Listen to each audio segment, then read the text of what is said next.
which teams are going to the finals, but most importantly, because I'm evil, I can't wait to see who's going to be in the bottom 5. Ooh, who's going to be in the bottom 5? Wow. Indeed, Neptura. You can see right now, this is the schedule. We have 1 day off tomorrow, then 2 days of last chance action, and then we're in the grand finals. How you feeling, Neptura? I'm feeling excellent, Jukes. I'm so ready for this final day. This is it, where we see the finality of the group stage, who's going to those finals next week and who's going home. I can't wait for these 6 matches because it is all down to this. We've been talking about it for ages, Jukes, but it all comes down to just today. 6 matches left. Let's go, baby. And I'll tell you one thing we saw yesterday for Group Red is we saw a record being broken for PMGC 2025, and that was DRX, Max, man. 20 eliminations and a chicken dinner. I don't see that being beat anytime soon. It was such a good game. I had to make a video about it. People are saying I cursed them with videos now, and they're going to get a 5-point day like after my Ultra Ego video. I don't know if that, we'll have to see how that goes. But no, genuinely for DRX, so impressive. We were critical right at the start, but here they've really brought their A game to the table, and I hope they can do it again today. So do I, man. DRX gonna have to make it happen. As we take a look at the recap from day number 1, Regnum Karya, though. Neptura, this squad, you know, kind of a little quiet on day 1, but day 2, they adapted to the lobby, and dang, did they come out swinging. They sure did. I think Max really hit the nail on the head there yesterday when he was like, Regnum Karya is back. They've locked in. This is who we were used to seeing, and they are just continuing to put up performance after performance. I mean, we'll see it on the overalls later, right? But over 60 points in 1 day. That's like an average of over 10 points a game, right? Just fantastic work coming in through from them, and hopefully we can see that consistency come through to today as well. It's not just a one-day wonder type deal. But yeah, it's just so nice to see those near 2024 champions come back with a bang like that. Yeah, it's such a cool one from Regnum Karya. Look at these replays, though. That was not a good time to talk about Regnum Karya as they get squad wiped by DRX in that Miramar game. But again, you can see just by the replays, right, going back to DRX, how much control they truly had on the lobby on the second half of that day, winning the last Erangel, winning the final Miramar. If they do anything remotely close, it's going to be impressive. Though, I'm also looking at these replays. True Rippers, you don't want to be bottom 5. That hot drop, Rondo, if all you go for 3-1 hot drop, Neptura, but the full commit, I don't want to see it. No, I think at this stage in the game, this stage in the group stage rather, you don't want to be making any of those crazy plays like that. Risk taking is okay to a certain extent, but not when it's still so close. Looking at the overalls, yes, Regnum and DRX had a massive day, right? But Flash keeping up with them with 107, EA with 96, Weibo with 88. Like, there's a little bit of a gap there, but nothing that can't be overtaken in the next 6 games. Still a lot of opportunities for these middle pack teams, right, to make that leap forward. I mean, even, I'm going to say Geek and upwards here from 8th position above, which is what you mentioned yesterday, right, Neptura, still have an opportunity to snatch away one of those grand final slots. But Hot Jukes, normally, you know when the top 3 is not going to budge, right? Yeah. Do you think this is our top 3, or do you think we're going to have a little bit of a shakeup? I think we have a possibility of a shakeup. I think, personally, it's down to Weibo. That's where I'm looking at. I have high hopes for Influence Rage, but if they don't get a win this game, game number 1, it's going to be tough because Regnum Karya versus DRX. This is day 2 points. These guys have fully adapted to the lobby. I don't think these 2 teams are going anywhere, Max. I don't think so either. I mean, especially when Loxy is able to 1v4 for chicken dinner. I mean, at that point, like that momentum, you're going to feel real mighty confident in Neptura going into it. But this head-to-head, DRX and Regnum Karya just dominating the lobby. And are we going to see them remain in 1st and 2nd place respectively, or are we going to see some newcomers, Arena, Weibo, Influence Rage, try and snatch it away? I think that right now they're going to be heavily targeted going into these matches. If they see a knock on this team, chances are they're going to chase you down. 100%. I think especially EA are not going to be happy that they've fallen down so far right after that first day 1. But look at the head-to-head here, Max. I'm looking at Wild and I'm looking at Hyunbin. Now, Loxy was the one to get the 1v4, but Wild was the one who got those multiple eliminations game after game. You see the 2.1 average elimination stat on his side, and Hyunbin's not that far behind in a lot of other ways, but that average elim just really takes the cake. I thought we would see QXZ actually, because he had a stellar performance on day 2 for this group stage, and he's been absolutely popping off. But overall, the point contribution is still around 25%, which shows it's not just these guys carrying, right? The entire team is putting up the numbers, and especially for Erangel Karia, I mentioned it slightly yesterday, but Silas, sure, he's an IGL, he's not the main frag of the team, but he was putting up numbers too. He was solidifying position for his team, especially on that near shelter finish, Hot Juke. So the entirety of Regnum are on fire, and I think they are going to be the team that is just going to remain unstoppable until the very end. For sure. I think we definitely solidified yesterday that Regnum Karia, DRX, they are locked in. They're not going anywhere, right? But we got some teams that are going to be going home today. So this is on the other side of the leaderboards here, Neptura, right? Alliance. They are currently holding that cut-off 11th position. And then right below them, or just 2 spots down, you got Vertus Pro, who had a bit of a comeback yesterday, especially compared to day 1, right? What are your expectations for these teams today? Do you want the honest answer, or do you want the analyst answer? Okay, honest answer. Honesty.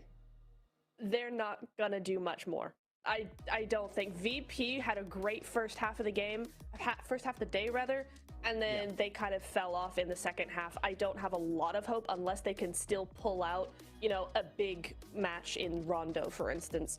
Alliance, I liked what they did. They adapted very quickly between the 1v4 versus doing things differently and actually splitting up a bit more, being less compact in the next game. But other than that little shift, we've not really seen much from them. I'm actually going to disagree onto Alliance saying they've done good stuff. I think they haven't done anything good because they had 7 eliminations yesterday total, but they got 2 second places. And normally when you get in at least a podium position, you should be getting some high elimination. They got 2nd place with 0 elims. Alliance, I don't care what you do today, keep surviving, but we need to see them get involved in these fights because, man, if they don't get any eliminations, bottom 5 is going to be their position. Yeah, for sure. And one thing that we definitely need to see is just teams do something different today, at least for Group Red. One thing I definitely noticed, right, was squads, once they realized we didn't get that center position, they're like, you know what, let's just get some points. That team's gonna win. But you know where the real winners are?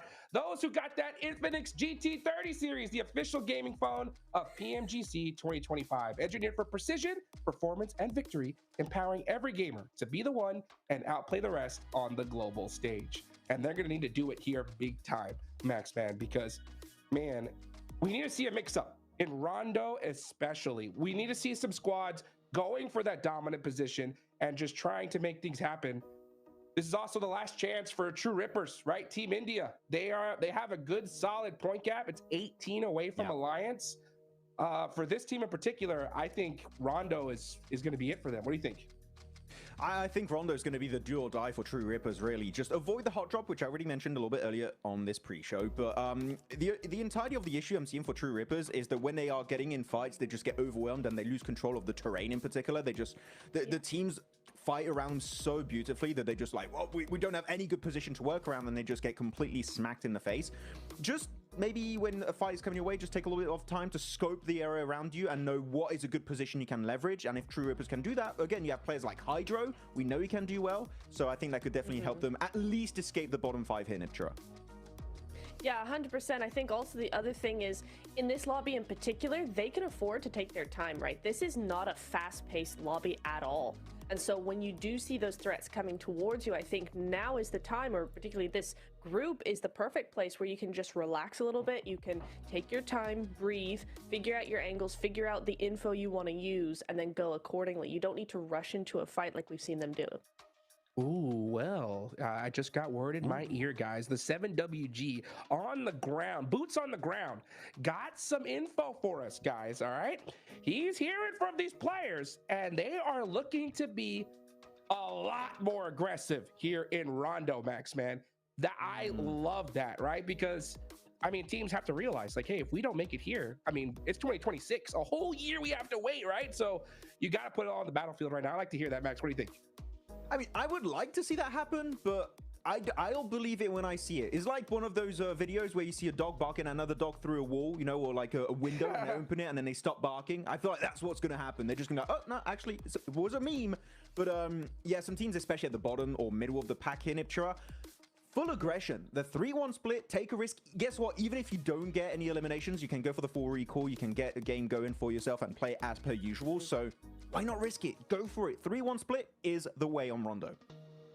The only thing I'm going to say, or the only team that I think shouldn't use that strat, Max, is actually Vertus Pro, because I think they should actually wait to use their recalls for that first rotation like we saw a lot of teams in Group Green do. Because VP, we saw them do much, much better if they could just survive as a full squad into the later stages of the game, and they keep getting taken out on rotation. So putting 2 and 2 together, maybe they should just actually use those recalls for those rotations in case it fails so they have a backup. I like that. I think that makes total sense here, Max, because we saw Vertus Pro. How many times did we see them full squad in a car just get deleted? Right? It's crazy. It's crazy. You know, like, I mean, this team, we know what they could do when they get their guns together and just focus. Like, I would rather see them just hang out on the edge and just push in with their gun skill rather than trying to make a crazy rotation through the middle of the map. These teams are playing so passive that if you try that, like, all eyes are on you, you're going to get deleted instantly. But you know what, guys? We're going to be right back after this break. Don't go anywhere. Group Red, day number 3, about to get started. Vertus Pro çok iyi oynadı. DX zaten I don't think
khá là ổn bên cuộc đấy, nhưng ra đây chúng tôi chưa chắc các bạn đã làm được.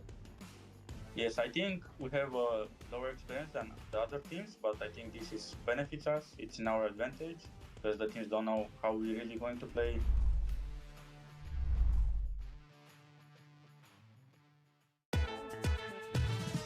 Takım içerisinde binada en beklenmedik pozisyonda kim oynuyor? Silas, Berkan abi. Silas. İlk başta fight atarken kim ölüyor? Silas.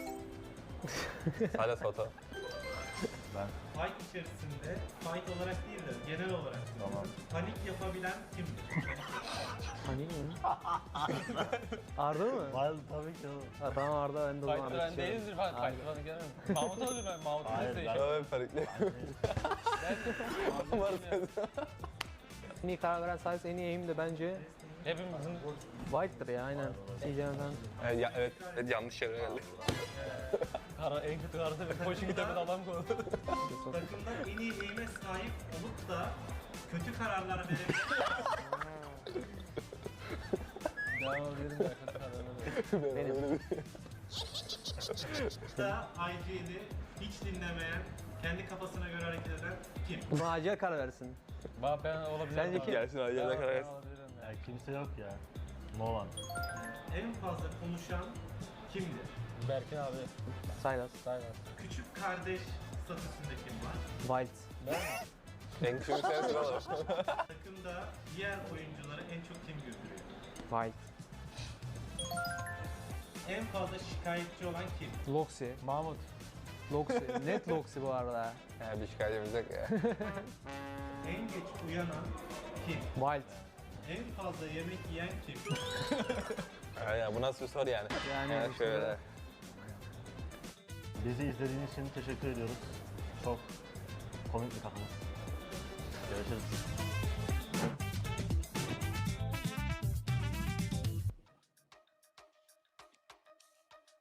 And we're back, getting ready for some more Group Red action here. We got just a little bit more time to be able to talk and kind of theorize before we get into match number 1, okay? We got the Burmese Ghouls all the way down in 9th place. My question is this, guys, all right? Let's get back the coach hats, okay, Max Man? Yep. We know that 7th place to... I'm gonna go down to, yeah, there we go. All right, Yeah. we got 7th place on down to, I'll say 9th, right? Mathematically, they could make it, all right? Mm-hmm. But what would they need to do in order to make it happen here, Max? Win? Well, I mean, but like how many games? win Like, it. you know what I'm saying? Like, what do you think the strategy would be, right? Like, do they just lay down at this point and just be like, all right, last chance? Or do we risk it and go for it? No, don't risk it for the biscuit yet. I would say right now, play it passive early game, just try and get into the late game, and when you get to that late game, you open up an opportunity to get a big point game, hopefully double digits. You don't have to go YOLO mode, for Narnia mode just yet. You know, you can play it a little bit more Really? chill. Second half of today, though, Hot Jukes, that's when I would be like, okay, now you got to start getting a bit more desperate because you kind of ruin those opportunities early on. Second half, send it. Go for it. Why not? Yeah. Okay. You like that, Yeah. Avatar? What do you think? Yeah, I agree with that. I think kind of just down to 8th place, though, if we're talking about Arcred and Geeky, I think points-wise, they're the only ones who really have a significant chance of still trying to make it for the top 3. I think Burmese Ghouls and below are really just kind of... They're going to just try and not get in the bottom 5, I think. Based on the performance we've seen from them so far, I think that's probably the most realistic for them. But I do agree with Max where it's like, yeah, the first half is definitely not the time to just go for it. Yeah, because otherwise you're maybe going to get very inconsistent points, which is what scares me. If you take those risks all the time for 6 matches, it's not going to pay off on 6 matches. Otherwise, you would have literally one of the most historical days ever in PUBG Mobile Esport. In a lobby like this, Hodrix, I just don't really see that happening. So play a little bit slow. Though Kevin, he's got 36% point contribution, so he's been popping off for GK as compared to Nazed actually in Ipchura that I thought would be kind of the guy, but no, Kevin is doing really good for himself. Yeah, he is actually. And it's very, very close. I mean, if we talk about Tourney K being the hero of Group Red so far, right? That's actually, those stats are very, very similar there. I did like what we saw from Geek, to be honest, in yesterday's games, and of quite a few of them, they had some really nice splits. They were controlling a lot of the lobby in that mid phase, so I did like what we saw from them. We just want to see that on a more consistent basis, and I think that's kind of the same story for a lot of the teams in that middle bot, or the middle stage, or the middle bit of the leaderboards, for goodness sake, English. The middle bit. You know, I think that's like that. the middle bit. Yeah, in the middle bit. Yeah, that's what we want to see. And the middle bit. I just stopped on that. My brain stopped working. I'm not gonna lie. Here we go. Another No. Let's take a look at this head-to-head though. Yeah, I mean, that's what it's all about here, Max, man. Weibo, 1 chicken dinner, tied with Arcred, right? Yeah. Good solid points for day 2, but Weibo, dude, day 1 when I saw them win that Erangel match, I was like, okay, this is it. Weibo, they're gonna go to the finals. They had full control of that whole lobby, right? And then day 2.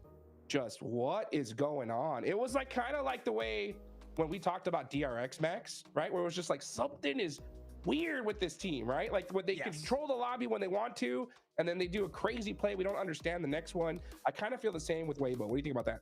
I would agree. I feel like they definitely showed hesitance, especially going on that Erangel game of yesterday, right, Nipcher? I think you might agree, where they had that strong compound and they just gave it to DRX for free. That one generally was a bit of a head scratcher. I was expecting them to just set up a full defense, hold off DRX, maybe get the squad wipe, but didn't quite work out.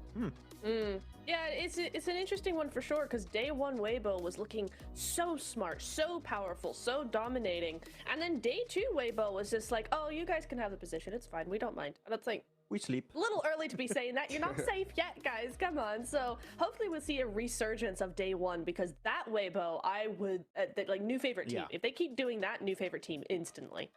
But what if Sook plays double explosive bow?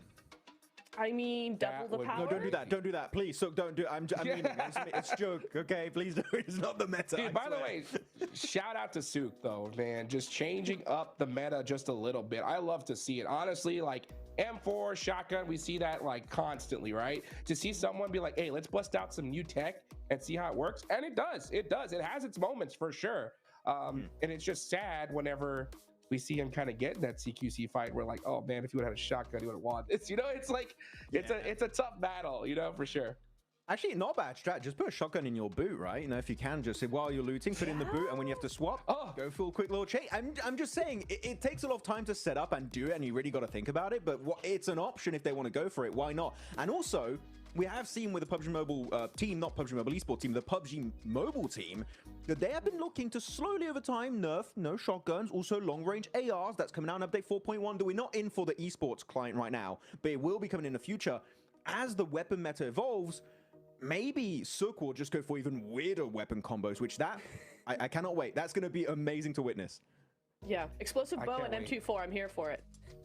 Let's go! Bolt action! Yes. Bring them back! Oh, that'd be so insane to watch here. You know, it's so crazy because honestly, the way we've seen the lobby, I think we've been pretty confident the top three are going to be tough to budge. You know, EA is going to be that real big threat, and it's so crazy. What I love about PUBG Mobile Esports in particular is how we have these theories, like mathematically it's possible. And then one game, it changes everything. You know what I'm saying? Like, we could see these top three teams just go crazy, 1, 2, 3 finish on Rondo, and then it's like, well, it's pretty locked in here, Max. You know what I'm saying? No, exactly. I mean, one big game can change the entire landscape of these leaderboards. And for example, let's take away that 30-point game of DRX. They'd be down to 80 points, which would put them in rank number 7. Just instead of Arcred's position already. So like that one big game was so pivotal for DRX's entire kind of storyline going into Group Red. So yeah, one big game here for these middle ranked teams, or like the middle bit as Nipcher would call it, is going to be very impactful. Yeah, it is impactful. Also, the other team that is a great example of that is, remember at the beginning of the day we said Regnum Cardia need 24 points. Game number 1 or 2 or whatever it was is 28 points they got. So like they would still be in the middle bit if it wasn't for that massive game in the beginning of the day. The middle bit. The middle bit. The middle bit. That's the place you don't want to be, man. I don't know. I heard your guys' theory earlier about, you know, waiting towards the end. Just knowing the last match curse, Max, man. I'm on the complete opposite end, dude. It's a thing. I know it's so frustrating, but it's we got 5 games to go, Hot Jukes. We can talk about it. He's already talking about it. I just don't know how a team could possibly go into this today. Like, and I'm talking about like Arc Red, Geek, just thinking like, oh, yeah, let's just play the game as is, see what happens. You know, like for me, I'm like, if I was the coach, I'm screaming at these guys, being like, we need to win Rondo. We need 20 points. If you don't get 20 points, you're probably not going to make it. That's what I would say. Like, just going in with the mentality of like, you know what? Just play the game as is. If you happen to get a chicken dinner, then we'll change the strategy. I don't know. It's because I think you need to see that all or nothing play style at this point.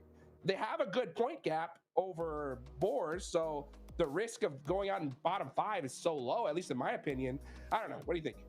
I mean, I'm actually really happy you're talking about Boars, because they are a team on my radar as a squad that I think will get a possible big day. And the reason why is I'm looking at Rondo. And my theory is they are one of the best teams when it comes to the recall tower system.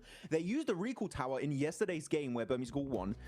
to actually get high ground advantage onto a rooftop, which you do see that happening sometimes, but they were locked in on that angle. They lose some players, they go for the sneaky recall, and they send those 2 players on a roost, and it negates instantly all of the rotation potential of that team in the building.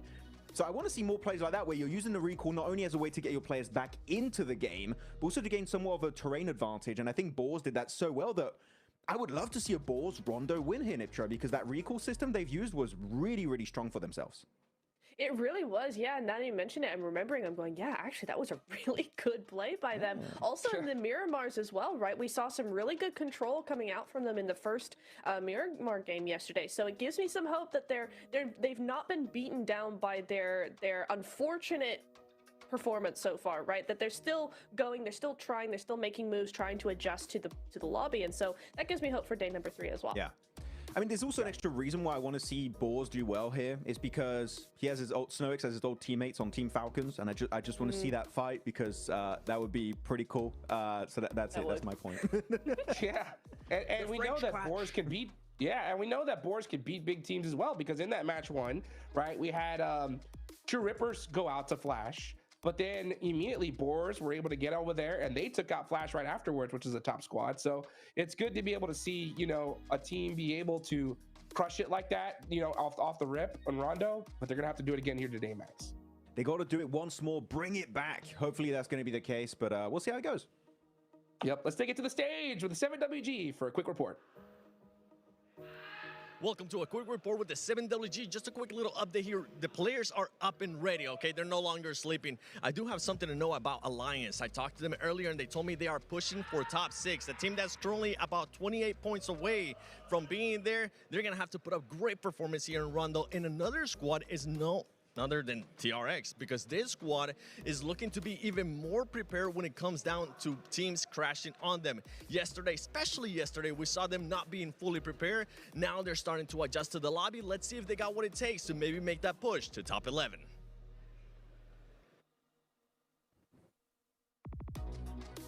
Well, you heard it. They're trying to make it into top 11. The last chance for Team India to be able to make it into at least the last chance stage here, Max, man. How do you feel about them?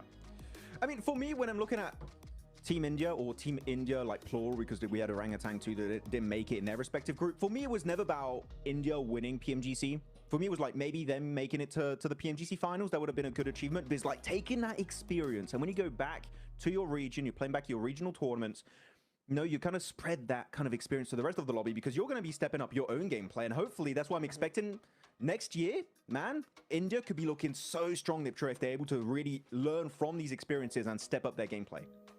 Yeah, as well as, you know, when you're locked into your region, when you're only playing your region, this goes for any region globally, right? If you're consistently playing Americas, you're consistently playing CSA, and you don't get that global experience, you don't think outside the box as much, right? If you have an analyst, or if you're analyzing for your team, yes, you do look at other regions and you go, we want to pull this, we want to pull that, and that's going to work for us, right?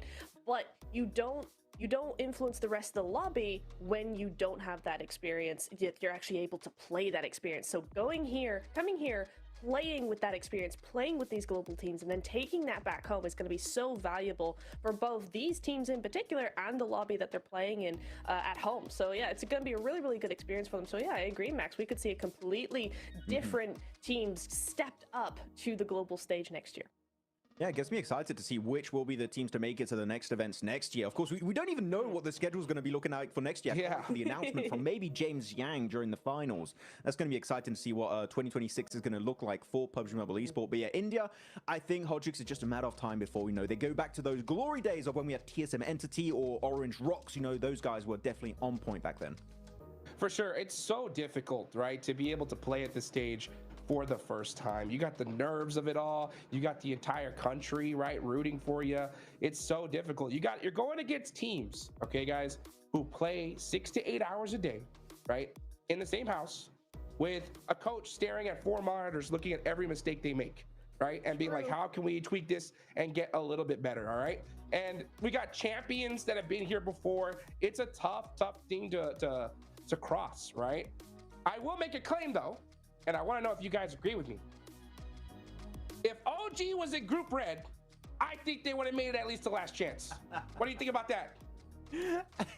I actually do you're think not Orangutan is a bit wrong. stronger when it comes to macro, like rotations and Yes. So actually, they would be way more suited for this group, and True Rippers maybe would do better in Group Green. Oh, that's an unfortunate run of events, isn't it? That is Right? rough. Yeah. What do you think about that, would've worked. Nepturo? I wholeheartedly agree.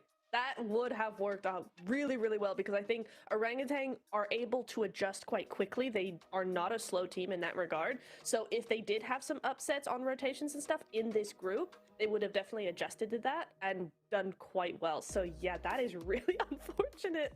Oh, I feel bad now because they are a good team. I like them. Now here's the deal. I'm gonna make another bold claim. I don't feel bad. I'm glad they were in Group Green. I'm glad they went out, right? And the reason why I say this, guys, is because I'm glad that they got to get a true essence of what it would be like to play in the finals. Okay? Yeah. Like they went in there and were like, this is different. Okay? Right? These teams are hyper aggressive. The gun skill is like ridiculous, right? So I'm glad that they were able to truly experience that. This is what I'm hoping, right? I'm hoping that they go home and just get hungrier, right? They're like, you know what? We're going to stick together as a four-man. We're not going to do some crazy player swaps, and let's just put the work in because, right, Natara, I think they had some great macro, but at the same time, it's just tweaking that like flick of the switch aggression. If they can just tweak that, I think they could definitely be some big players here. Oh, absolutely. When I was studying them, I was like, this team is one of the strongest newcomer teams I've seen in terms of that macro because they play their macro like a global team. There's none of this regional bias to me. It was like, okay, they know exactly what they're doing. They really quick with those rotations as well. They know their angles. It's just backing that up with a firepower on a global level is where they fell down for sure. So I definitely agree with that. It's like, yeah, this was such a good team. I think it's definitely one of the strongest teams we've seen come out of the region in a long time. Yeah. So I'm a bit sad they couldn't make it further because I would have loved to continue to watch them play. Yeah, I mean, if we're talking about newcomer regions here, we're talking, of course, about India. We've got to talk about Africa, South Africa, right? Looking at ETSH Esports. This is a team that have Reverb in particular. If you guys remember and watched PUBG Mobile Esport in Africa, I'm talking 3-4 years ago, Reverb was the guy. He was so good, and he still was really good. Making it to PMGC is quite impressive. And they have the tutelage, right, Hot Jukes, of Koruja, which is very, very nice to have him on the team. So I feel like this is a team that had very low expectations for a major portion of the community. And this is going to be a big learning experience for them. So I'm sure the ETSH, some of the players at least, will see them come back in the future, even if they do not leave the bottom 5. Of course, that's going to be their hopes, right, for today. But even if they don't ETSH, I'm sure the players, they'll be back in some way, shape, or form in the future. Yeah, and I hope we see it, right? Because they've got Karuja, which is one of my favorite coaches in PUBG Mobile Esports. He was the previous coach for Alpha 7 whenever they won the PUBG Mobile World Cup not too long ago, right? So when you have such a storied veteran coach like that, it's going to definitely pay dividends. But when you get to the first time PMGC, no matter how much coaching it is, there's always one thing I say is you can't teach clutch. You know, how teams handle pressure, Neptura, and you know, being in the background of esports, right? Seeing how these players do that, it's quite difficult, that's for sure. Yes. The biggest challenge I faced when helping teams out was the second guessing of decision making in game, because that pressure just gets to you and you just start second guessing everything, particularly like the IGLs, right? They go, we should go here. And I'm like, great, that's a great idea. And it's like, wait, no, maybe we shouldn't because this, that, and the other. And they start overthinking it. Pressure leads you to overthink basically every aspect of the game. And it's such a tough place to be in because that's a natural thing, right? You're just trying to do your best and you end up just overdoing it completely. And that is why I always say, as hard as it is, you just have to relax. And that's why we see so many teams who are at the bottom do really well in the second half of the last day, because that pressure is now off. It's not that they've lost hope, they've just relaxed because it's like, we can't do much more than what we're already doing. I mean, pressure can lead you astray. Hopefully not. By the way, the Ghouls are mighty strong. I'm sure Blank's going to be super happy to talk about them. But did you mean that, Hodrix, when you said you can't teach clutch? Do you mean that? I think you can't teach it for your first time in a tournament. I think you can slowly adapt to it. I was hoping I could be a pro, but I was like, I hope you would go back on your word, but you can't. Dude, it's so hard. It's so hard because, you know, I'm telling you guys, like, I'll give you guys even a little bit more insight, in depth, right? I don't get the chance to go into this, right? The worst parts when you're playing PUBG Mobile Esports is a situation, because there's so many different decisions you can make as an IGL in game, right? You can look at like a rotation. Do we go left? Do we go right? and both are like 50-50. It could work out, it could not. But if you have your IGL and your main gunner split on that decision and it don't work out, does it cause so much division amongst the team here, Max? Yeah, it really does. It could be such a major issue for yourself. So hopefully they can try and work on that. You know, if some of these teams at the bottom have struggled with that point so far. But by the way, I was very happy that we were able to delay this game because it was our decision, right, to delay the game. So we could just talk more about this. So thank you very much, guys, for joining the best podcast. We had a great time. Now we might let you watch the game, or do we talk more? What do we do, Hot maybe. Hey, you know what? We stop talk, we start game, baby. Let's go. Match number 1 for the final day of Group Red. We're headed into Rondo. I hope you guys enjoyed the podcast. I know Blake and John, I know you did.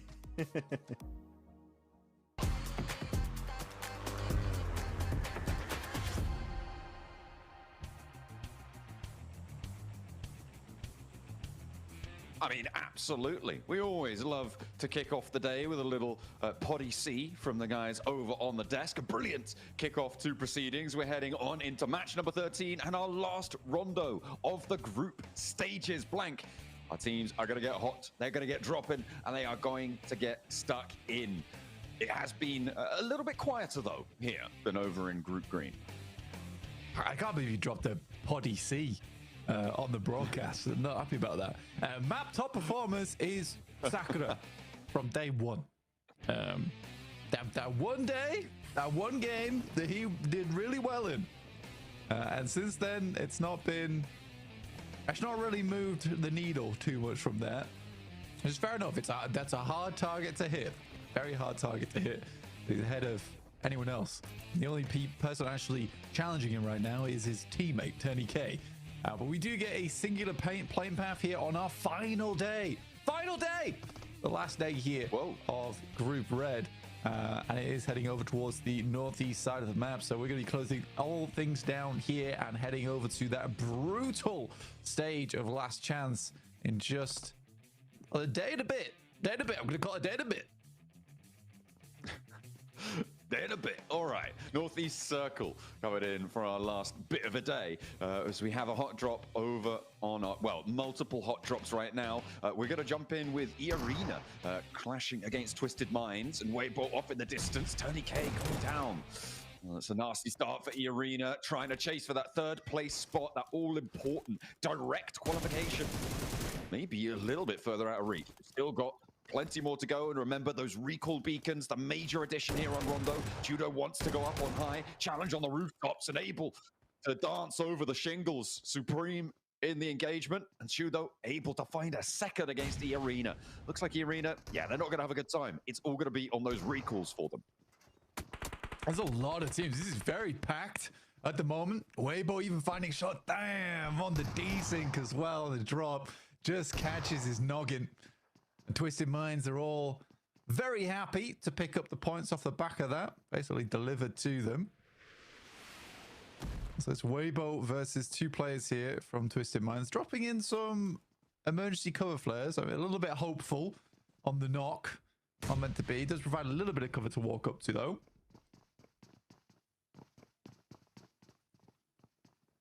This is the earliest use of cover flares I think I've seen. I'm loving it. Maxman's loving it, I'm sure. He's a big fan of them. Let's see if Weibo can get a little bit more luck on board than was the case for E-Arena. Nades over the top from Order, does tag onto Lord. Freak on the low ground here. We'll see how many more they need to find, but Sook, of course he does. There it is, the explosive bow. Lord caught, maybe a little bit unawares by this. Freak making noise on the ground floor, and Sook once more, but is it going to be bow, or is it going to be UMP? We'll have to wait and see. He's got the bow out right now. He's drawing. The quiver is emptying, as he is going to drop out. Another shot, not quite connect on that one. He's going to lay down the law, though, with the rest of them, and Hero steps up with him. Teammates again, and they will find the win on that engagement. A nice little hot drop situation. They find 2 elims. Twisted Minds will be out of there. Everybody will be totally fine, though, Blank. We're going to get everybody back to their feet, because why not? Oh, Chinese Hawkeye strikes again. So good to see, honestly. He actually got quite a big tag off as well onto the other player with the bow. I mean, it was about to happen eventually. He is one of the most successful players with off-meta weapons Meantime, ETSH getting some much needed points, hopefully here. Currently in 15, but I do think that the road looks very dark ahead of them. 27 points. It's a bit rainy as well, actually. Ooh, nice little pre-fire there from Ragnarok. Knows that smoke likely to be the cover that they're going for. The recall beacon that this fight is basically next to might have been overcommitted to here by a few teams, but I think that ETSH, yeah, I think, okay, so Geeky are actually now pulling up on the recall beacon in Jadina City on the south side with Nerzed, so they can get a little bit more aggressive with this one. I don't know if ETSH, yeah, no, they do also have an outpost. I'm seeing Baby actually very, very far north, much closer towards the circle. Might struggle to get towards a recall beacon up there, though. So for ETSH, holding this fight on lock is much more important. Absolutely. This is a case of basically being at a full disadvantage. Luckily, there is a wraparound, but now Geeky moves in. And every single player goes down. It's a good setup there from Geeky. 2 angles held, and you know what? They don't check their corners. They do not check their corners. Oh, that's nasty. Fortunately, though, Baby does manage to find his way through. This is all the way up in Heme Town. So what is this, like 4 kilometers away from that fight? He's been on the road for a while. Very looted, actually, so has been stopping off somewhere. But getting the rest of the team back up in Heme Town? I mean, this is a pretty quick rotation off the back of almost getting entirely squad wiped for ETSH. So not terrible, really, at all. And Heme Town unlooted. I guess you could call it a rotation, I suppose.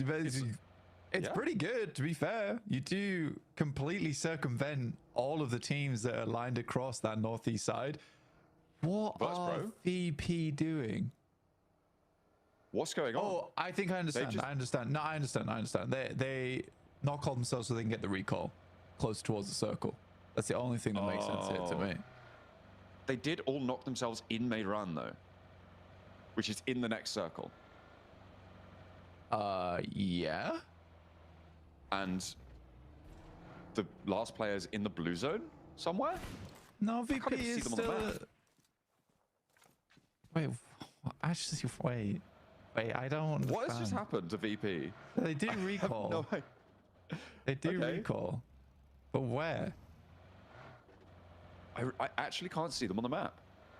We've got our map feed up. You guys can pull up your map feeds as well at home. Maybe you can help us out because we're trying to spot them. They're normally green on the map feed. You can access the map feed over on the YouTube channel, certainly. But yeah, interesting decision there for Vertus Pro. Not sure what's going on with that one. Either way, we've got plenty of other teams making their way through. And I think the big news here, Blank, is that this Rondo is much more action-packed on the hot drops than we've seen from either of the other 2 Rondos on these starting positions. Absolutely. So weird. So weird. There's a lot of things that go into that where, you know, you get the recall beacon off wherever they are, but also they got 3 elims, and I think they heard teams like barreling it down towards them, and they were worried to hold that position as 3. So they just, maybe they were low HP as well. Maybe they didn't have much loot on board. They're like, we can't really stay here. I don't know. You know what, Seven? Please talk to them. This is exactly what you're there for. That's what I need after this game. I need knowledge. What do you think you're doing, Vertus Pro? That's the big question that's on everyone's minds right now, because they're now still out of the blue. The analyst desk thinks that they may have been dropping back down to... Okay, we found them. Yeah, the analyst desk was right, because they were saying probably going back down to Tinlong Gardens. I mean, sure. I just think that you're in Meiran.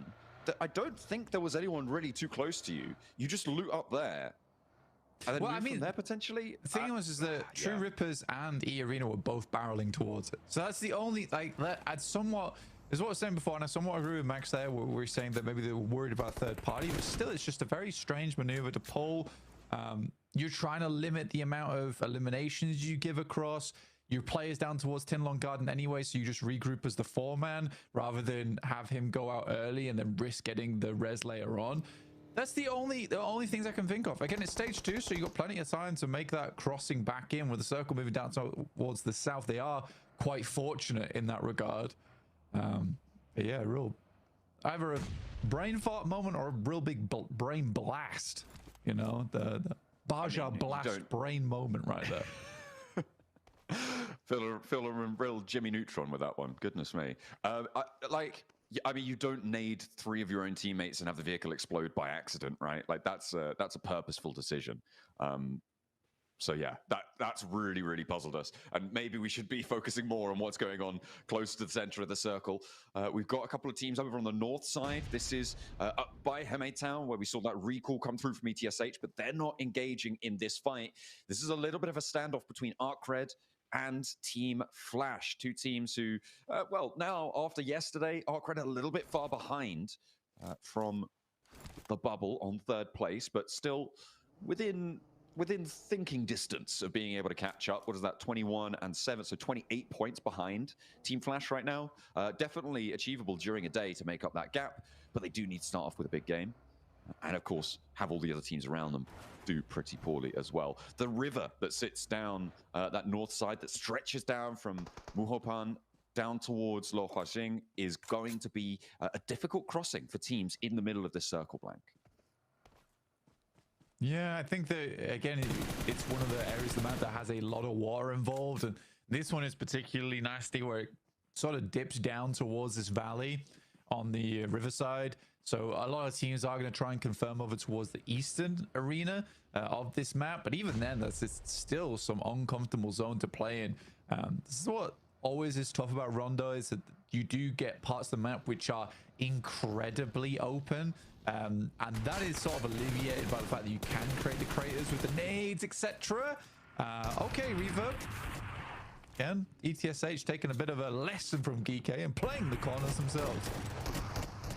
Absolutely. Good to learn from your mistakes, I suppose. Bows now trying to stay alive on the inside. Nades are pouring in. ETSH on the rock up, and it looks like Team Flash, they're getting harried at the back as well. The backup not quite there. Finally, they do crash in. No, hang on a minute. That's ETSH, not Team Flash. But Bows is still giving it a good go. He's found one, done a lot of damage to a second, and he's still playing around in these corners. Maybe it will continue to be the case, but steps into the line of fire. Bows goes down next. ETSH, they lose Reverb on that fight. Alliance are rocking up to it as well on the north side, and maybe an important position given the circle shift here, Blank. But ETSH, and it seems like Team Flash are gonna have a little bit of a nightmare on the north side. Muhopan recall is within distance, but you've got DRX in the way, and Alliance the bookend on the other side of that fight. Yeah, DRX are absolutely guarding that position too. For Alliance, that was a fight that I did not think they would lose. You know, that is most of the time when we see Alliance push positions, we see them just fall on their face, and it does look sad. It looks very sad. But that time around, you know, you've got 2 players knocked, 1 player still in the building. That should be an easy cleanup for Alliance. DRX, so yesterday, what a game to finish things off on. 20 elims and the chicken dinner, which did shoot them up into first place, despite all the good work that was done yesterday by Regnum Kaya. Regnum Kaya definitely wanting to regain that top spot, just for reputation and bragging rights, but for them, they're quite happy just to get into top 3.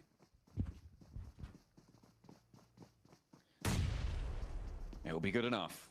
Top 3, I mean, everybody would be happy with that, unless maybe Erectum Kaya or DRX. They both want that top spot. Alliance now cleaning up the last parts of that fight that we saw there, but ArcRed, we know they're one of the few teams here that really like to third party, and it looks like they're going to do just that. Iftar. Oh dear. Taking those knocks over towards Alliance. They fully committed to this building, and now ArcRed are going to get ahead of this one. I like this rotation coming through from ArcRed, not necessarily crashing directly onto the building, littered with vehicles on the approach. Look at that one. Goodness me, a veritable scrapyard. But instead, playing further in and encircling Alliance, forcing them into this fight. The downside is that DRX can third party this as well. Yeah, but I think DRX still needs to hold out over towards north, and they do. They take down final player from the Flash there, which is good news. Balls are also making their way in, so I think DRX will turn attention. That is such a clean sweep. It's like the balls are coming. Oh, the balls are now knocked and all dead. Well played, DRX. Goodness me. I'm a little bit sad that Alliance didn't leave Jimmy out on an off angle. In that instance, I would have much rather they got that res off and had that opportunity to take some shots from the sidelines over towards ArcRed. You get an opening knock, and from there your life gets a lot easier. But like you say, now you sort of penned into this one building. It's a little bit of a stopgap. Nice nade on in, and 2 players for Alliance fall. That should be this fight done and dusted. These recall beacons, yeah, you're not even going to think about getting them. Easy for Bad Boy. Does step out though, and a little bit too bold. Doesn't clear that last player, but DRX might do it for him. Oh dear. Alliance. He's checking. I mean, he did check the corner. That's exactly what you need to be doing. Glory, not so lucky. I mean, this whole fight. Wait, GK? No. Look, somehow Snowick's got the res off for Boars. And back up to 4, dropping on top of DRX again. Oh my goodness. This is getting crazy on the north side. GK are rocking up into this fight as well. Alliance last player is doing a lot against Arcred with the assistance of GK. And as you just said, Boars are back up at 4, fighting off against DRX. We thought that was going to be a huge point bonus for them. But no, maybe not. They're going to still cling on for dear life. Another nade comes in. Oh, it's Vertus Pro. They're in the circle blank against E-Arena. Yeah, they've made it. They've made it. It was an interesting decision they made earlier, but now they need to deal with E-Arena, who are currently down on 3 players. But these initial nades are fantastic, and now Malloy has a lot to do here as a solo. Real tall order. Malloy gets the first though. That's how you want to start. 3rd of HP gone, and will take the rest from the knock coming through from Tony K, and that is VP down and out. They get 4 points. But they have really captured our minds in the first part of this match. We'll have to reconvene with them later on. I'm sure Seven's going to grab them, pull them aside by the scruff of their neck and say, what do you think you're doing? We'll have to wait for the answers there. Boars back up into the fight against DRX, and seemingly DRX looking to struggle a little bit. With that recall coming on through, they may be able to farm a couple more points, but the Boars turning it around. Now they are. I mean, for DRX, the thing in my mind is a case of, oh, they let it go through so they can farm more points on the lobby. I imagine you never want to let that happen, because now they've got to get further in. A nade over the top from So Easy doesn't quite tag on. But yeah, I mean, the loot is pretty limited for the Boars after they dropped in. You get whatever kit you're given. Of course, now last player remaining. Not able to quite find that shot, though, and that leaves So Easy down. They should be able to clean house, though. Either way, 8 elims. Not bad. Yeah, that's how you want to do it. At the moment, Regnum Kaya have not been able to get anything so far. They've been quiet on the western side, one of the few teams to stay west of this river blank, and they have been keeping out of things. So at the moment, DRX take the top spot. Question is, how survivable will it be from that northern side? And a knock over towards Silas behind for Regnum Kaya. Pretty nasty. That's not something they're really going to be going back for. So they're playing on as 3 underneath Weibo. Yeah, I mean, Weibo's got that high ground. It's a lovely bit of high ground as well. I mean, you don't really only have to play towards the center of the circle here. GK's forced to, off the back of some unfortunate starts there. My ghouls are currently recovering versus Nuclear Zone. Becoming some nuclear zombies here in the lobby. This is one hell of a story arc, and a not so strong arc on that nade, unfortunately. Yeah, I'm going to still keep bobbling them through, not connecting onto the ghouls. Godspeed in range of the shotgun, not quite. And Arthur hops back into the face of another. That's a really nice pickup and an immediate flush for Yatka. Leaving Nuclear Zone now just on 1 player alive. See if they can beat Team Secret's tally from Group Green as they crush on over the ghouls, looking to go nuclear against Nuclear Zone. Sweeping through the rest of it, but Ichi goes down, and the blue zone is causing a little bit of trouble here. Without recall beacons now, you do need to be careful, and they will guaranteed lose 1. Tried to close the door on him, but it's not going to happen. I mean, he did. No he way. did close the door on him, and he got knocked because of it and flushed. Radioactive ghouls now looking to finish things off, but Fajita is a little bit of a strong member on the side of Nuclear Zone. Could clutch this out, but it's Kaikse from DRX actually to move on in. The Burmese ghouls will have to do something about this. Luckily, there's some shots from the sidelines to immediately take him down. And DRX are down to 1 with that as well. They've only got QXZ out down further south here. Burmese ghouls, they've been double third party to keep them alive as 3 and allow them to get some healing on board, but they are really lacking on that healing. No first aids remaining, no nades really there. DRX dropping that deployable cover, wanting to guard out the Burmese ghouls on this northeastern side. Regnum Kaya yet to push in. Weibo actually the team to go proactively through. And the cover flares start to establish some cover moving in. Burmese Ghouls making their move. I've blessed the ghouls with some gravestones to hide behind here. Hopefully they can make their way through the marshes over towards DRX. But True Rippers actually have a strong spot over on the eastern side. They're consistently taking shots over towards the west. Weibo did take a fair bit of damage coming through from Influence Rage.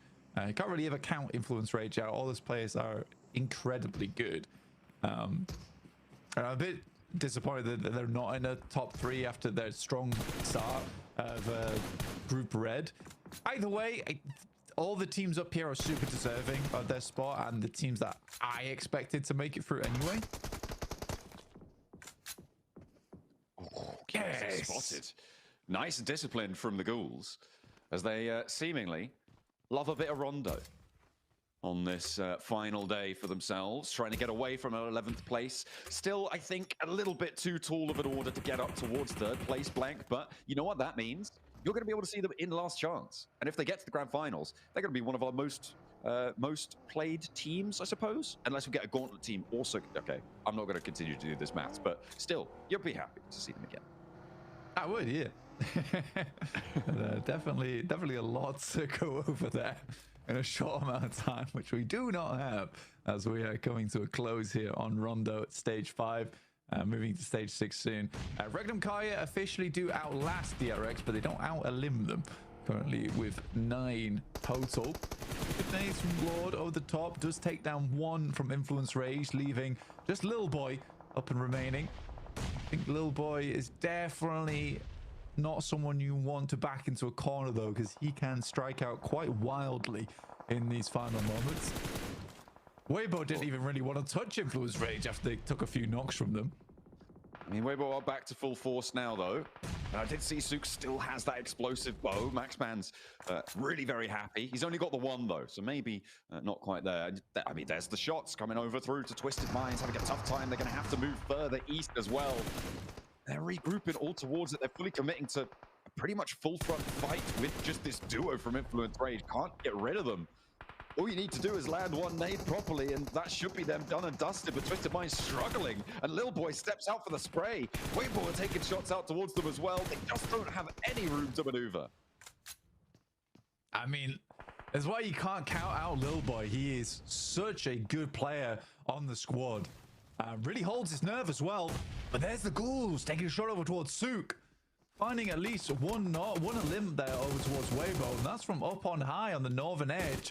10K still going his E-Arena. They've been playing with 3 for a long while, and it's been not an easy locations. During Gauntlet, this was a circle where Regnum Kai was able to pick themselves a 2nd place, hoping to finish off here with a 1st, considering, you know, Gauntlet was a much harder stage. No. That Molotov started to burn, but their play zone actually got that knock over towards Twisted Minds. They're playing as 4. They couldn't get on through. I mean, you said Regnum Kaya, they came 2nd from this position back in the Gauntlet. They did manage to sneak their way through onto this one, I think it's safe to say. Weibo didn't control them moving on in. They were all the way on that northern side, just to the west of where Burmese Ghouls are right now. Looks like they're going to try and poke their noses in too. Oh, Lil Boy's still going. It's a good pick-off. For him, I don't think he was too unhappy with the play zone stealing away in a limb for him, because he's already laddered up in towards placement points. So it's a give and take there for Lil Boy.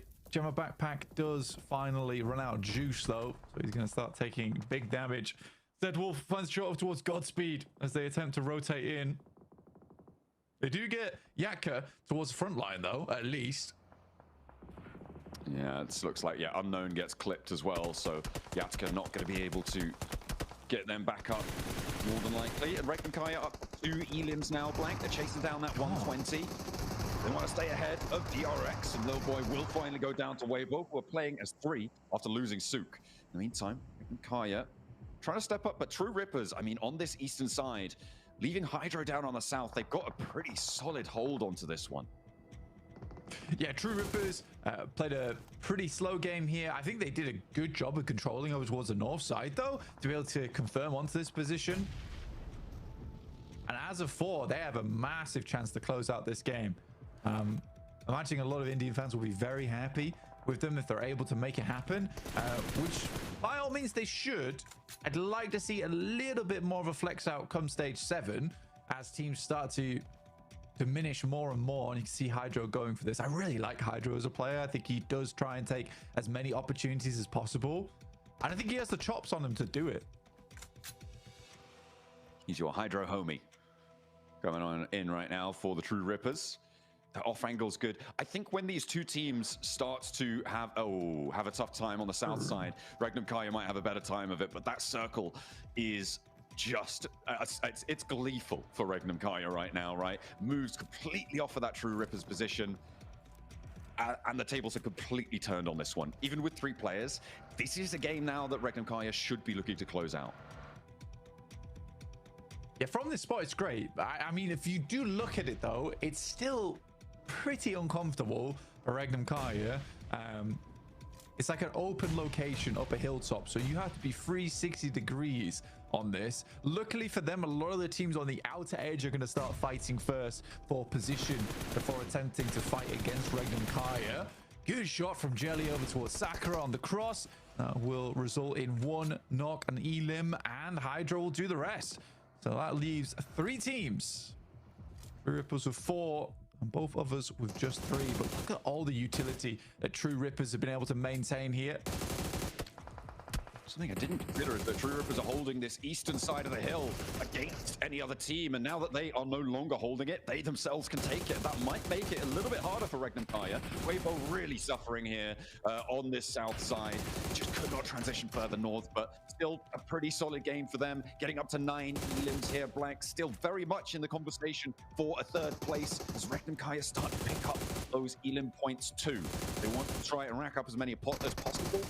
Maximum they can get, though, is 9 on this match. K33Z down in the divot. They will find it. The flex out's here, but is the True Rippers lineup too much to handle now? Because they have not wasted time in repositioning here. Nice and proactive. I think they were a little slow, actually. I think they were a little slow to this. And I think they allowed Regnum Kaya to take down Weibo pretty much unimpeded. I think now the big thing is whether they close it out, right? If they close it out, it's absolutely fine. But if they do lose this game, it will be because of that slight delay, slight hesitation. That is a bold peek out coming through from Zedwolf there on the right-hand side.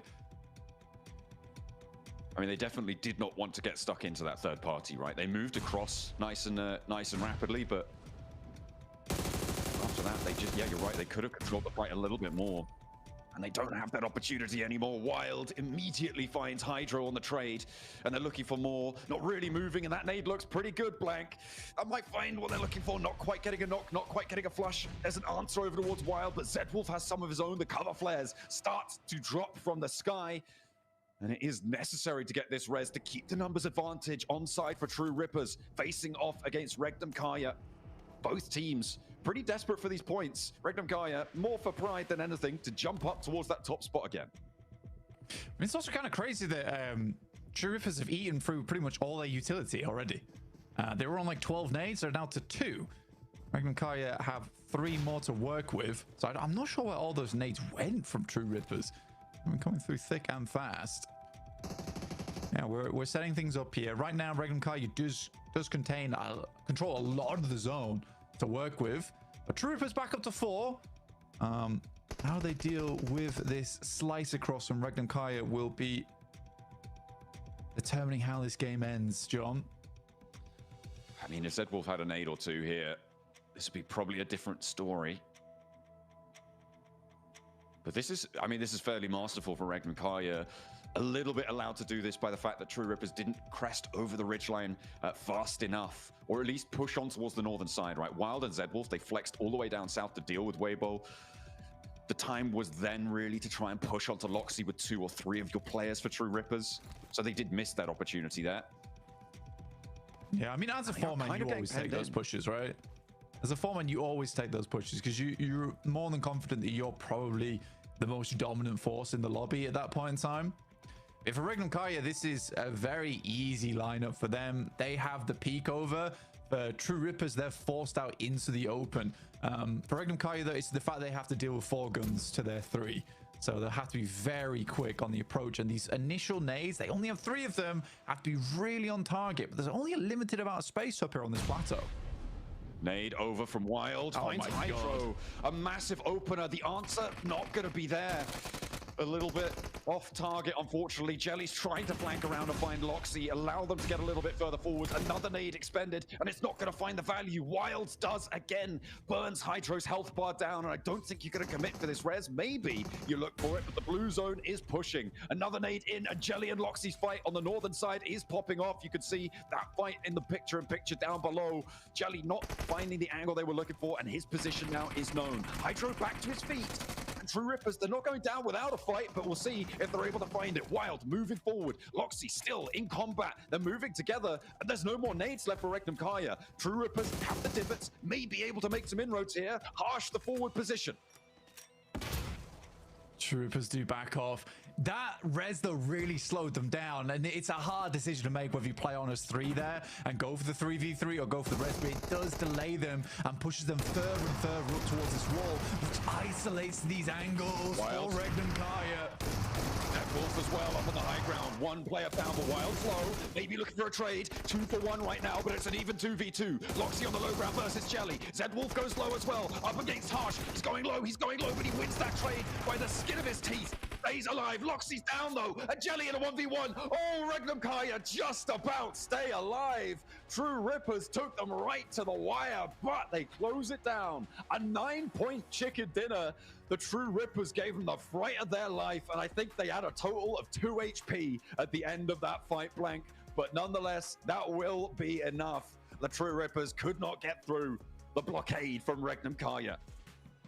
Yeah, very, very well played from Regnum Kaya. But again, it is that situation where you lose that player in the end game. I think that the aggressive and the correct play would be to go on as 3 and try and get a little bit more momentum over towards that front side. Even better than that was 5 minutes ago when Regnum Kaya was fighting against Weibo. Push up towards the ridge, control that high ground, don't allow Regnum Kaya to get that lineup across there.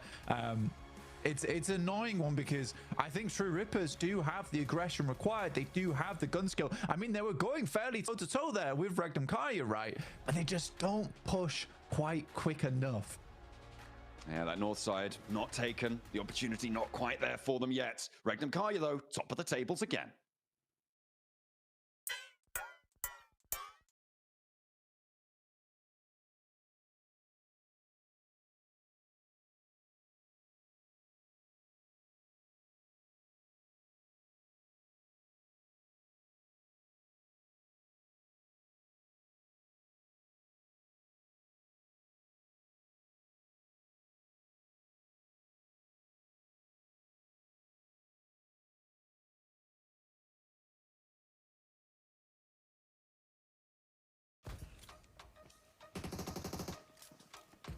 And with that chicken dinner, Regnum Kaya, welcome to the PUBG Mobile Global Championship Grand Finals. Man, there's only a couple spots left after this. Regnum Kaya clutching up the 3v4 in the end game here, Max.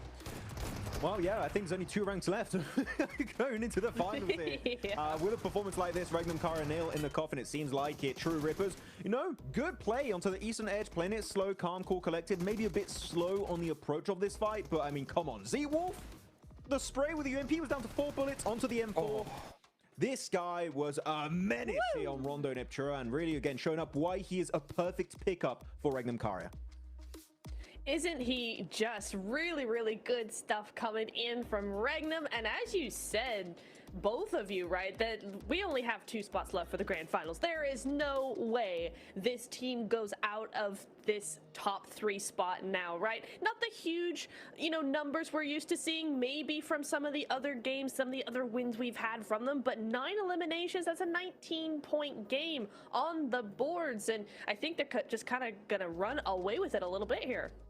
They are. Oh yeah, it's there's no way no one's catching them. I mean, they've got this lobby locked down here, Max. Yeah, it's a done deal, in my opinion, when it comes to Regnum Kara. No, really solid game. And keep in mind, by the way, we had this exact circle during the Gauntlet stage. It was won by Thunder Talk, but Regnum Kara, they're like, no, not again. We ain't missing out on a free win right now. And they played it really well. I especially liked how they made sure to hold the angle and stop Weber from pushing in onto them. They were so controlling of that ridgeline Niptura, and that setup in the mid to late game transition was literally what won them this entire match on Rondo. Yeah, it was really nice as well to see that there was no hesitancy once they got those initial knocks onto Weibo, right, to just go ahead, push it, spread out in a really controlled sort of way, very calm, very collected. I think as we said in the, while we were watching it, right, super calm, super... no! What? Okay, like, Nitra, I know you wanted to talk about it. Why? Yes. Just, okay, I want to see them in finals just so that I can talk. VP, I just want to talk. I just want to talk. That's it. Definitely not anything else. Let me tell you something. What are you doing? You were already in zone. I'm so confused by that play. Like, it makes sense. I thought they were going to, like, maybe do that for the solo that was still out in the blue and then just try and recall him, bring him back into the circle. Great. 10,000 IQ play. Not to go back. You're regressing. Go forward in the game. Don't go back and then they come in. They're like, oh, we've made it to zone. Into EA's arms. Okay, just give the points over. It's fine. VP. No. You know, we need help. YouTube chat. I invoke you. Tell us, put us your best theory in the comments because I am lost. I have no idea what the game plan was as we go through the finishing moments. They can see how hype Regnum Kara were. And of course, as we already said, Hot Jukes pretty much locking in their position for the grand finals. 19 points is definitely going to do that for you, but Weibo getting 14 points. They were in the middle of the pack, and DRX were in second place. They also get 10 points, most of them on boars, if I'm not mistaken, after the recall. So DRX, big farming up north. Oh, yeah. I think DRX are settling down in that second place position as well, putting up some points. Honestly, though, the big mover and shaker for me, it's got to be Weibo. This game here, I think, really sets them up for that possible top 3 finish, especially because we know how well they could do it Erangel and Niptura. Yeah, I agree. I would have liked to see maybe a little bit more proactiveness when it came to maybe sweeping the edges and clearing out more space for themselves in this game. But for a first game of the day, it's a really solid start. 14 points on the board, you know, when the leaderboards are still so close, that I think it's a really good setup for a confident next game when we get onto Erangel. You got also 2 very important points here, is that True Rippers get 9 points, which is great, but E-Arena get 9 points. Team Flash, 1 point. I believe they're gonna be very close to one another in the leaderboards. I don't think E-Arena jump in third just yet, but literally just a good game, depending on how Team Flash perform, and they will be the new top 3 squad. As MVP is wild. Are we surprised, Niptura? No. Definitely not. No. No, not at all, crazy. Man.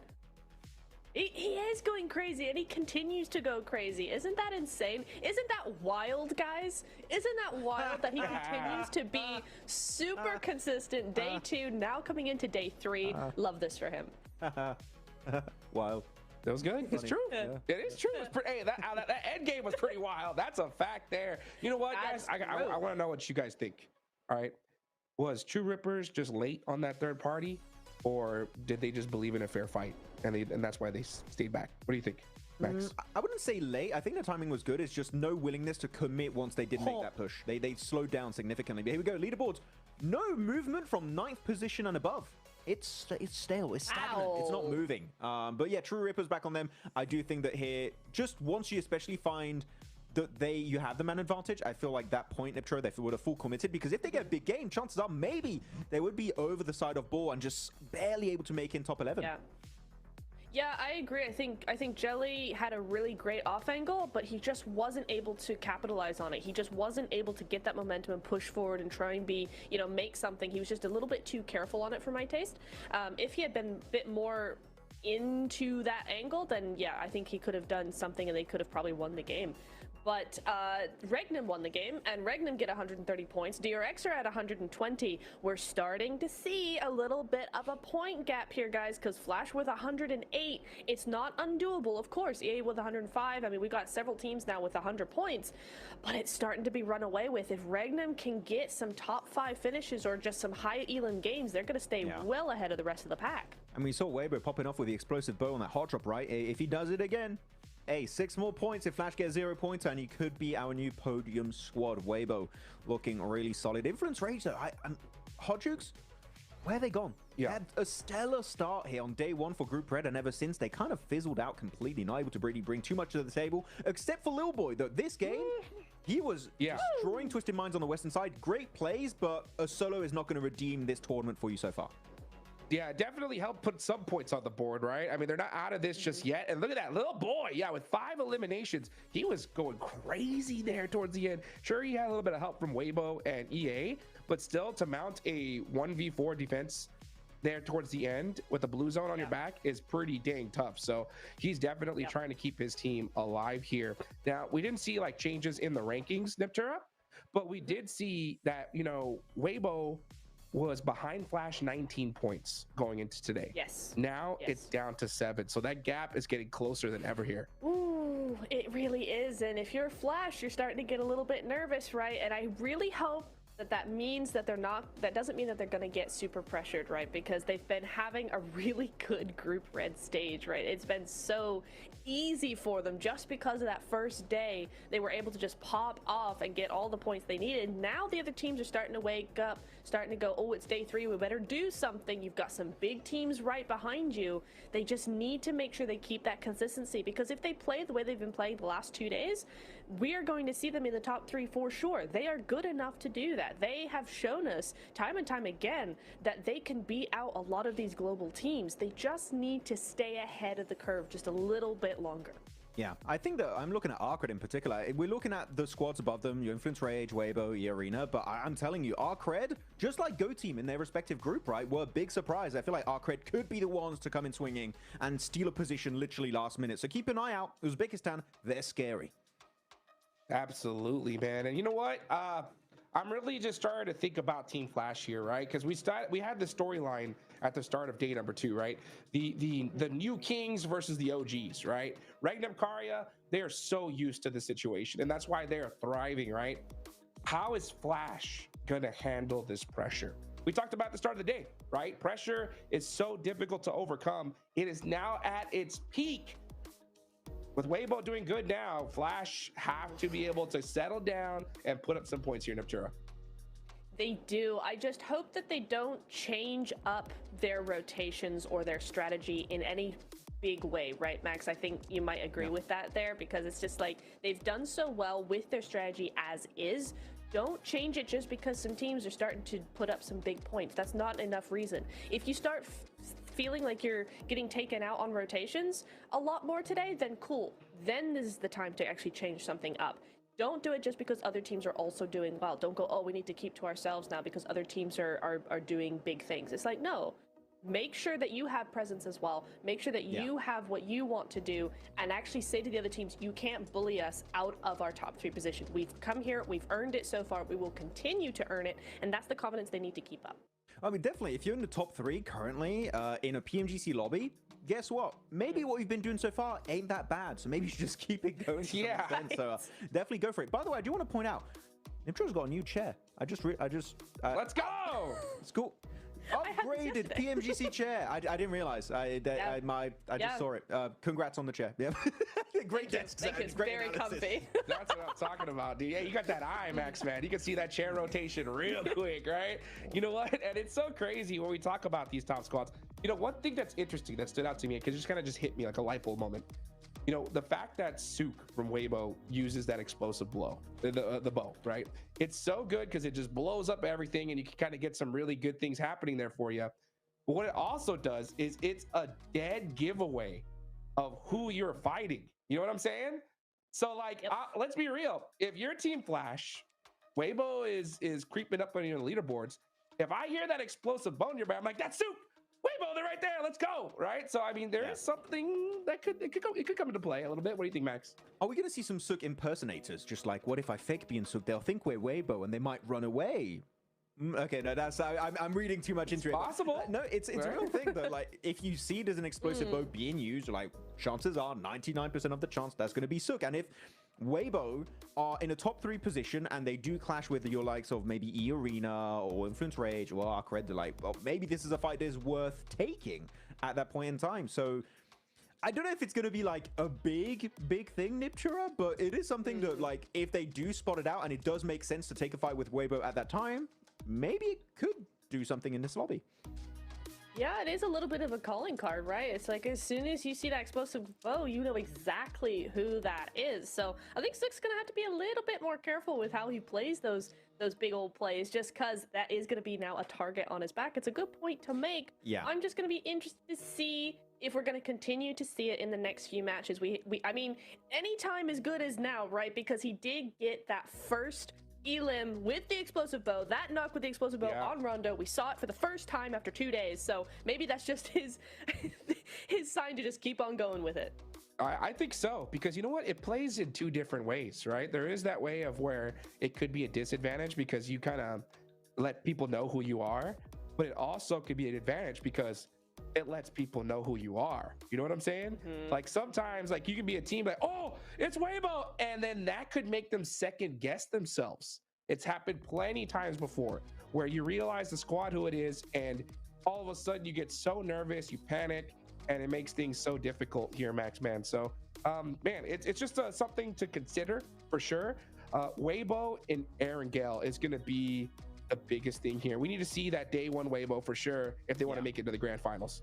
Oh, definitely. I feel like it's just a matter of time. Weibo, they're not going to fumble. They're going to get second place, as we know. Sook loves second place. If he can be in first place, he's like, hell nah, I want second place. That's how I do it in PL. That's how I do it at PMWC, and he's going to keep doing it every time, Niptura. Though, we're talking about players like Sook and stuff. I'm really wondering, the day we get, if we get the Mortar in PUBG Mobile Esports, if it comes to comp, who would be the Mortar guy? There's got to be someone like Sook, Doc. They're good with it. Phallic? I don't know. There's a few options. There is a few options. I don't know why my second thought was Top. First was Sook, then was Top. If he can't shoot you with a Mini 14, just snipe you with a mortar shell. You're right, yeah. You gotta have one. You gotta have one player for sure. Right? Especially if you get like a Milta finish and you realize that like OP Dip is in play. Because I think when mortars come out, guys, OP Dip is dead as a spot. Like completely. Oh yeah. If it does, it is OP. I don't know if it ever will. If it does though, it will be cool. I think it was OP. I think it was, but now teams have got, like, they know that's every crevice of that spot. So it's so weak from the backside. People just drive up, throw nades, and then it's just chaos, right? I think it's a strong spot towards like the absolute late game, but taking it early now, I mean, we've seen like in this lobby, teams like third party, fourth party, and it's just craziness there. It is hectic. I mean, I was talking about the mortar, but I get your point also. Yeah, OP Dip is quite interesting as a position on Erangel, the grassy pastures. But yeah, now onto Erangel. Curious to see who's going to be able to step up to the plate, Niptra. I mean, are we going to see Blank's Ghouls do something? Are they going to win an Erangel? I'm still waiting to see a big Erangel game from the Ghouls. Yeah, I would like to see that. That would be very interesting because, you know, we did see them get that win on Rondo. Now we need to see them get the win on Erangel if they're going to do anything, right? Because they are a team that needs to do something here. 9th place overall, still a safe enough position for them to get into last chance, but if they really want to make sure that they've got that spot, yeah, a win I think would be the best option for them. Of course, a win's going to be the best option for any team, right? But for them in particular to solidify that chance and make sure that they're not feeling as pressured for the rest of the day, you know, you want to get that win as soon as possible. I know I've been repeating myself, but we need to continue the Yangon Galacticos Myanmar legacy to some extent. We've got to keep it going, okay? I was very sad when they didn't qualify through PMCL. But here, of course, they're trying to hold the hopes high for the entire Myanmar region in PUBG Mobile Esports, which is growing rapidly, by the way. I'm very, very curious to see how they're going to be performing as a region going into 2026. Because, yeah, it's so cool to see these regions rise up at Hodgix, right? So, like, this year was the year of clearly Myanmar with PMWC. Last year, in my opinion, was the year of Japan. The best year Japan ever had, winning PMGO second place. It's too soon. Into PMWC at the halfway point that was eventually won by Alpha 7. I'm wondering which region will be the new rising region of PUBG Mobile Esports in 2026. There's so many good options, man. Yeah, so many indeed. You know, it made me sick to see that we're not going to see Team Japan in the grand finals here this year. You know what I'm saying? But you know what? It's back and forth, right? The lobby changes. We notice that teams like level up every single year, and you got to definitely just be prepared for that. You know, I'm looking at the back at the leaderboards here in Neptura. For me personally, it's really interesting because we're seeing such dominance. This is what I predict. We're going to see Regnum Karya, DRX just run with the rest of the lobby. I think they're in a position just like where it's just going to keep on happening. So you got one slot available. It's still possible for teams like GK and Arc Red to make it happen, but I think it's all on this first Erangel. I think they have to win it. If they don't, there's no shot. What do you think? I would agree with that. I think if you're not going to get the win, then you need to get a really controlling, strong game with a lot of eliminations, top 3, top 5, something like that, right? I think top 3. A win is always going to be your best shot, but I think for Arcade and Geek, you know, they're kind of 20, 30 points away. For the first game, I'd be very happy with just seeing their macro, seeing them trying to control portions of the zone, trying to see them, you know, sweep edges, get as many elims as possible. If they don't get the win, that's okay. I just want to see that momentum starting to build from a team in this first Erangel. Max, you agree? Yeah, I would agree with that. Overall, I'm just looking at the leaderboards. I'm looking like, what's the cutoff right now? Has it changed? It hasn't really changed right now. It's still 8th position and above. Maybe Burmese Ghouls can still do a jump up. They got 73 points. Technically, it is in reach of a 3rd ranked place from Team Flash. Yeah. So it's still doable for Burmese Ghouls. They can make it happen. You know what? We got to hear from True Rippers, right? After that last fight with Regnum Karya. Jelly is on the stage with the 7WG. Let's go and hear what this guy has to say. Welcome to a quick report with the 7WG. I'm joined by Hydro from True Rippers, a team that finished in 2nd place. They definitely could have gotten the win, if I'm being completely honest. Why was True Rippers not willing to be more proactive against Regnum Karya, especially when there was a fight going on between them and another team? उस time पे हमारे पास right का information नहीं था just हमारी left side वाली area हमने clear किया था एंड हमारे पास लूट की कमी थी तो उस टाइम पे हमारे लूट और उस सब में थोड़ा सा दिमाग चला गया था एंड जैसे ही हमें राइट का इन्फॉर्मेशन आया कि राइट क्लियर है and there is only 1 team left तो उस टाइम पे हमने लेफ़्ट का प्ले बनाने का ट्राई किया बट वहाँ पर थोड़ा बहुत हमारा चोक हुआ उसकी वजह से हमारा ये मैच थ्रो हो गया but we will work on that and ये वापस ना हो यही विश करते हैं They are saying that they didn't have a proper info about right side, and when they got the info about the right side, they were so late at that moment, and so they thought of making a play from left side only, and at the end they choked, and they are accepting that mistake, and they are going to come back next stronger. I appreciate the honesty. I appreciate that you even used the word choke because that's definitely what it was, but it is all about timing here at PMGC. I can't wait to see what you guys will be looking to do. You're continuing to learn, you're continuing to improve. And I'm hoping you make it to last chance. Shukriya, bye. Back to y'all. Well, you heard it. You heard it from the man himself, right? They knew that this was their game to win, and they lost it, right? You could see the look on their faces. I always am interested whenever we get these player camps. We saw it a little earlier. You could see the frustration in them talking to each other, but they seem to be focused, which is good because they need to focus up here big time if they want to make it the last chance, Max. Yeah, I mean, they're going to try and make their best. It's good to see, at least during the interview, they know what was the main mistake, so they can try and learn from that and build upon it. Yeah, well, you know what, guys? We got the next game coming up soon. I appreciate everybody for being patient with us right here because, man, it's so dang close, you know? Personally, when it comes to, like, that mid-pack of trying to make it a top 3, I think you got to go for it, like, without a shadow of a doubt. I think this is the game because, personally, from what I've seen so far, Arc Red, Geek, I don't know if they're going to make it a last chance, guys, considering that. You know what I'm saying? Yeah. It's last chance is going to be so dang stacked. It's only 2 days and only 2 teams are moving forward, right? So if you consider all that, you got to kind of look at this as like, hey, this is it, right? If we want to make it to the grand finals, we got to pull something out here. So I don't want to see them play show at all. I think they got to go nuts, Max. Yeah, I mean, I feel like there's only 1 slot remaining here. I think Team Flash might be the one to fall. DRX right now are looking mighty scary, so only 1 team can make that comeback happen. Well, we'll be right back after this break, guys. Don't go anywhere. I don't think any MSL champion teams are stronger than us. ممكن اقول لرؤوف طور لعبك لانه حبي احنا جايين ندمرك.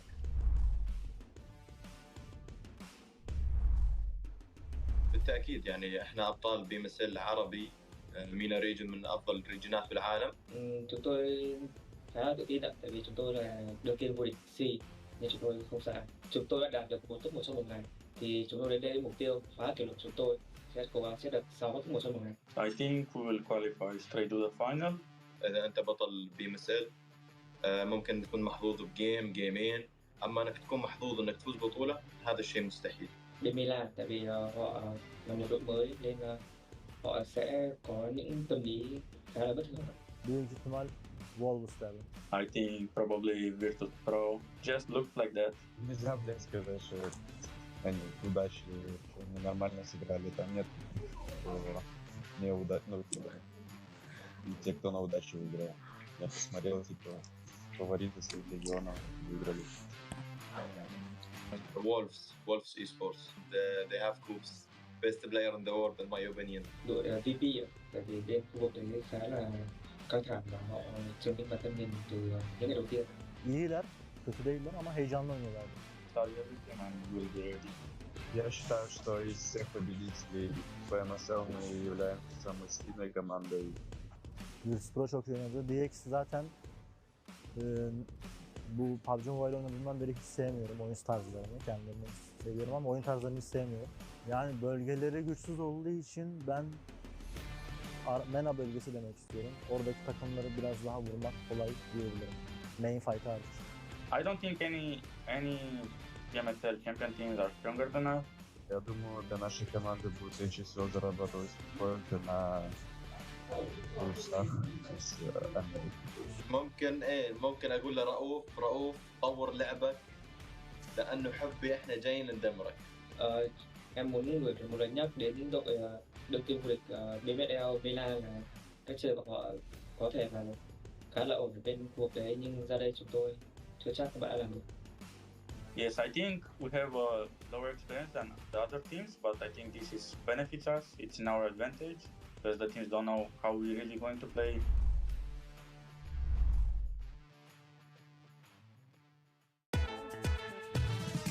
Takım içerisinde binada en beklenmedik pozisyonda kim oynuyor? Silas. Berkin abi. Silas. İlk başta fight atarken kim ölüyor? Silas. Silas hata. Ben. Fight içerisinde fight olarak değil de genel olarak Tamam. panik yapabilen kimdir? Panik mi? Arda mı? Wild tabii ki oğlum. Ha, tamam Arda, ben de o zaman Fight'ı ben değilimdir ben. Fight'ı bana gelmem. Mahmut olur ben. Mahmut'u Hayır, da ben- Ben farklı. En iyi karar veren Silas, en iyi aim de bence Hepimizin White'dır ya, aynen. CJ'den. Evet, yanlış yere geldi. en kötü kararı ve koşu gidemedi adam koydu. Takımda en iyi aim'e sahip olup da kötü kararlar verebilen Devam edelim ya kötü kararları. Benim. da IG'li hiç dinlemeyen, kendi kafasına göre hareket eden kim? Buna acil karar versin. Ben olabilirim. Sence abi. kim? Gelsin hadi yerine karar Ben versin. olabilirim ya. Ya kimse yok ya. No one. En fazla konuşan kimdir? Berkin abi. Silas. Silas. Küçük kardeş statüsünde kim var? White. Ben mi? En küçük sensin oğlum. Takımda diğer oyuncuları en çok kim güldürüyor? White. En fazla şikayetçi olan kim? Loxi. Mahmut. Loxi. Net Loxi bu arada. Bir şikayetimiz yok ya. En geç uyanan kim? Wild. En fazla yemek yiyen kim? Ya bu nasıl bir soru yani? Yani Şöyle. Bizi izlediğiniz için teşekkür ediyoruz.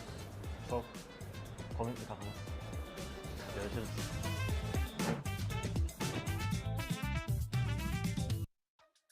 Welcome back, everybody. Appreciate you guys being so patient with us before we get match number 2 started. First Erangel of the day. I'm Hot Jukes here with Maxman and Neptura, here to give you guys some more information before we get started. Now, we did get a little bit of a clarification on the last interview that we had on the stage with True Rippers.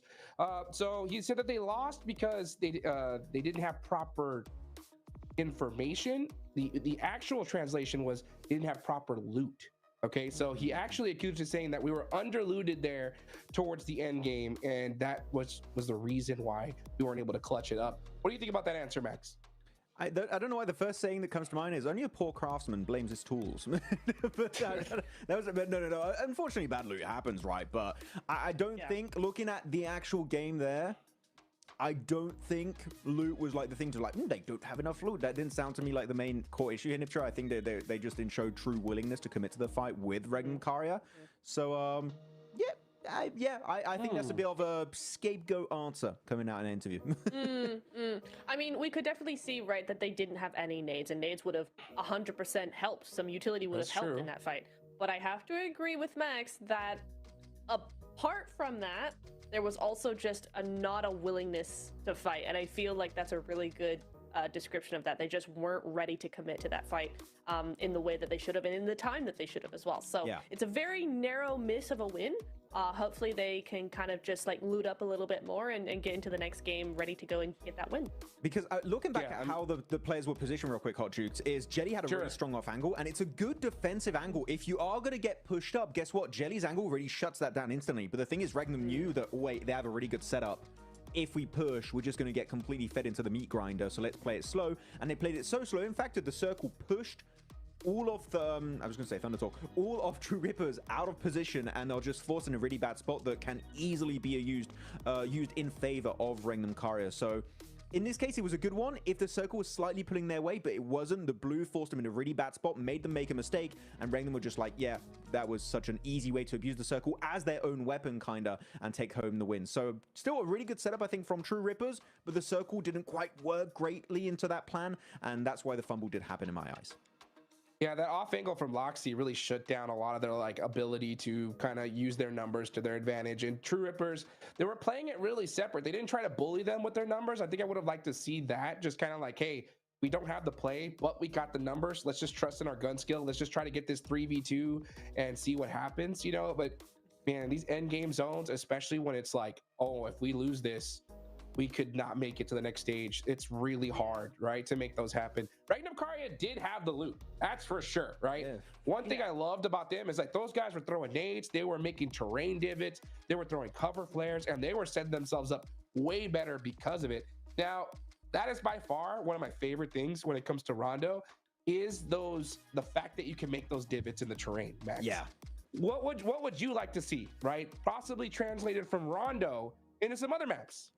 The terraforming is one of my favorite features, and if it goes onto Erangel, Miramar's already there's already enough dip snipture. I think we don't need it there.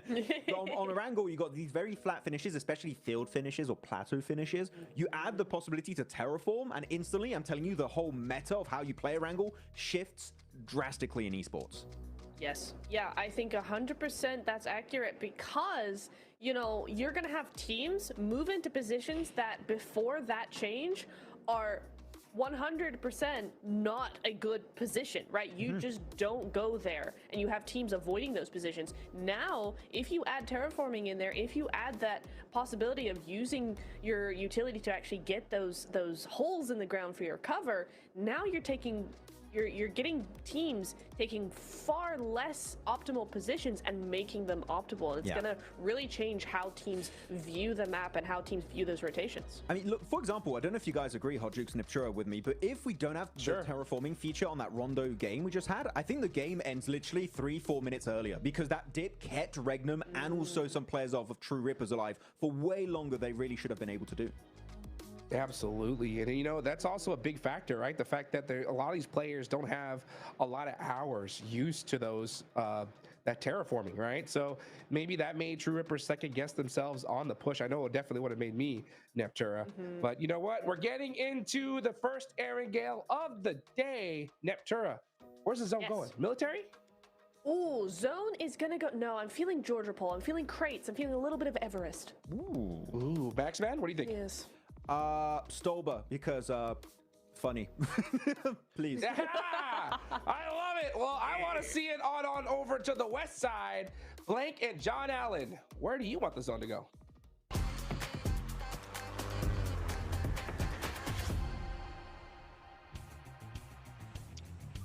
Where do I want the zone to go? I mean, that's always a difficult question. In terms of excitement, I mean, military islands are always fun, but we've seen quite a few of those now. We even had a back-to-back one. I mean, we nearly had a Zaki circle, so that could be quite interesting to go back on towards.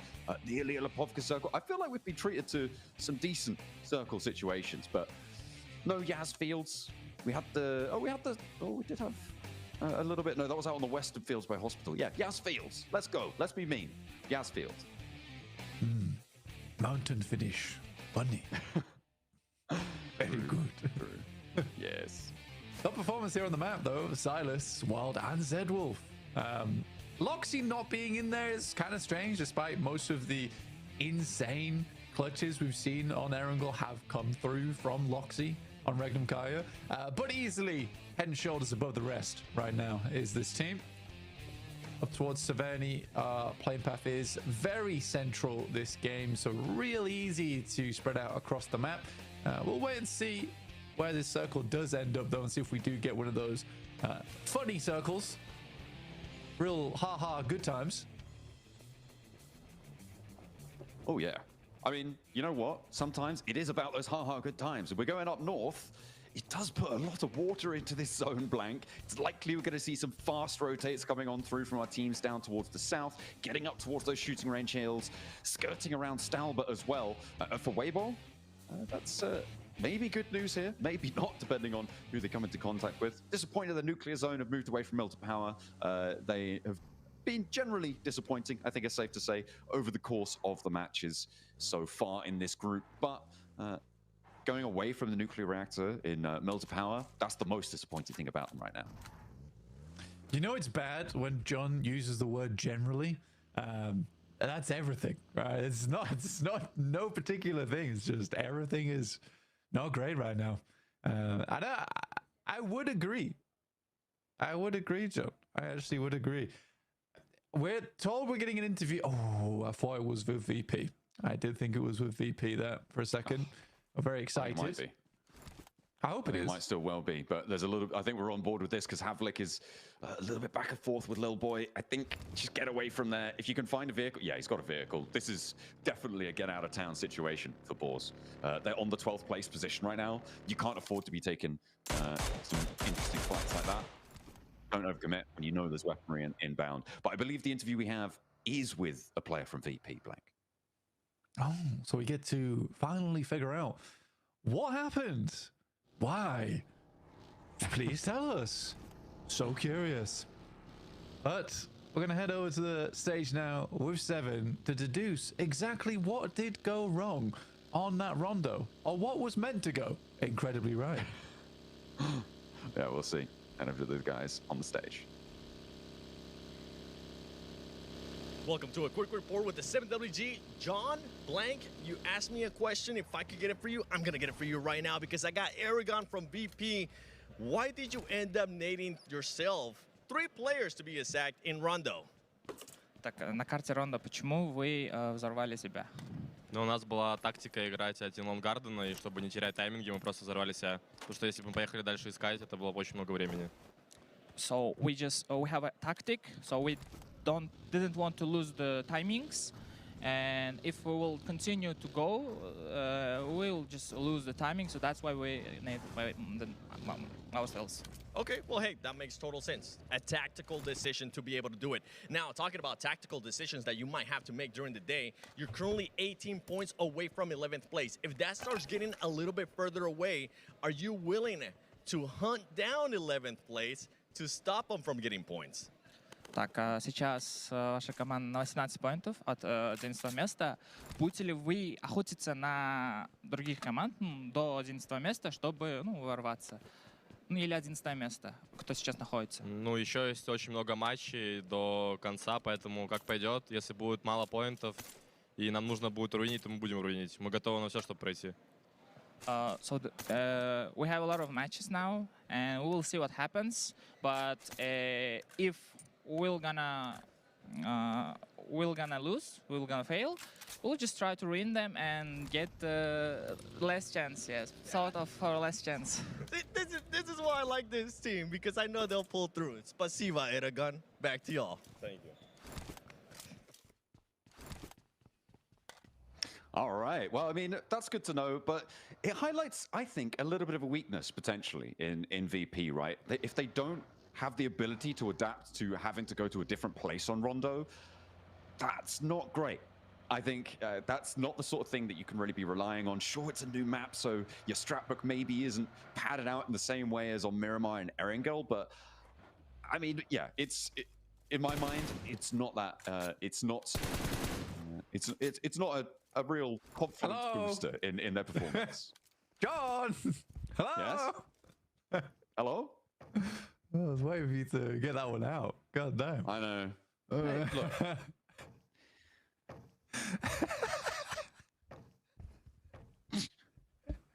Can I have a necromancer, please? Because I'm dead. I'm sorry. I'm sorry. Can you necromancer me, please? I'll rise, John. Rise.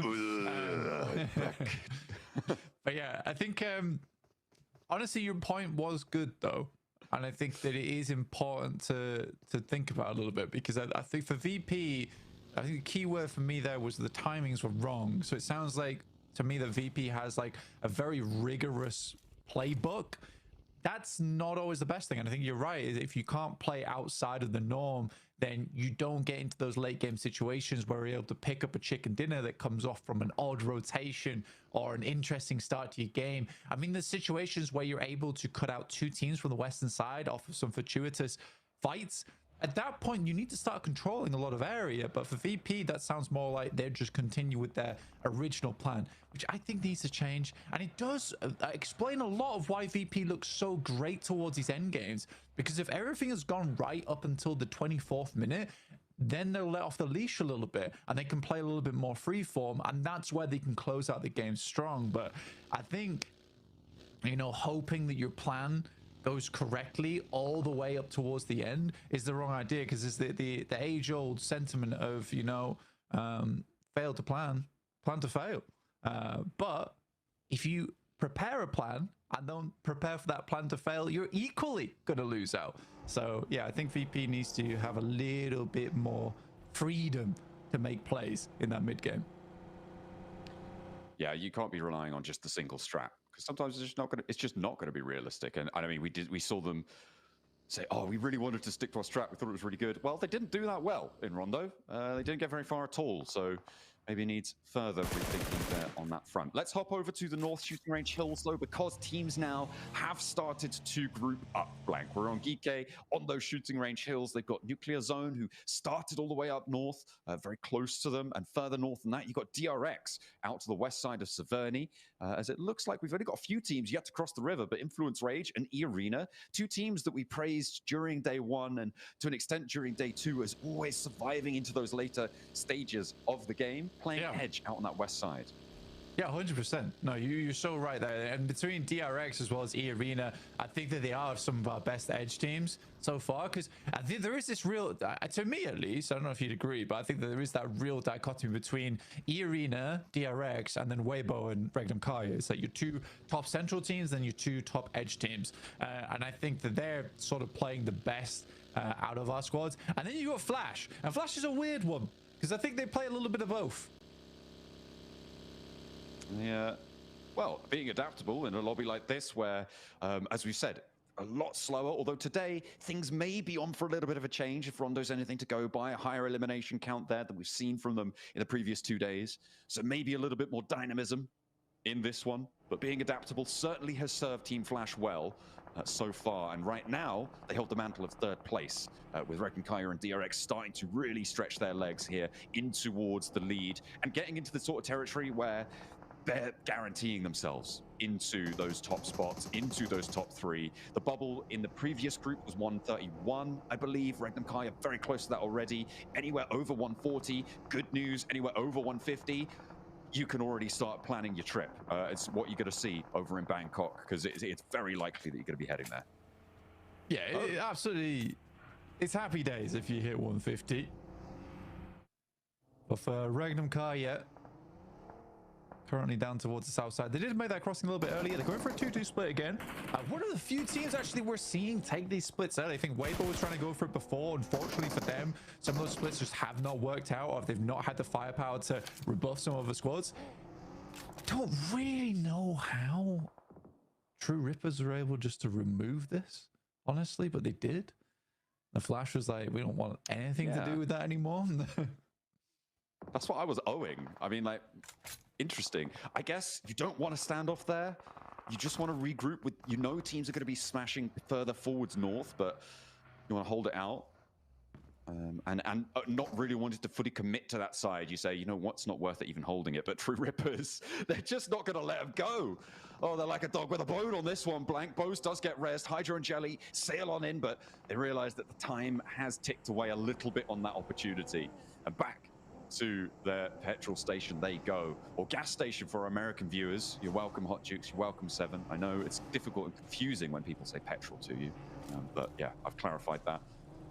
And True Rippers, they're going to be filling up the tanks. Yeah, get ready to go. I mean, for the Flash, honestly, for them, I suppose it makes a little bit more sense. I can get my map feed to remain live. Oh my god, dude! Stop! No, play! Oh, play! What? Are you okay? God, my map feed just won't play right. It keeps like falling behind by 5 seconds. It's being lazy as all hell. But yeah, I think for Flash, it does make more sense to head down towards the southwest side if they get ahead of it. And I think that's what in their head we're like, well, there's going to be quite a few teams that haven't quite made it here yet. So let's just push the advantage right now. And I think that Weibo is going to be a little bit surprised by Flash being here, actually, because they're sending down nice and early. With Influence Rage just chasing them, trying to pin the tail on the Weibos. They are maybe able to find a shot through. Alliance chiming in towards Stook, and Weibo didn't have the greatest presence in those final circles. They did decently, and they are pretty close towards that boundary, and they want to hold on to it as well. Hero now the last to stand, losing his teammates in order. Very, very close to going down as well. ETSH want to find more. They're getting the knocks. They're getting those flushes. Hero still with a last stand, and he holds off for one more. But his teammates are bleeding, and Order still not going to be up in an action. Needs to get across fast. ETSH, they crash a lot of their players in, and they're left only as one as well. Yeah, I mean, for ETSH, a little bit of an awkward push there. Order's definitely going down. Hero does the right thing just to try and hold the fort down. Try and make this one work. Quick spray. Won't quite find it, and Jimmy will finish off Order. One thing I will say is I think Order's been a little unimpressive this tournament so far. Oh my god, Feeder, what a shot. Unfortunately, there is shots from the sidelines from Joker. Immediately shuts them down, so they had the refrag there, so everything's fine. Yeah, I think Order's been a little bit unimpressive. Which I'm sad to see. I really like that guy. I think he's a strong player, but here it's sort of felt like Ketch from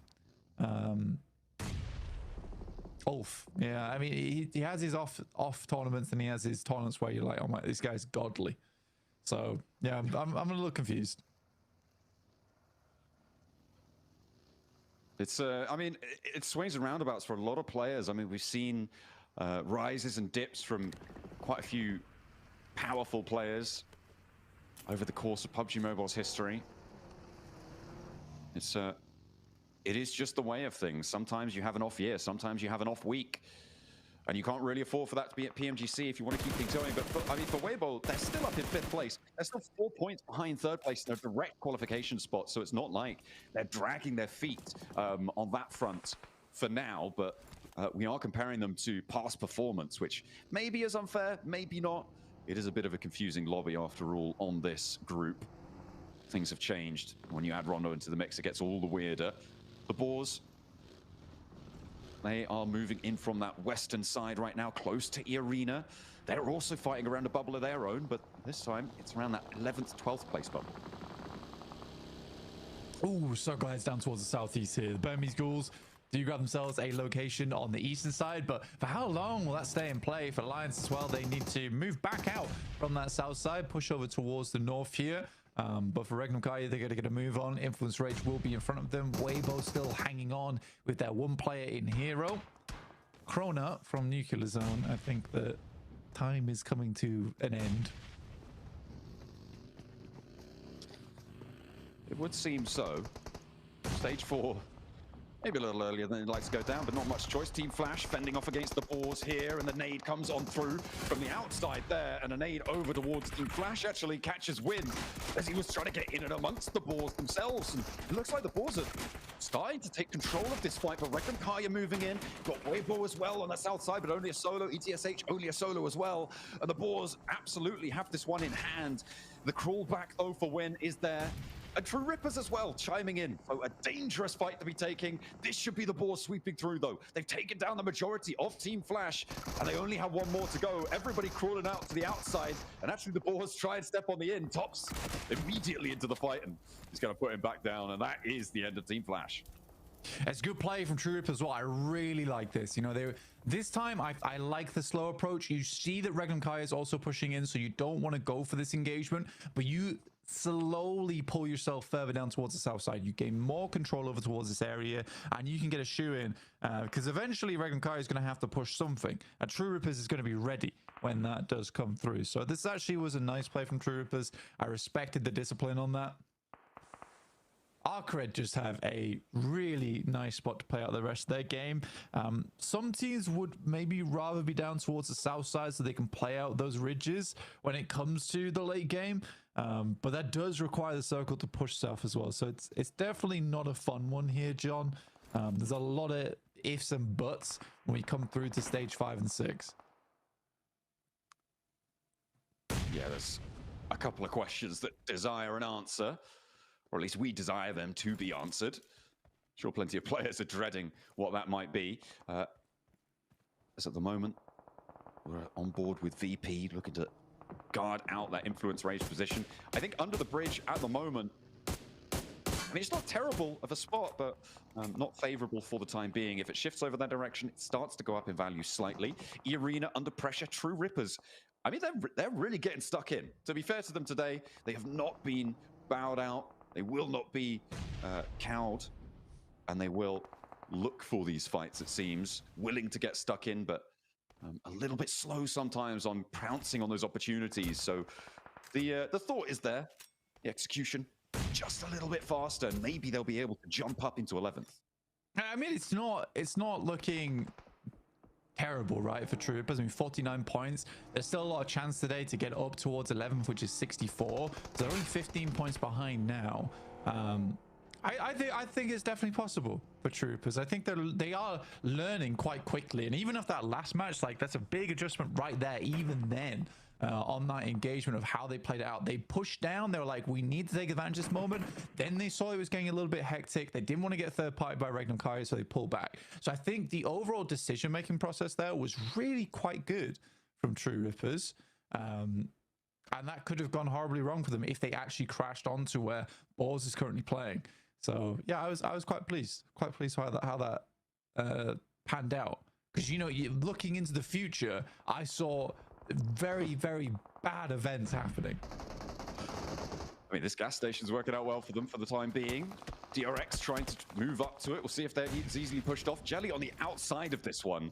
This is a really bold decision to be on the outside there. I feel like you just want to go on back in, and you can see that DRX are like, there's a guy on the outside. Let's just try and swipe him. Go for those vehicle plays. And not quite connecting on that first run around. We'll see if they go for a second. Nade over in from Hydro. His feet not exposed, standing on the rooftop there. And they do keep things under control for the time being. Nice shot from Keo over towards that side of things. Looks like VP again. They're trying to eliminate themselves to help with their timings. It makes sense to me. At this point of the game, one player should have been knocked. That's in their playbook, so they'll do it themselves. That's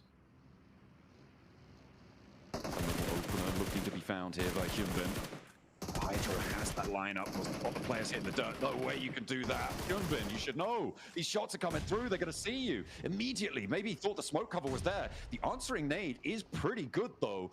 and Hydro will get knocked. Now it's just Kyo on the off angle, and his cover's moving away from him. Jelly's knocked on the flip side as well. On the swivel, hits the deck, stays alive, looks for the flush as well, and Soez goes down too. Now it's just up the kite safe for DRX on the approach. Can't stand up. There's Hart, there's Kyo, and they handle DRX on the approach. Held their nerve in the face of it. Hydro goes down, but DRX are taken out. Regnum Kaya look at a rise above. Be free and clear in that first place spot. Yeah, I mean, for Regnum Kaya, after this game, they're playing it slow now, and absolutely fair enough for them to do that. They know that right now, for them, it's 16 more points and they're done. There isn't massive prize pool difference between first and third place, but getting over towards 150 points off the back of this game, they've basically finished by match 2. So I think for Regnum Kaya, for them, all that matters is just getting a late placing in this game. For True Rippers, though, taking down second spots, big news for them. Very, very big news for them. They did hold a lot of angles there, so it was slightly easier, but still, they held their own. For DRX, it's slightly more unfortunate at 123 points, but again, they're getting very close. They're also getting very close to finishing out that day. It felt like a little bit of mistiming there by DRX with Hyunbin going for the lie down. He should have known that that angle was completely visible. The smoke blooms just a moment after he went for that play as well. So I wonder if that was what was happening there. Unfortunate for DRX losing that one out, but really good stuff, as you say. 4 True Rippers, very, very happy with that fight for them. A little bit messy in the middle of it, but they kept things together. Not sure what Harsh is doing still back there, but their options were very limited. We're on board now with the Burmese ghouls over towards the river, and actually Vertus Pro doing a lot of work against them. Blank looks like they've got the counter spell coming on through. Your necromancy might be coming to an end on this game. Oh, don't count them out yet. It's just still playing down towards the low ground, and the nades could be good. That one looks fairly on target. It's a lot of damage done. Needs a bit more chip on that side of things. Aragon is very lucky, and he will get 70% of his HP back. I think the nade should be running dry soon. What the hell? Burmese Ghouls still have some back in pocket. I mean, Ichi's still got one more. DBS now pulled out for maximum effect. Ooh, a lot of damage from Vertus Pro's nades. Godspeed has to dodge the bullets and be effective with his own. Ichi lines them up, but Vertus Pro answer. And in a 4v2, that's not the sort of trade you can go for. They get the flushes, and that is the Burmese Ghouls down. But Alliance have the lineup. They are 2-2 split right now, and they've watched all of this unfold. Eragon to fall, and there's a lot of damage sidling its way on over to the Vertus Pro camp. They're looking for the reses, looking to keep this one going, but Cluck wants to stop it, wants to stop these reses. Looks like they're not going to have too much luck, though. And the fold back might need to come through. Yeah, I think for Alliance, they did as much as they needed to do there, which was to move up, finish off that fight, hurt Vertus Pro a little bit, and then move back down again. Hero does go out as Alliance are able to hold on. This is probably the best Alliance game we've seen in quite some time now of the 7 elims so far, with a really controlling presence. I talked about this earlier, John, that ridge down towards the southeast side that currently we're seeing Alliance play around. Very valuable, but requires Circle to come down here. It in fact did. So now Alliance can get a good game off this. Basically, they just need to hold on to that angle, looking over towards Vertus Pro as they slowly move their way down. But for quite a while, that's going to be the only threat to them for quite some time. So I think for Alliance, this game can be played out pretty carefully towards the season side. We're on this eastern side. You say Alliance just keeping Vertus Pro on their toes. A lot of damage being poured on through this open hillside is not their friend. And it looks like, yeah, Arc Red are going to chime in from that northern side. They've spotted blood in the water blooming around Vertus Pro, and they are like sharks to it immediately. Glory 22, he's not even stopping on the hillside. He's like, okay, I want to know what's going on here. More like piranhas, maybe, because they just feast upon Vertus Pro, not even worrying about Alliance across the way. Somehow Voston doesn't go down to it, but they do manage to clean it out. And I think at this point, Arc Red, they've done their job. They now actually have a decent amount of control with this flex out. Yeah, pushing down this side was pretty good from them. And I mean, Alliance were slightly more preoccupied with Vertus Pro, and it means that with Arcred being able to get towards this spot with no knocks going their way, yeah, they actually are able to get a lot done from this spot. Jimmy on a wide off angle, trying to find some of these players coming through from Arcred. Jelly also getting towards an end game as a solo. quite important for at least ETSH and True Rippers here. For Boars, I am kind of worried for them. This is like the first time we've seen them in a proper end game. But they are in 12th place, John. It's further than I expected them to go. All right, well, fantastic stuff. I mean, it's further than I expected from them. I mean, I'm not going to back down from the comments I made about Boars at the start of this group, right? They are a team that I'm really not expecting a lot from here. So to make it to last chance would be a massive victory in my book for the squad to be able to keep things going. And right now, they are on that cusp. And with a good game here, as you say, they could be jumping up to join that top 11 spot, push Twisted Minds out of things. But they do have to convert here. With 6 elims, they're a little bit on the outside, and they've got Regnum Kari to worry about on that south edge. With Silas already stepping his way into the zone. I mean, Silas moving down towards the south side. Alliance are really preoccupied with Arc Red, so they even spot this push. Finally, Olio is able to look over this way. But for Regnum Kari, they've got to deal with Boars as well. That was ambitious. Very, very ambitious coming through from Regnum Kari. Yeah, that's a bit of a mad regroup there, but again, as you said, most of their day and most of their group is pretty much under the belt. It's tucked away and secured. They do want to go further, but they've already managed to ladder up and get a fourth. I was about to say third place, but that was actually Silas who went down just there and get a fourth place. So pretty decent stuff, getting 4 points. What was it, 5 elims as well? So a total of 9 on the match. That's pretty much done and dusted. They're very happy with that. Even after a mad regroup, the Boars starting to suffer on the hillside. They are now down to just one player, EXO, remaining, and he's not going to be getting Havlik back up. This is a big game now, though, for Alliance. If they win this game, it sees them safe, right? At least going through the last chance. It'll push them quite far up the leaderboard towards the middle, and it'll be a lot of other teams battling out for those last chance spots. So I think for Alliance, it's a really big game for them. Unfortunately, we've seen this team really mess up a lot of end games in the past, and it could happen again here, especially with this circle, which shifts hard over towards Arcred's position. Luckily, Alliance is already sending out, getting quite a bit of work done. Good shots from Jimmy with the AUG, and Olio will finish off the other. Just Havlik now left alive. 12 elims for Alliance. This is looking to be a very big game for them, and they are desperate to follow through on this. Absolutely, but against Arc Red on the circle right now, Arc Red have got the terrain, they've got the circle edge under control, and Alliance have yet to put a foot in. Look at the high ground for Glory. He's going to have angles over to Jimmy, towards Olio. It is a really difficult push here. It's going to rely on the gun skill for Alliance, and to be fair, that's something we've seen from them, Blank. They have been competent in those fights. But it's all important now, as you say, looking to try and secure their spot. It was a 3-way 98-point tiebreaker on the bubble back in Group Green. It was a little bit higher than we were expecting it to be as well, but for Alliance, I don't think they're going to be able to make it up towards 98 points this match, but they can get damn close. And to be honest, although Alliance hasn't been explosive in terms of performance, they've still been putting up consistent points throughout all 2 days. And even today, shots over towards Easy for Bad Boy, but no knock found, which is the big deal here.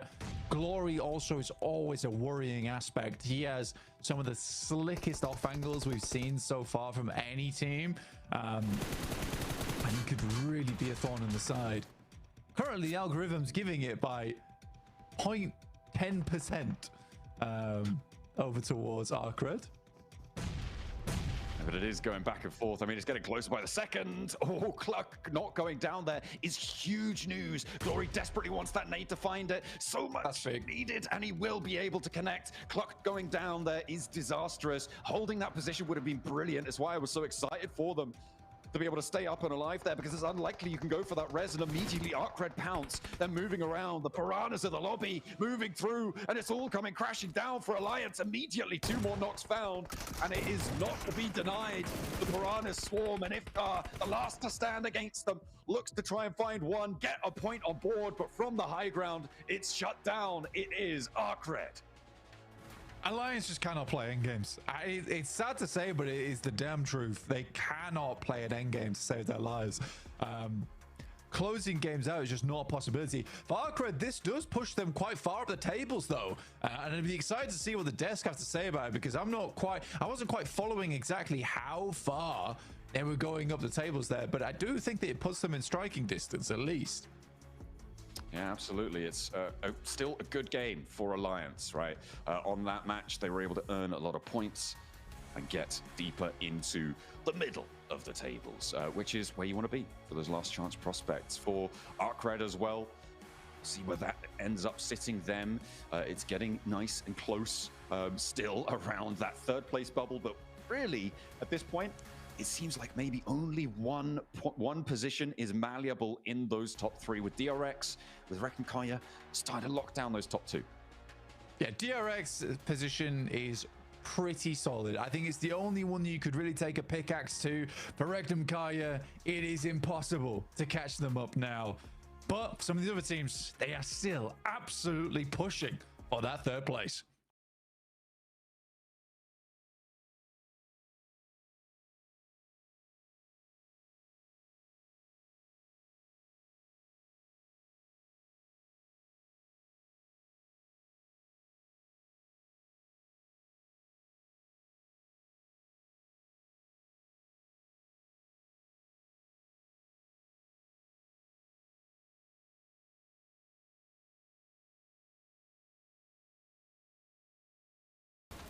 Arcred's back were against the wall. They needed to win this match if they wanted any shot of making it to the grand finals.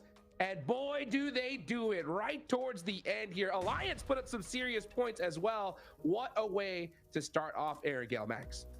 What a perfect setup too. Every single team around Alliance and Arcred in the leaderboards, Hot Jukes, just taken out relatively early this match, which just opens up a huge opportunity for these teams. And you know what? They strike while the iron is hot. What a great game, and perfectly timed too, Niptra, to see coming out from both Alliance and Arcred. And Arcred in particular, creating a little bit of a man advantage. And guess what? The moment they have that 4v3 scenario, full send to make sure that chicken dinner is not going to slip between your fingers.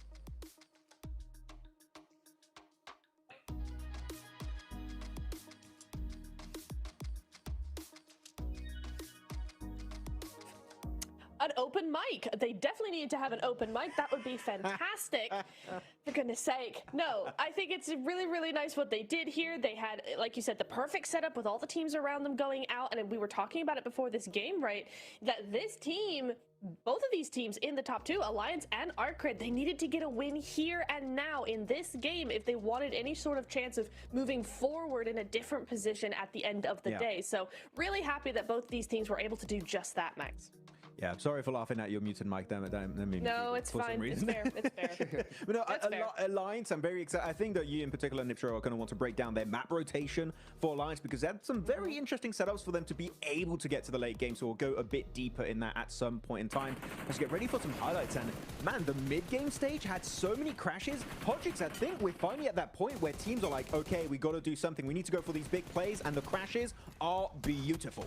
Oh, I can't tell you how excited I was for this match just watching it, because I was like, it's about dang time. And everything worked out so perfectly for Arcred, Alliance in particular, because we got, towards that end game, 2nd through 6th place were out early, right? Rek'Mkaya, if they get points, it's pretty inconsequential at this point. We know they're going, right? So for that 3rd spot, this was the perfect scenario for Arcred. I mean, True Ripper's also in this one. Look at that, winning a big fight versus the likes of DRX. And I'm not sure if it was intentional or not. I think they were trying to maybe bait DRX towards the wall so they could actually shoot their feet under that wall and actually create a little bit of a man advantage. I don't know if that was intentional or not, but if it was intentional, a big brain play here coming out from True Rippers, as Vertus Pro getting a bit humiliated in that position. If you're a good approach, but the off angles just decimated the entire squad. Yeah, they got off-angled to smithereens, I think is really appropriate to say here. And it was unfortunate. They tried to do something with it, but again, we're just not seeing that confidence in their plays. We're not seeing that full sweep that we need to see, especially in that zone. But we are going to go over to these team rotations. I love this graphic so much. And you can see here that the Boars and Alliance, both of those teams had to go into the zone, right? The biggest rotations coming in from them. But you see here Alliance, look at get that spread over Garden, right? Really controlling that south side, making sure teams can't really cross that bridge until Alliance have had their share of it, right? Until they're done with it. But they move across the bridge, taking advantage of the fights that were happening on the north side, right? Taking advantage of those fights to actually move in, not to get elims, but just to move their own position forward. So you see them make that full rotation across the bridge. And then here is what I love to see. This next zone shift, you see two go over towards VP's position, controlling that area. Arcred do the same thing, to be honest, and well played there, right? But I just love how we are seeing Alliance really being able to move around there, and 20 points is going to be their reward for that. I mean, the setup player for Alliance was Jimmy. He was going next to the riverside, and he was making sure that he had an angle on both Vertus Pro, and after that it was Arcred, and he was really stopping a full-on clash from happening in the first place. So really, if we had to go for one MVP, maybe not stats-wise here, Hot Jukes, but at least positionally speaking, it would have to be Jimmy, because oh my goodness, that guy was a godsend for Alliance. Dude, Jimmy's been going nuts all day today. Even in Rondo, right towards the end, we saw him putting up some serious points. So this is a huge charge from Alliance. I'm just saying, if somehow, some way, this squad, Neptura, is able to make it into the top 3, it will be the comeback of the century, like without a doubt. Oh, it has to be, right? Because it's the final day. It's you're down in the middle, in the mid bit, right? In the middle bit of the lobby, and then you come in with all those points. I mean, this is exactly the springboard they need to make that, Max. But that would be such a storyline. I would love that. Sorry, I'm a little bit cringy because Flash got 0 points. Yup. I don't like seeing Flash getting 0 points. They might be slipping out of the top 3 after that performance. Here we go, though. Arcade Glory gonna be our glorious MVP for this match, with a total of 3 eliminations. But yeah, the negative, Team Flash losing steam, losing momentum, that confidence, that presence in the late game scenarios is just not there for the squad. Win might have to rename to losing, because right now he's not taking the dubs. Let's take a look at the leaderboards here, and oh my goodness, that 3rd place position is now looking scarier than ever. Arcred are not that far away, only 6 points away now. Flash just haven't been able to put up anything here. And now, I mean, even Alliance, they go from 11th all the way to 8th, Max. This is getting crazy. I mean, they're lucky that the arena only got 1 point.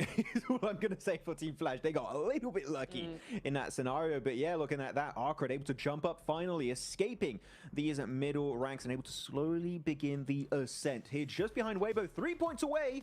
Arcred, they could pull a go. They could be the surprise factor, Niptura, and just snatch away a final slot literally in the last few matches of day 3.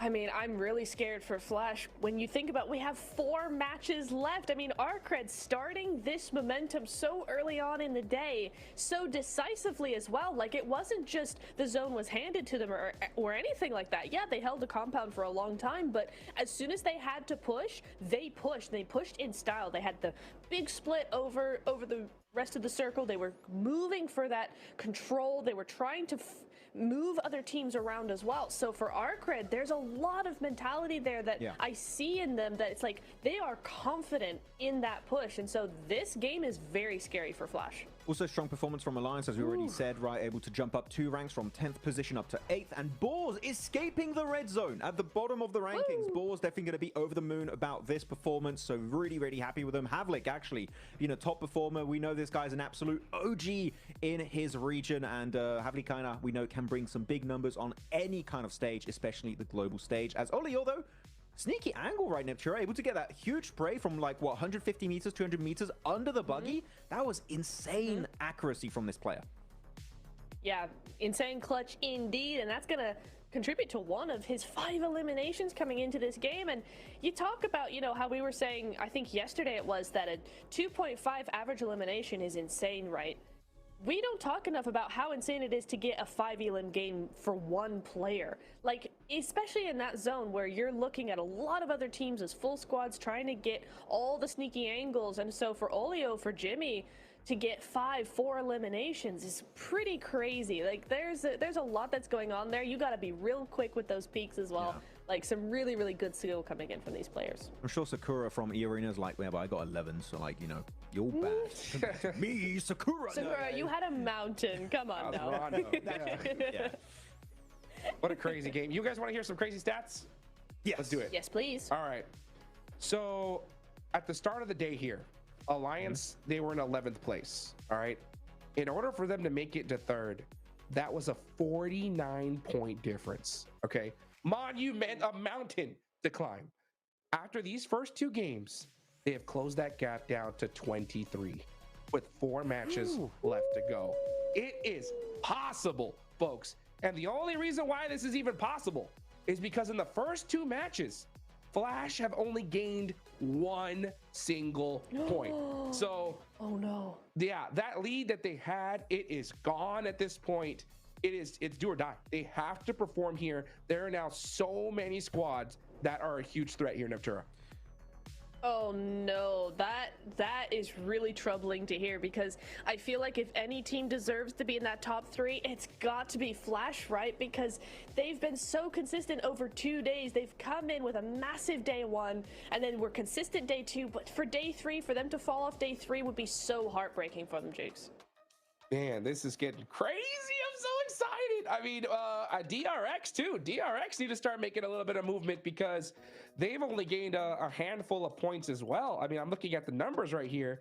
Prior to today, they were sitting, nice and comfortable with a good amount of points. But in this last match, they only got 3, so they're out of 123. They still have that point gap, but that's for this match. If for some reason DRX can't put up anything, and you see EA, Weibo, Arc, Flash get a good chicken dinner here, it could get mighty close, Maxman. That's for sure. Yeah, I mean, we've seen that happen to Team Flash, right? It could definitely happen to DRX too if they get a little bit too comfortable. They're resting on their laurels. You know what? They could be slipping. Out of top 3 seems a bit unreasonable, but I've seen worse, unfortunately, Hot Juice. So there's definitely a possibility for DRX to slip down if they do not bring some points back on board. But it's really good for the middle of the rankings, right? I love seeing all these top teams get eliminated, not because I don't like them, because I love a good comeback story. And you know what? Right now, Alliance, Arcred, they're doing just that. They really are, yeah. And I want to go very quickly back to DRX, right? We saw what Regnum were doing. I mean, Regnum are pretty safe right now. Oh, no. Please don't do that. Please just be resting your head. Don't look. No, please. We need you to do well. Come on. That's right. No, but I think for Regnum, they know they're pretty safe, right? And we saw in that last game, they got to top 5. They waited until they were in top 5 and then tried to make some moves, but weren't super pressed about getting as many points as possible. I think DRX need to aim to do the same thing, right? Just make sure they get a consistent top 5 finish, just get enough points to keep ahead. And I think if they take a page out of Regnum's book, they'll be just fine. Oof, that's hard to do, man. Regnum are going crazy today. I mean, they're so comfortable. They're putting up points no matter what. Even that last push just looked like a heat check from them, to be honest. Like, it looked like one of those situations where, like, we got this. Let's just push, see what happens. We can afford it, right? So they still put up 9, so they're locked down.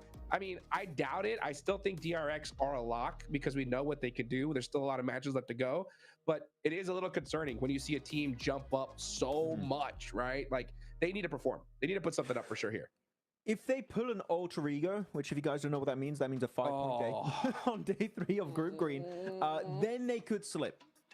And that's after I made a video on alter ego, and I did make a video on DRX. So again, I got some interesting messages, but no, they're fine. I'm just memeing. They're gonna be okay. But no, going back onto your point, Regnum Kara, right? They're looking really comfortable.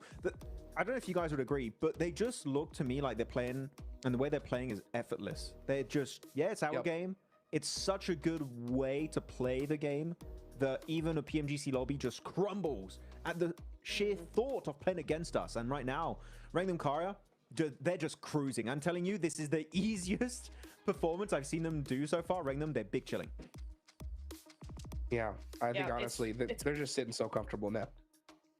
Yeah, they are, and it's all down to them slowing down. We said it yesterday, right? They just slowed down their pace a little bit because they weren't doing too well. I mean, let's remember day 1, they were struggling big time here.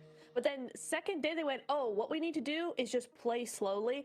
And they were able to just flip the switch just like that. So today, I think they've really found their mojo. They've really found what they need to do. And Max, they're looking so good for this next game. We had the APG prank. But that was the Regnum prank, and it's done now. The prank's over. It's done. It's done. Well, here we go into match number 3, Erangel. Which team is going to make that rise like we just saw from Alliance? Maybe Burmese Ghouls, Blake? It's time for them to arise.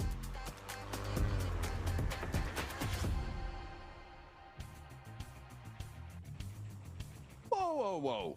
He's stealing your bit there, Blank. That can't be right. That can't be right. We'll have to talk to someone about that one. That's not on. We'll head into this game though with that setting of it being so close around the third place bubble, because that is what teams are going to be paying attention to. Yeah, I mean, for Burmese schools, they need to rise again here in this game if they want to get something done. I am a little bit concerned though, and my necromancy powers aren't quite going through to help them out too much here at the moment. But again, there's definitely much more important teams that I'm invested in at the moment.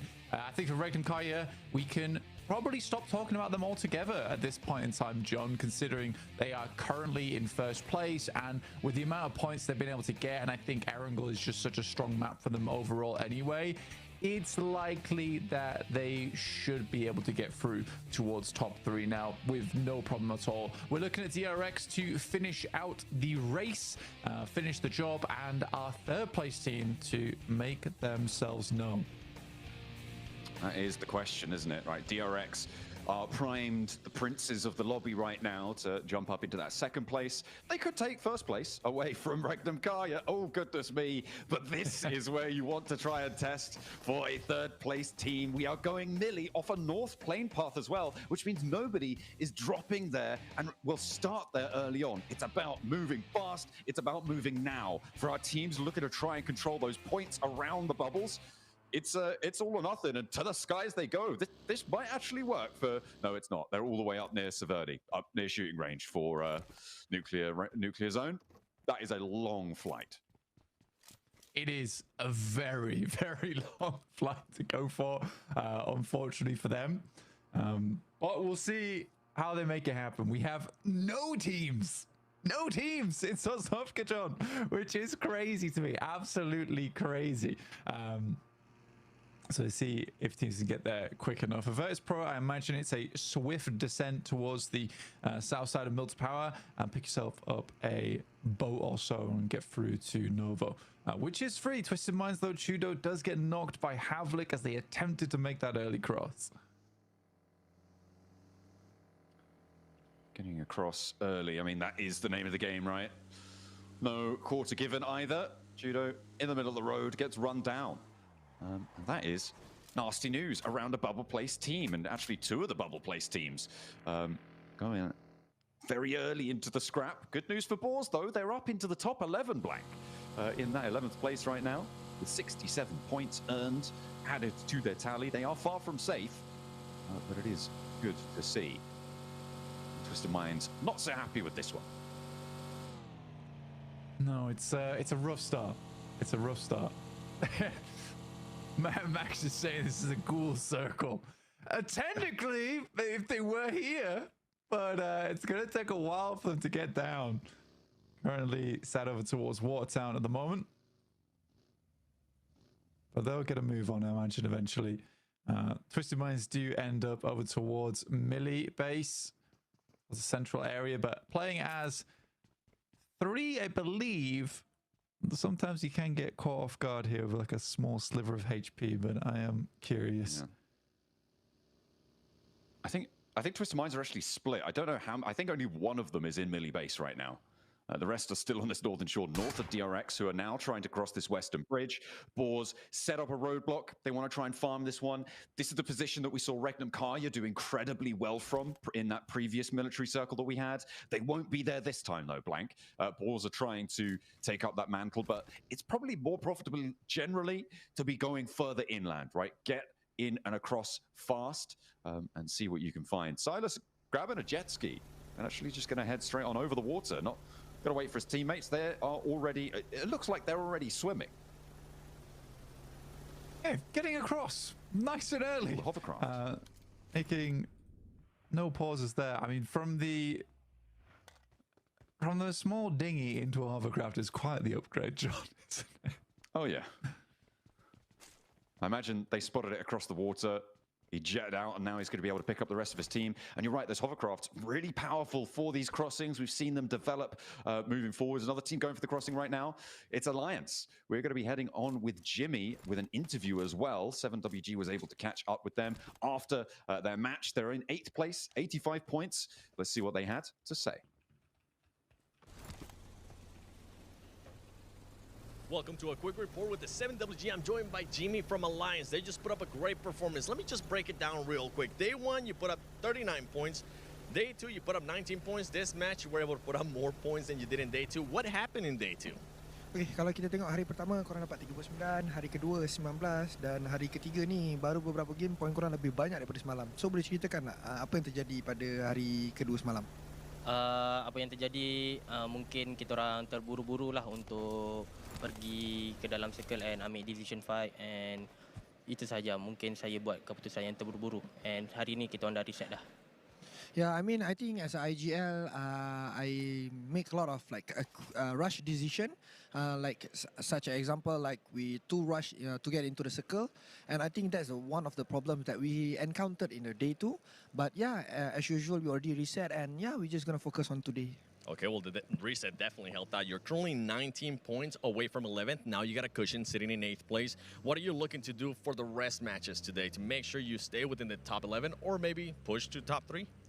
Okay, sekarang kalau diikutkan cuma 19 poin berbeza dengan nombor 11 dan sekarang korang adalah sedikit gap yang boleh dikatakan seronok jugalah. Sekarang korang dekat top 8. So apa plan korang? Adakah korang nak maintain ataupun mungkin aim untuk top 3 ataupun just duduk dalam kalangan top 11 tu? Sebenarnya untuk main goal kita orang nak top 3 and kita orang masih ada lagi 4 match. So nothing impossible. So kita orang nak top 3 and kita orang will do it much more better untuk this day untuk kita orang dapatkan top 3. Okay, of course. I mean, the aim is still top 3. I mean, there's still 4 games, and I think it's achievable. And I'm very confident that we're gonna try to climb to the top. And yeah, we're just gonna do much better. According to me. I like the reset. I like the confidence. Terima kasih, and also Salamat Hari Jadi, Melvin. Back to you all. Let's see what Malaysia can do today. All right, keep that confidence going, keep that power trucking, see what they can do for Alliance's side for Malaysia. The Twisted Minds, they did manage to get Lord across, and the Boars are trying to hunt him down, do even more damage to them. Lord around the generators now, trying to stay alive, and does have a first aid, so can't get back to health. Lord pulling the pin on an nade as well. I don't think Snowix is aware of this one either. We'll spot it now as he's just tippling out. Yeah, reposition there is good. Snowix puts the pin back in his own nade, and Lord will be allowed to heal, but he just doesn't have his teammates within blank. The other two, they're still on that northern shore. Well, let's just bring it back a little bit. Right now, Lord has currently been in a 1v4 and has effectively finished out the 1v3. Now there's only Snowix to deal with. So Lord has actually made a play of a lifetime right here in Millibase without the rest of his team. So yeah, I think this is insanely cool coming through from Twisted Minds, or at least Lord. And this would be an insane anchor point for the rest of the team to regroup on. The shift goes over to Millibase as well, and you're right, if they can get there, it might be pretty profitable, but we'll have to wait and see, because Snowix is still alive, and I think they're looking to disengage from one another. Lord doesn't want to bite off more than he can chew, but he has been plenty violent on the inside there against the Boars, and I mean, we missed a lot of it behind that interview, but able to stand tall and actually take back that 11th place spot from the Boars, who took it from them on a neck-and-neck tiebreaker right now on 67 points. There is a back-and-forth conversation to be had, but you can't count the teams beneath them out either. Vertus Pro and True Rippers both wanting to jump up there as well. I'm paying a lot of attention now to this east side bridge as we're on board with Team Flash. There's about 4 or 5 teams now looking to cross here. Flash waiting, looking over towards ETSH. Flash still holding on to 3rd place at the moment, 109. E-Arena far out in the blue, currently still trying to push in towards the circle. They're around hospital at the moment, so it's a long journey. Same for Weibo, but Weibo's just coming out from the blue now, around shelter. No, of these shots hitting for the Flash over towards ETSH, which does make their cross now a little bit more difficult, though they are assisted by Arcred, who are hand in hand right now with the Flash. Well, for the time being, at least. Looking to try and keep things going against ETSH, and both of them, Arcred and Team Flash, looking for that third place spot. Both teams competing for that area of the table. ETSH very much not. They'd be happy with anything really at this stage, and we'll see what they can find. And for a little bit of a run across, this is the last player, I believe, for ETSH to actually regroup and might be able to get away with this. Twisted Minds do regroup as we hop back over to the military base. Snowix on his own, no recall beacons here in Erangel, and Twisted Minds with 3 actually making it through in a way that maybe nobody expected. I mean, for Twisted Minds, it is a crazy performance from them. I mean, all down to Lord personally. In that 1v3, the fact he's able to hold off the boards is just a monumental task. But well done to him. Vertus Pro did make their way down towards that south side. Arcred, one player goes down to the play zone here on the outside, but mostly to the bullets coming through from the Flash. Yeah, that's going to be the major damage dealer here in stage 2. And this is good news as well for Team Flash, again, defending their spot on the tables. It's just unfortunate. There are so many teams who are looking to try and push up towards them. Fortunately, though, a lot of them actually also stuck in this traffic jam blank. We've got Arena, who can't even see on the map right now. A big south shift on this circle as well, by the way, keeps that south coast in. Yeah, Team Flash, Arena, Weibo, Arcred, all trapped in the traffic jam from the northern side. So maybe for Arcred, this is really good, or Team Flash, this is really good, if they're able to control this East Bridge. Yeah, it's going both ways right now. Both teams kind of concerned with getting across here. Weibo are off in the distance, currently taking some good shots though, and getting some points on board for their troubles somehow, some way. It's very, very packed in over on this eastern side. Very hard south shift down towards Sosnovka too. So VP feeling quite confident with the way that one pans out. Alliance looking to do more, as they said in their interview, and see themselves a little bit safer towards that top side. Currently 85 points. So, you know, it's not out of the world of possibility right now to still get into top 3 if you're a team like Alliance on 85, but it will be a difficult run for them. And as we know, they don't really have that staying power towards the end of the games, and I think you need that if you want to make that final push at the end of the day. Geeky, it is a wild run out, and it goes terribly. Yeah, they are not going to go too much further, and the points split apart as Twisted Minds. Oh, they have Regnum Kaya to deal with now, and that's a little bit taller of an order than going up against the Boars. If you are able to go for a 1v4, but Lord does want to finish the job and will be able to do it. A technical 1v4 here going through from Twisted Minds as Lord is able to get that final elim on the last Boars player. Goodness me. Okay. Finally done and dusted. Twisted Minds, though, down to 1. Balls out. Regnum Kaya just sailing in. It seems that they're not done quite yet, Sean, which I find surprising. I feel like for Regnum Kaya, at some point, you just kind of want to be like, let's save some of our energy for the grand finals. But no, they are looking to get as much experience as they can in these games. I think that they easily have the highest survival time out of any squad inside of this lobby, which means the highest amount of practice out of any squad inside of this lobby so far. Influence Rage on a very... Go on. I was going to say, and they'd be playing through the whole gauntlet as well, so even more under the belt, and against some of the teams that, if you haven't played in that gauntlet, you won't have faced up against. Yeah, no, and again, it's nice to see, especially getting as much experience versus DRX as well as the Flash potentially. It is something good, and like you say, also for last chance, like depending on which teams make it through there, you also have experience against them as well. And it's so many more hours of footage to go over before you go towards the grand finals. I think that's something that is like underestimated quite a few times for teams, is the amount of footage that you get from playing out these matches. For some of these teams, they're getting less than an hour's footage sometimes after day 2, just because of the amount of time they spend dead. So I think for Regnum Kai, this is really good because you do have quite a bit of time now to really go back over the VODs before you head over towards those grand finals. Yeah, absolutely. Getting yourself that research time, that research period, very important. But for a lot of our teams, it's all about just getting there in the first place. I feel like, I mean, Influence Rage, we're on board with them right now. This was a team who was back and forth, in and out of those top spots, and now they're very much at the back of the queue for it, with Alliance almost in a position to overtake them as well. They are the team that is the furthest behind of the chasers, but if you can take down Weibo on the approach, that is great news for Influence Rage. Nuclear Zone as well, looking to find a spot as Krona. No, not going to be able to do so. Hero spots him up the top there, wonders what he's doing, but actually the rest of the team are here for a little bit of retribution. Hero borne down upon him. Yeah, he's not getting away with that one. You can crawl upstairs all you like, mate. Your health bar's nearly zero.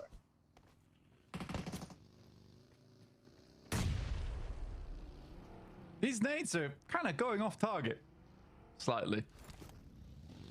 But Influence Rage is trying to live onwards. Again, it's just a kind of a difficult area of the map to play, in my opinion, John, which is why they are quite split. We have seen some big wins from that location, but at the moment with it heading down towards the south side, really uncomfortable area of the map to work with. But Alliance are in this end zone. They're looking to push that momentum even further. Keep on going, keep that momentum going for Malaysia on that south side. Keep it under control, but as you said before, it's those late games that seemingly Alliance sometimes struggle with. And this seems like a bit of a late game position to be taking up, right? All the way on that south side, playing inside the compound. If the circle keeps them in, it's very likely they're just going to have to try and get all the value from the late game. And it's more often than not that we see them get the lion's share of their points from those mid-game elimination counts, from those scraps that we've seen them in before. Relying a little bit more on their gunfighting. Let's see what they can do. The Burmese ghouls in the meantime, they've lost Unknown. Well, that nade looks like it's on target. Nuclear Zone. A tasty morsel for the ghouls to feast on. Yeah, it's a good wrap from Burmese ghouls, honestly, depending on where they were coming in from. So I think it's good that they get down towards this location, and they are cleaning house right now in Nuclear Zone. And there will be a clean sweep. Sadly, there is some shots going their way, but I do think that this is a resable location for them. Just have to be slightly worried about Alliance taking some pot shots towards them, and the vehicles exploding too. You can see Olio getting some hits in there. Godspeed doing his best to create a blanket of smoke for Yatka to lay across. Trying to create that comfort for him. Vertus Pro as well, moving through against True Rippers. They lost Voston, but they managed to find two in response. Erangel answered on towards, and this fight has been a little bit back and forth. The circle pops down south. This does help out True Rippers, but with only two players, they do need to control Vertus Pro. Jelly's going straight in. He's going in for the fight, but Blank, he's immediately torn to pieces, and now it's just left to Harsh, and Vertus Pro likely to be able to get this reset. I mean, Vertus Pro will be able to get the reset easily off the back of this. I think this is a very, very resable location for them. Harsh just has to send forward from True Rippers to get towards the center of the zone alongside with Lord, the one and only, the 1v3 master on that side.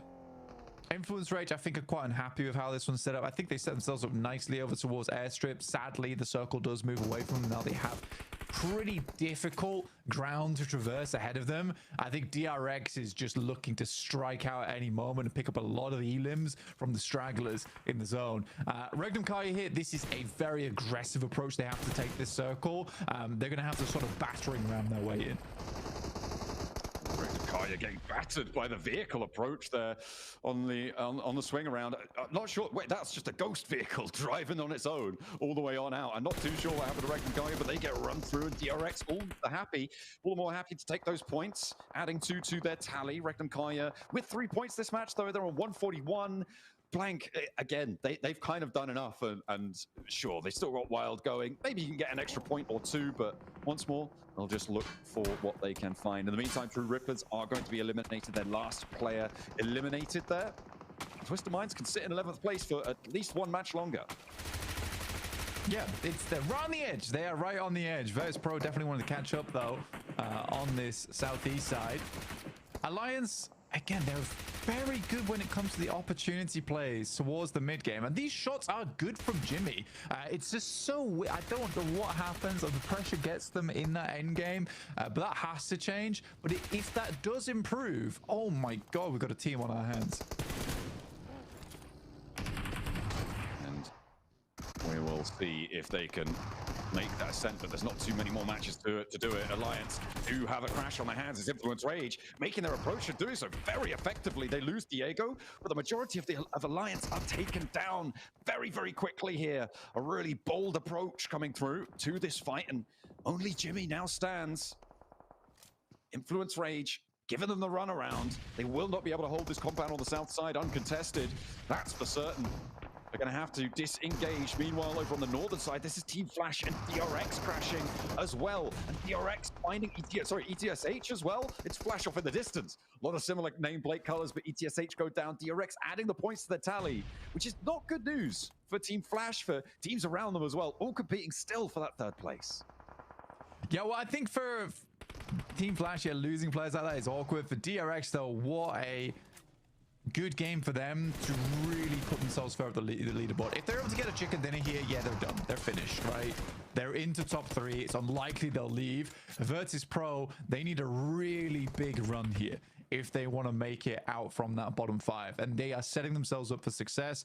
I just talked about how good Alliance could be, but it really does feel like that 4v4 is just not there for this squad, which is so surprising because everything else about their gameplay feels really strong. I think it's a very similar situation to what we see from OG, honestly. It's just that this 4v4 isn't quite as good. I would even say that OG had a slightly better 4v4 than Alliance. But yeah, I don't really know what's happening here for this squad, but that has to change in the future.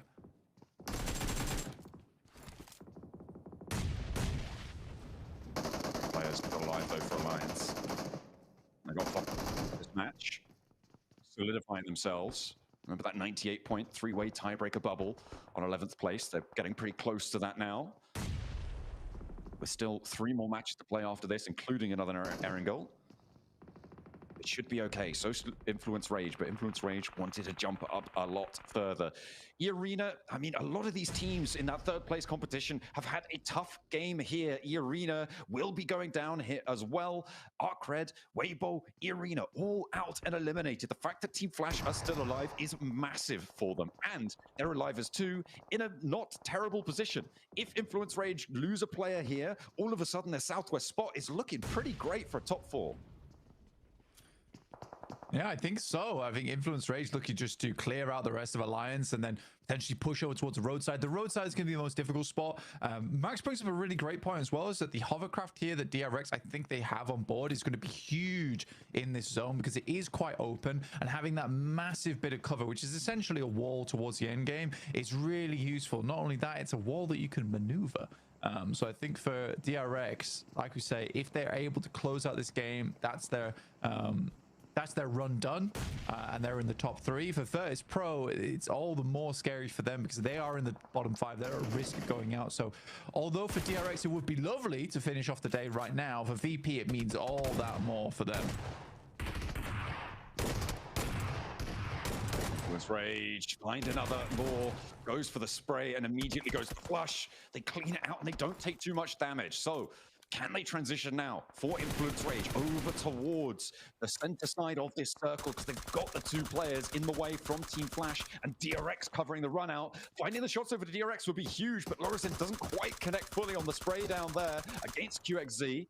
The vehicles might be going up in smoke, and DRX maybe overexerting themselves over on that northern side. They'll have to bide their time for a little bit longer. Erangel gets delivered. A little drop, but I don't think he's going to be able to stretch his legs far enough to be able to go for it. I mean, he's already got the ghillie suit. What more could you ask for? In this kind of zone, it is a really big blessing. Grows it up in front inside that loot crate, which will be nice for an end game. Honestly, extremely potent weapon. I imagine he'd immediately switch it. Oh no, I think he's, yeah, maybe he's just happy to have the 3x on the M4 for the long range. I guess with the shotgun as well, you sort of do want to hold on to that because the Groza does kick a lot. It might be something, especially with this circuit, it might be something he switches towards later on when players get closer to him. How does Influence Rage do this? This is a really tough approach.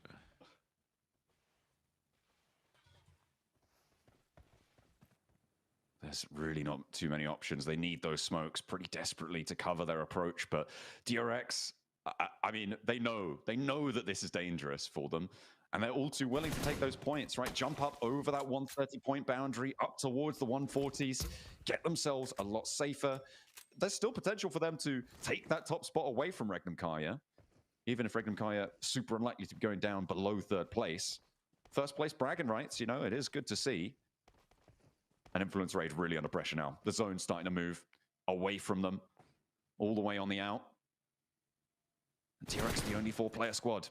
They made the transition over to the water tower, but actually it's going to go undamaged for the time being, but they still have to go further. And the blue zone's not going to stop. No, it won't. I think for Influence Rage, they're just going to rely on other teams taking shots towards one another, but these are some slick shots from So Easy. Really accurate too. Lord is trying to get a little bit of an investment off the back of that. Flash wins actually taking a lot of those elims away. And as a 2-man, if they can get up towards the top 3, John, it is very, very good for the top 3. I mean, getting those points as well, that's really huge stuff. A 3-way 108-point tie right now sits in 4th, 5th, and 6th.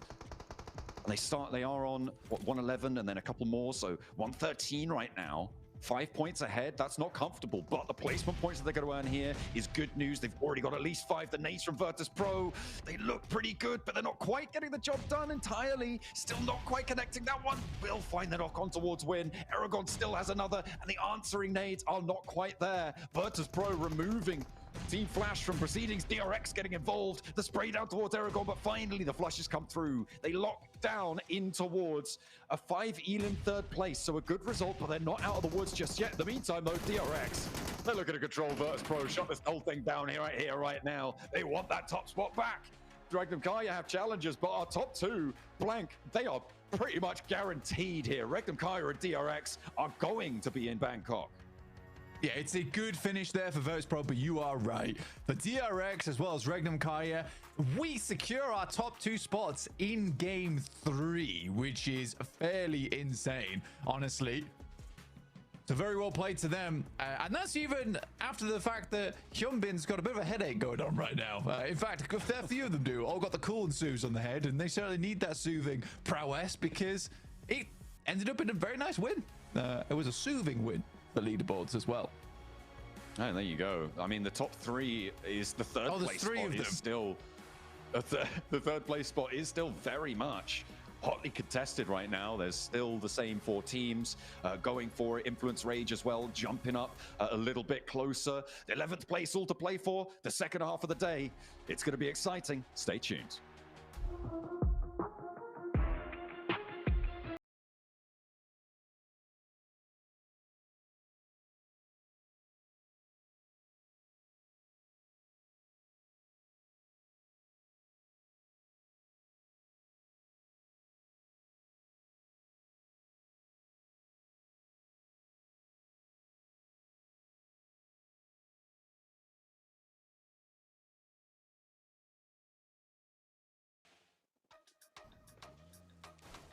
And that 4th chicken dinner locks DRX in to the PMGC Grand Finals. We were worried there for a slight second, but this win here sealed the deal, Max.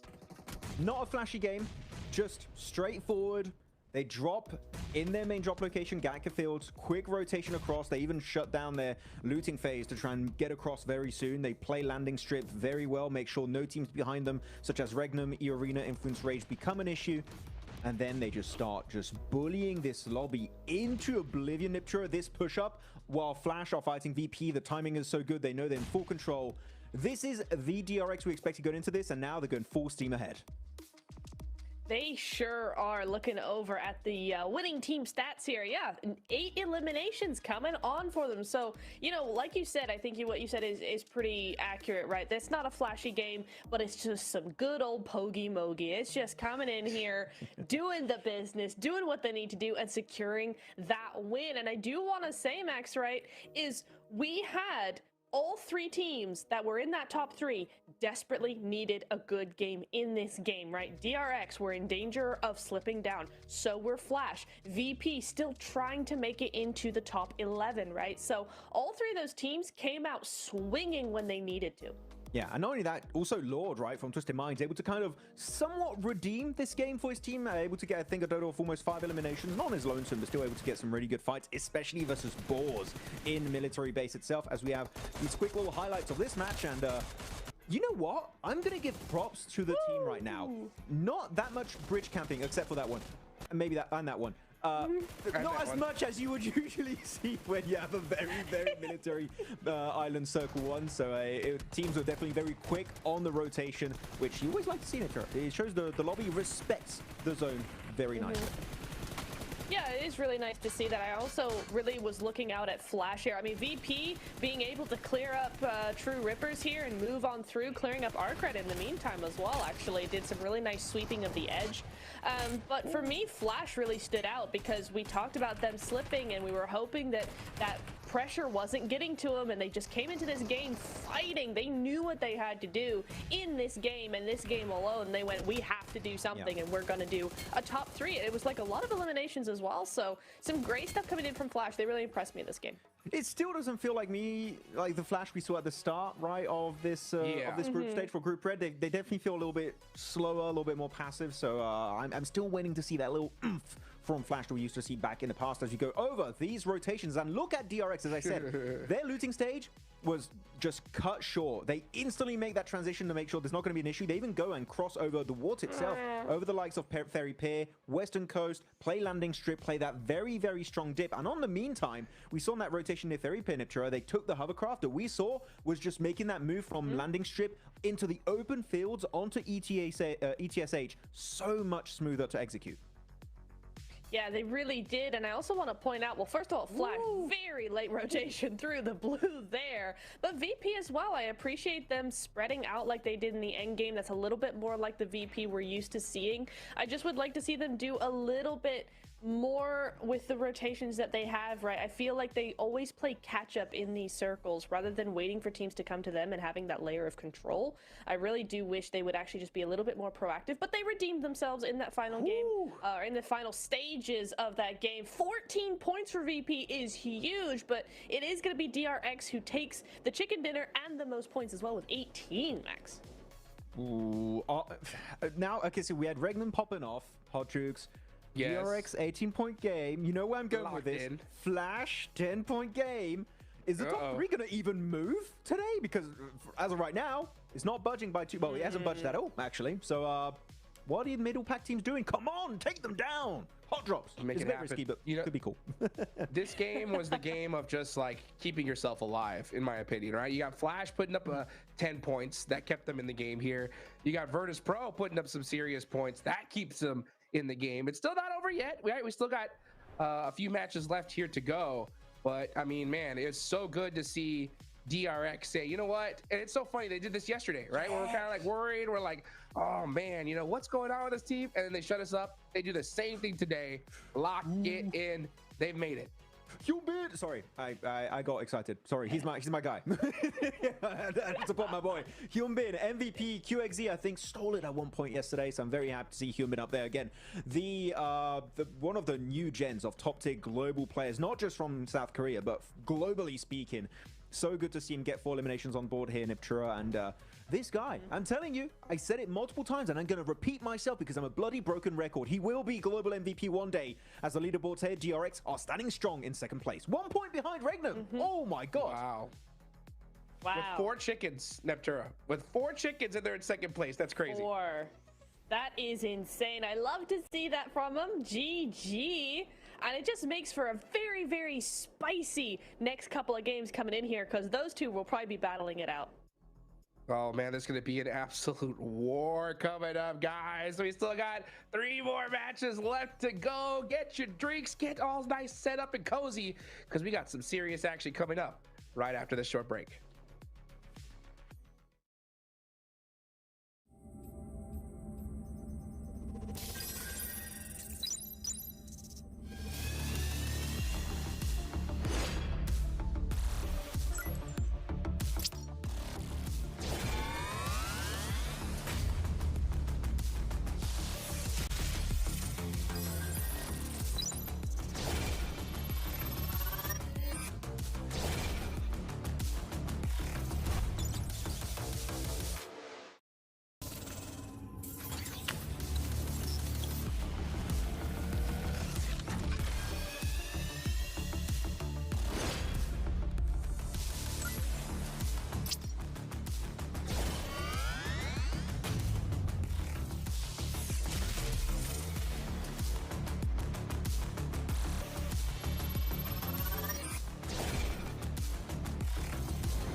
krizi geçirmiş olabilirim galiba. Alo. Anneciğim ne yapıyorsun? Anneciğim. İyiyim bebeğim. Sen ne yapıyorsun? İyi ben de çok iyiyim valla. Maçları izledin mi? Oo izlemeden olur mu? Kalp krizleri geçirdim ben burada. Bana 2'ye çıktınız, ikinci oldunuz, geri 3'e düştünüz, geri 2'ye çıktınız. Ben kalp krizi geçiriyordum yani o sıra. Neyse mutluyum annem. O da diyorum ya, 3 gün formayla takıldı. Valla. Formayla gezdim iş yerinde. Ben de resim atıyorum ya iş durmadan. İş yerinde de formayla yani şey yaptın değil mi? Formayla gittin. Evet, evet. İyi sen ne yapıyorsun? İyiyim anneciğim. Özledim seni, sadece seni özledim. Ben de seni özledim valla. Aradım akşam, bakmadım hayırlı olsun demek için. Uyumuşum bir de uyuyakalmışım. Ben de dedim kutlamaya mı gittiler, ne yaptılar? Öyle işte. Tamam anneciğim. Tamam. Seni seviyorum, öpüyorum. Ben de seni seviyorum. Öptüm hadi. Hadi arkadaşlarına çok çok selam söyle. Aleykümselam. Yok hanım canın sağlığı. Bunları da tebrik ettiğimi söyle. İlet hepsine tek tek. Tamam aleykümselam. Onların da selamı var sana. Tamam aleykümselam anneciğim, hadi görüşürüz. Hadi görüşürüz, öptüm bay bay.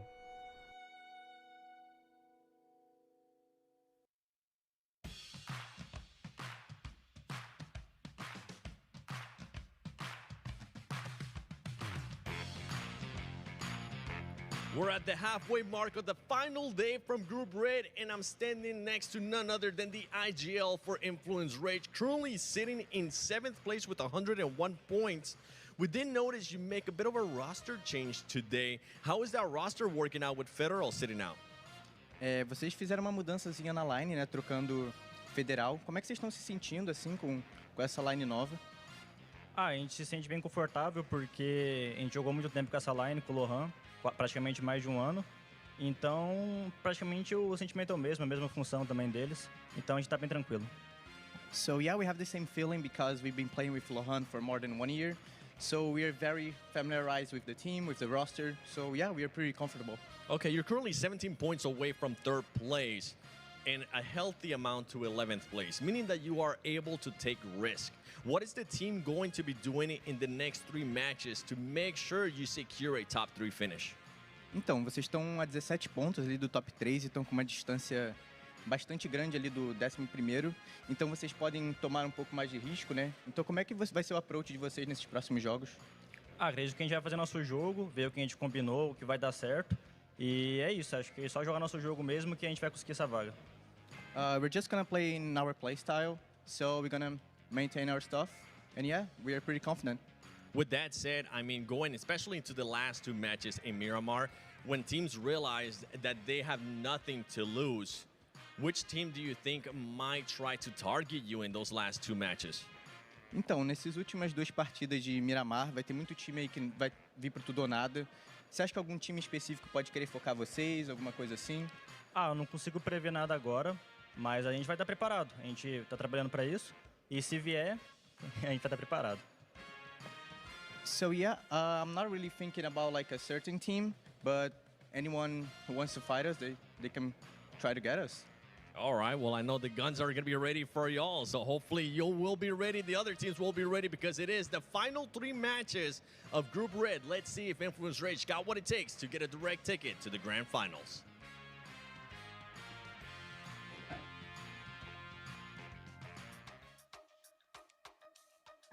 Well, we're going to have to wait and see here. I got to be honest, I don't like those answers at all, man, because if you're going to play your regular game, that you're putting yourself such at risk when it comes at least to top 3 here, because let's be real, Flash win 1 game, it's over. It's a wrap at this point. So if you are Influence Rage, I love the fact that, hey, you bring Lawrence in back in the fray. That's a huge roster swap at such a pivotal time here, Max.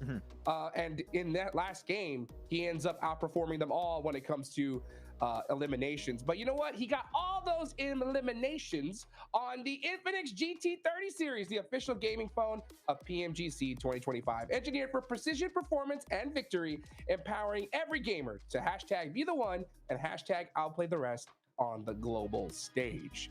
Can Influence Rage do it? Can so many other squads do it? It comes down to this Erangel and one because the last one is cursed. Was you talking about? This beautiful Infinix device. So sorry, I was just in absolute awe, just having a great ice cream right there. But it was a fun one for Influence Rage, seeing how they were doing it. But I am wondering, you know, for Influence Rage, are they going to really keep playing their own game? Because if Erangel and DRX told me that, you know, before going into this, they'd be like, yeah, you know, that's fine, keep playing your game. Influence Rage, I'm like, if you're playing your own game that didn't work out, maybe we need a little bit of a change up. Just like Vertus Pro, that definitely changed it up on Rondo. That was a weird one. Yes. I still don't know how to be honest, but we're moving on. We're moving on. I could see, I like that we've got some confidence coming in from Influence, right? They're not going, oh, we're going to change some things. They're like, no, we're good. We're just going to keep playing our game. We're doing it right. And, you know, they've only got 17 points to actually tie up with Flash. So, really good game here. Even if they need to have a pretty good game, they're going to jump up those leaderboards very, very quickly. So I can understand their confidence coming into, you know, such a good position like that. They're still very close, but I do need to see a little bit more than what they've given so far today, at least, Max, before I go, yeah, they're definitely top 3 material. Yeah, no, yeah, definitely understand your reasoning behind that. It does a lot of sense. You can see the hype and excitement between these players and able to actually get a win. Or that Regnum one, he's trying to desperately change seats in the car so he wouldn't get knocked down. But unfortunately, there's only so far that can really take you in these matches, and he was taken down eventually. But man, that push onto ETSH from DRX was just so clean, so instantaneous, and especially not giving a lot of gaps, Niptra, for players to get knocked and flushed. They were so closely packed that ETSH, even if they do find knocks, which they did, you just can't really capitalize on it. So DRX, these engagements, when they're fully committed, man, oh man, are they scary. Yeah, it is indeed. But hang on a second, we still got coming on in with 18 throwables used, so using a lot of utility for EA, and you can see Law there as well with 14 as well. So a lot of utility through here, and that's really the kind of thing you want to be seeing when you have a zone like that, right? So flat, so gotta use those utilities as best you can.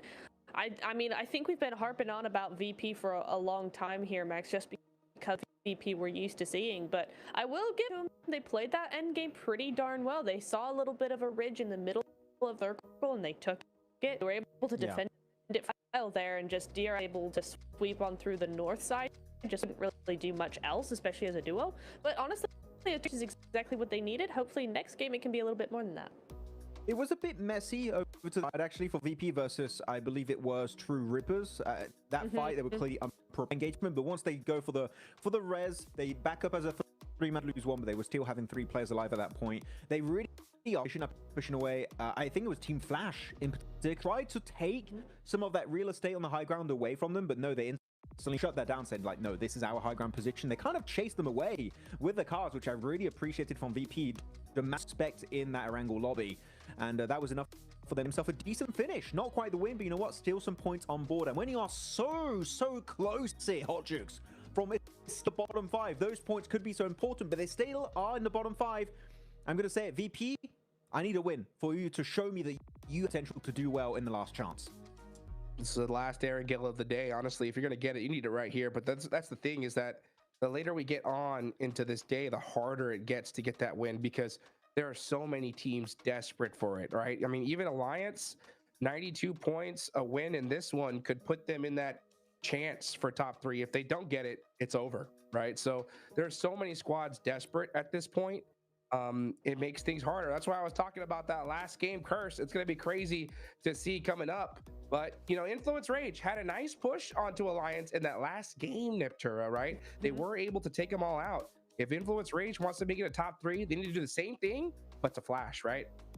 Yes, awesome. They need to do it exactly to Flash. And the other teams that I'm looking at for this next game in particular, Jukes, is going to be Arcred, Weibo, and EA, because they're all tied right now. 4 through 6 have 108 points currently, 10 points away from Flash. So any one of those teams have a really good game here, and we could see a new top 3. Totally possible. Totally possible. Well, last Erangel of the group stage, folks. It's all up to Flash. If they win this game, that could punch their ticket. Let's see what happens here for match number 4.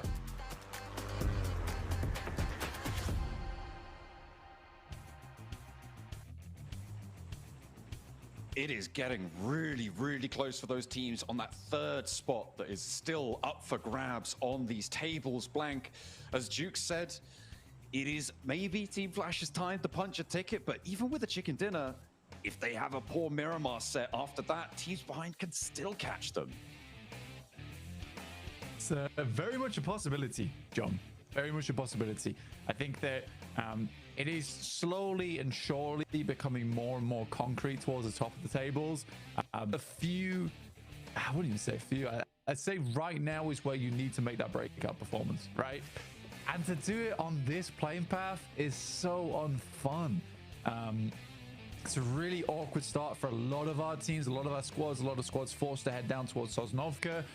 We know there are a couple of squads that don't really like going down here in the first place, but Burmese Ghouls get a good start off the back of this one. Geek is going to play a Novo and then rotate back over on that eastern bridge. But yeah, this really does cut a lot of teams close together.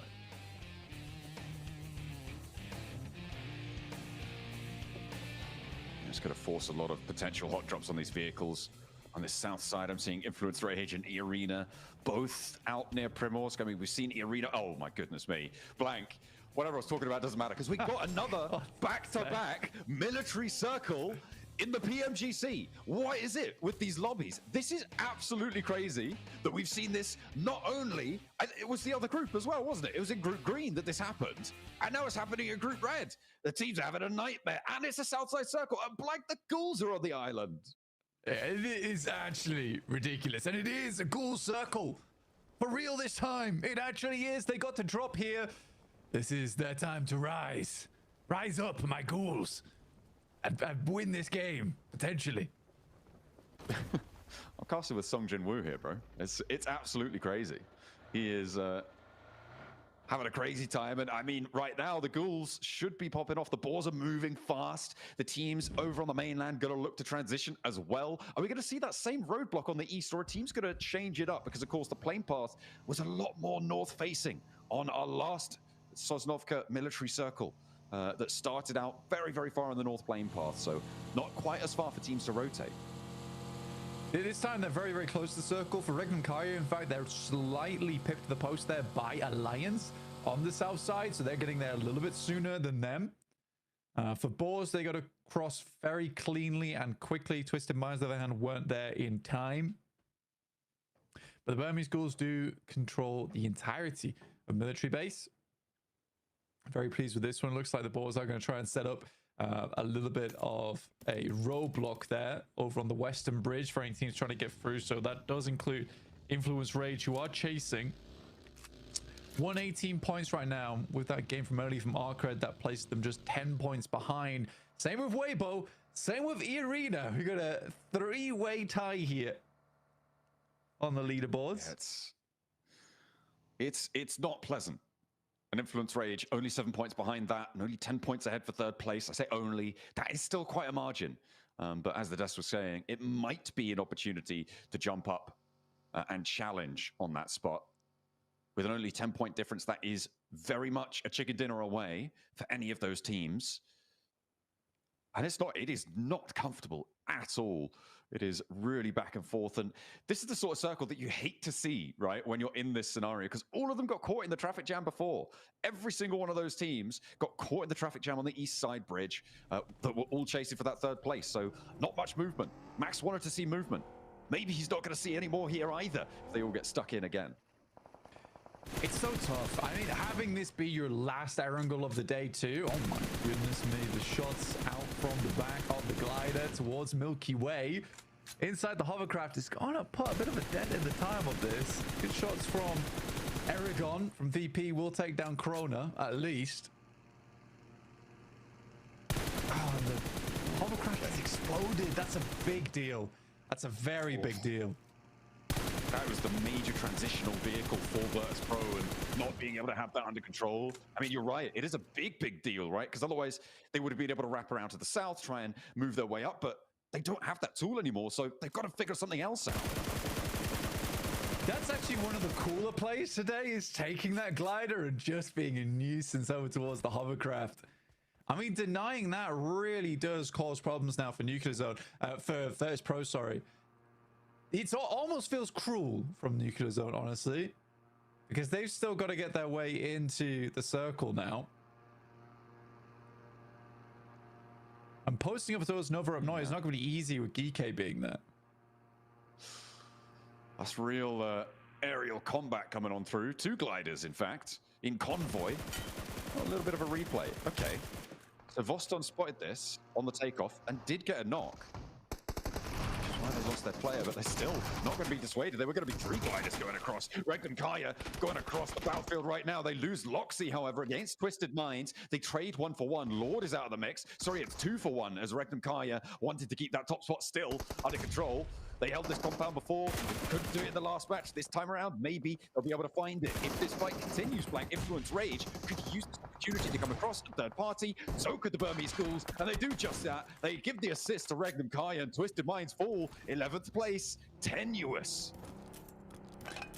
bit of a grudge there, it seemed, between Regnum Kari and Twisted Minds. Take them down fairly quickly, though. Good push in. And a clean sweep from Regnum Kaya, which is great to see. They're still not done, which is hilarious to me. The fact that Regnum Kaya consistently are putting up these points here is fantastic news.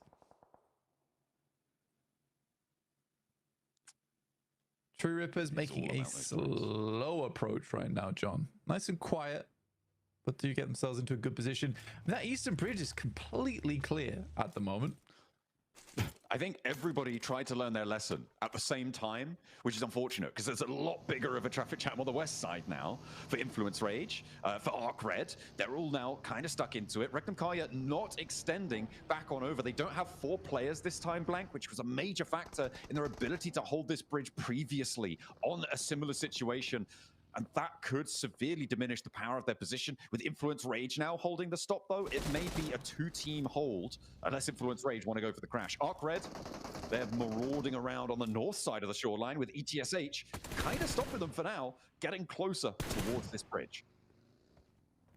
Arc Red do take some shots for themselves, but yeah, again, everyone keeps going to the western bridge.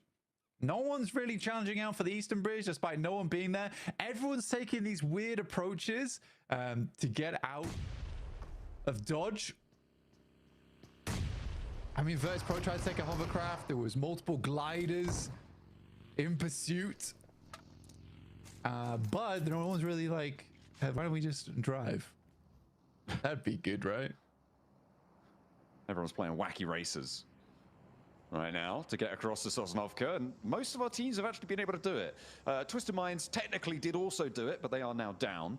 Not going to be able to play on in this match. We're still waiting for Vertus Pro to leave that mill to power area. Team Flash are trying to cross with Geeke maybe establishing over on the observatory tower, and this scrap between ETSH and Arc Red will continue to unfold and maybe looking to lay down some shots. We're kind of going back over to the west side, and maybe Arc Red can stop for a little bit longer and take the rest of ETSH down, although the ground around that west bridge is going to start to get full. Easy Bad Boy does get taken out there from ETSH, some of the final players on this side who are getting a little bit of revenge here over towards Arc Red jump. Ooh. It is so hectic. I just, like you said, cannot believe we're getting another double Sosnovka here at PMGC. It's so cruel. It's so mean, especially on the final day as well, John. It feels scripted. It does seem to be that these circles just love causing problems right now. Arc Red, I mean, they do have 2 knocks, but we saw that player moving on through. They're looking to try and get those reses. Baby being distracted by Hardboy, who is stepping inside the container to dodge that nade. The reses can come through. Hardboy should be on a stall game right now, and it seems like that's what's happening. If he goes down, Baby will get that flush. And for Arc Red, they do need all 4 players alive to look to transition across to that island with a hope of success here. So for Hardboy, I like this stall tactic. Try to deal with them as long as possible. If they get up Ramses, you know, it's a full reset for them, which is great news. But doesn't have to push, like you say, Baby, too hard on this one. Sadly, with the circle shifting so far off towards the northwest, it's just going to keep this in play for a long, long time. In which case, Arc Red sort of has to play and remain on this northwest side. Great nade from Bad Boy. Took a while to get there, but finally makes it happen. In the meantime, Flash is taking on Geeke. Arc Red not far behind, though, with 4 elims already accrued during this match. They are battling this one out. Weibo and E-Arena still out in the blue, by the way. Taking a while for them to get into the picture, and with E-Arena starting over towards North Georgia Pond, Weibo far up towards the north side of the map. These are 2 circles are very difficult, though. We know for Weibo what they're very good at doing is pretending to be a cardboard box and somehow making it towards the center of the circle. Snake? Seeming to try and get into the middle of the circle. It's effective, you know, just don't want to see any of those exclamation marks coming on through. Regnum Kaya, I mean, losing that player Loxy earlier on, it stopped them holding the bridge like they did before, but do they want to establish, I mean, it looks like they do, want to establish on this bridge. With the circle as it is, the mainland's a little bit. Could it go back to the mainland? I don't think so. But I think that would be the craziest, right? It could go bridge. Yeah, it could go bridge. I think going bridge is probably the more likely thing here, which would be gross and disgusting. But it would require another hard northwest shift, at the second one in the row, which is still quite unlikely. And instead does send them back up towards that south side. So that's going to take a little bit more time for Arcred. Then again, it does keep the bridge in, so they can continue to hold here, which is bad news for E-Arena. I think E-Arena would have much rather this moved away over towards the eastern side. Instead, because it holds in, they know they've got a fight coming. Yeah, it's going to be a tough time moving into this northern side.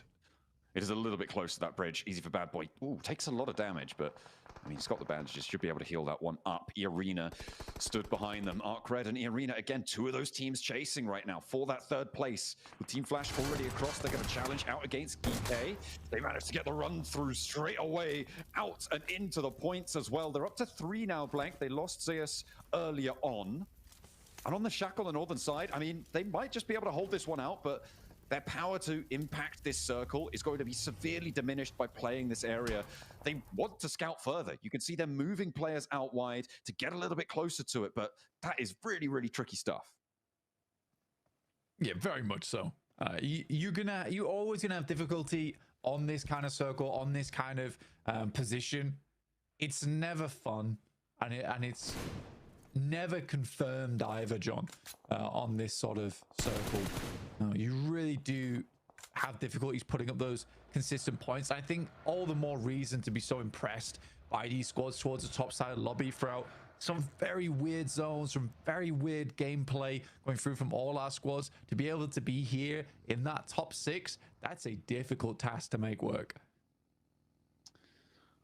Very, very tricky stuff. I mean, these top 6, I mean, the top 7 really. Third down to 7 really is that bracket that we're looking at to push on in. Right now, 2 of them are trapped out in the blue zone. E-Arena on a wide wraparound, moving over to the east bridge. They couldn't get through Arcred, or rather didn't want to try. And they will get through uncontested. They want to play edge on this circle, Blank. They'd absolutely love to be there in the edge position, but so far, they haven't even gotten close to it. They do need to go a little bit further. You can see the bridge off in the distance there. Well, they need to make it past, because Weibo have a similar idea. Go out to the eastern bridge. And now Arcred, they're bridge guarding nobody. But maybe they're being stopped from crossing, because Rekt and Kyra are on the hold once more.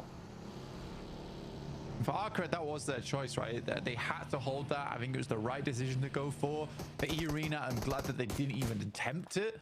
Weibo already got across on the eastern bridge, and that's, again, good planning from Weibo. In terms of understanding that this eastern side has been clear for so long, for so many games. But for E-Arena, it's slightly more dangerous because we're getting to stage 4 now. Shifts all the way over towards the west again, keeping Regnum Karya in and forcing Arcred now to move. I think that with the limited time that E-Arena had and Weibo had, they made the right choice. You know, there was no point even trying to sniff out the danger over towards Lighthouse. It was just the decision had to be made there and then of we've got to go east. Yeah, it's just a do or die kind of situation, and you've got to make that tough sort of call if you go for it. Arcred going to try and make their crossing against Regnum Kaya on the 3-player hold. Zedwolf up top, Wild down low, Silas off in the sidelines in their compound. And Arcred, I mean, they should be wary, right, of this position. They've seen this circle. They're going to know that there is going to be presence felt here. I wouldn't be too surprised to see them try and drop down on this one, although Silas is on the hunt for that. That's why he stayed out wide. He'll be feeding that information back over. And Zedwolf may start to feel uncomfortable on this high ground. Will be spottable by potentially DRX if they get close enough, and he's completely open, pretty unresable if he gets knocked. Flash close to Weibo, who again have pulled the old cardboard trick, and they are towards the center of the circle somehow, some way. Yet it has worked. Like you say, for Zedwolf, if he gets knocked, it's completely unresable, but this is a sort of position that does give him a lot of oversight and preemptive warning over towards the rest of his squad. Arcred moving beneath him. He should be aware of this. He'll hear the vehicles. Wild as well. Arcred being very, very slow, very cautious, leaving easy for Bad Boy on the back lines as well to try and challenge. I wouldn't be too surprised if he's been climbing the scaffolding in the meantime as well to try and get an angle. Silas will be feeding back exactly what's going on. Wild as well. Zedwolf on the swivel. No, he's okay. So he is down towards those walkways. So not playing up and on high. In the meantime, Vertus Pro and Arena clashing. Again, Arena still on the chase, but having a tough time of things on this south side, Blank. They managed to sneak their way all the way down there and losing players. The nades start to come through from Wild as we hop back over towards the bridge. And the crossing for Arcred being held out still. But they're in the zone and they don't need to move too much further. He is spotted on a drop down, and that's Zedwolf finding Ramses, and another Hardboy goes down too. Arena are starting to fall. Blank, these chasing teams are being punished. It's unfortunate. It really is unfortunate, and it's just the way this circle works. For Arena, though, I think they took the most dangerous path into the circle. I think it was very unwise, and I think it just shows that Weibo does a lot more homework here in terms of their initial rotations. I think some of their other parts of gameplay is slightly lacking right now, or is a little bit messy. I'd say it's more clumsy than lacking. But when it comes to these rotations and understanding the lobby and the rotates, they are second to none here. Yeah, it's nice to see that people are keeping their wits about them. On that front, Arcred. They're turning this fight around against Rectum Karya, who now only have one player alive. Oh, last player from True Rippers goes down over towards the Billy Base exit, as the circle will close fairly soon. Wild getting knocked over on that north side. I mean, the transition for Arcred onto the mainland. Well, I say the mainland, the now mainland onto Sosnovka. That's gone very well for them, and I think it's mostly to do with the fact that Rectum Karya were only playing as three and maybe holding a little bit too much ground. And Weibo now in with a massive opportunity up on the high ground to the east side. And they have so much ground under control, Blank. The chase for them, definitely possible here, but Team Flash are sequestered down to the south side, and they're going to make it hard to get rid of them. Clinging on like limpets. It's a really big chance here for Weibo. Arcred Glory has been a really big member for the team on that side. He has had such a strong performance for the squad, some really good off angles, and I think it's those like little moments where his plays were necessary to keep the squad up and kicking that makes me think that this guy deserves all the praise on the team. DRX sweep over towards the north now, look over towards Arcred, who have lost Ramsey, so they're 3-man. Potentially, DRX could take advantage of that. But you're right, it is this fierce battle between the Flash and Weibo right now in this game. In terms of those chasing spots, they seem to be the best positioned. Arcred still, though, we seem that they can somehow move through dangerous terrain after that fight. And they are still knocking on the door of Team Flash's position. Arena cut down to 1. We saw them clash with Vertus Pro, winning the fight, sure, but with a little bit of help from the off angles.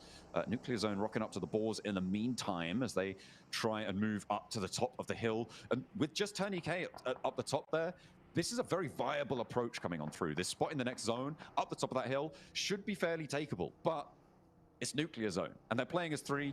Looks like they're a bit tentative, and maybe going to go for the boars instead, which could be the wrong decision. Oh, no. Could be. I mean, for Boars, though, they are looking to chase on this one. 11th place is 74 points. They're on 72. They're looking to move up and out from that bottom 5.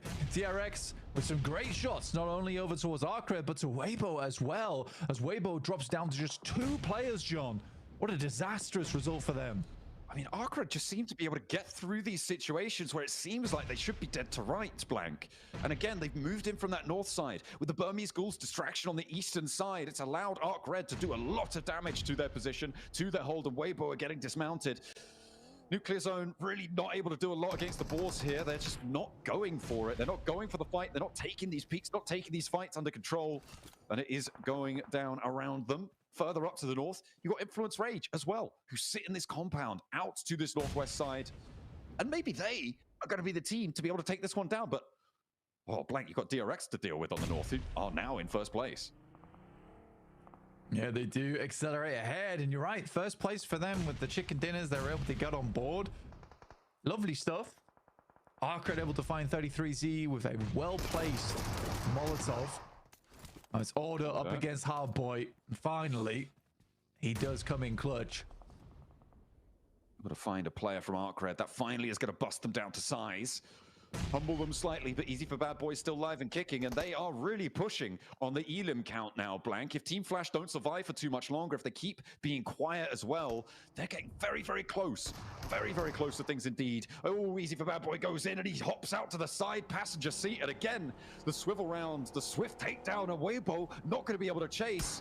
9 eliminations found for Arcred, but they're not quite drawn level, and they will be drawn short. 4th place earned, but how far can Team Flash go? And beyond that, how far can Influence Rage find themselves? For Team Flash, this is a big opportunity now. It's a huge opportunity. With 3 players alive, quite a few other members in the lobby still up. There's a huge amount of limbs in this lobby to gain. Sadly, there are sharks in the water with DRX who have gone from strength to strength, which is usually the South Korean way, it seems, right? Where they start off a little bit slow and then just get stronger as time goes on. So it's a team that they're just teams that are really, really, you want to keep them down early on and you want to get ahead early on before they start to power up, essentially. Alliance trying to move past the Burmese ghouls, but they are getting shredded as they go. Just Jimmy remains, and from the long-range shot, who goes down himself almost immediately, is going to be a bit of a catastrophic turn for Alliance. They full force will go down. Burmese ghouls lose 1 on the approach. The south side fight is popping off with the picture-in-picture. Nuclear Zone, Boars, and Influence Rage all getting stuck in down there. The Burmese ghouls are balling up now, Blank, to try and arise to the top of this hill. Yatka leads the charge. Kaitse trying to control it, but can't quite have the effect that he's looking for. Ichi unknown, both needing to heal up a little bit. So distraction coming through, and the nade not on target for Hyunbin. The res is out, and DRX are back to 4. Yeah, so easy back up again, which is very awkward, and being at the bottom of this hillside is very difficult for the Burmese ghouls. We'll see how they want to play this for now. The Flash really have had no impact on this game. They've been playing this from very, very slow. The Burmese ghouls, on the other hand, consistently trying to push in from this northeast edge, but as soon as DRX took this high ground, their lives became so difficult. It's a nice shot from Havlik at long range, but they're not giving up easily. Been so low on this trade. 4 players still for DRX, and Yatka not in a position to refrag it. Unknown is down. The Burmese ghouls are waning. Like, this is a big game for Boars as well. They're in 12th place right now. Placements will see them over Twisted Minds, but it's about establishing those buffers going into our final 2 matches. From the south side, Boars are chasing. Influence Rage desperate to clamber their way up to challenge Team Flash, but in a 4th place now. With 4 elims, Team Flash are still just sailing away off over the horizon from our chasing teams. It's just kind of crazy how good South Korea is. I think I was sort of on board with what the desk was saying, is that I'd be very disappointed not to see DRX go towards the grand finals, and it looks like they will be.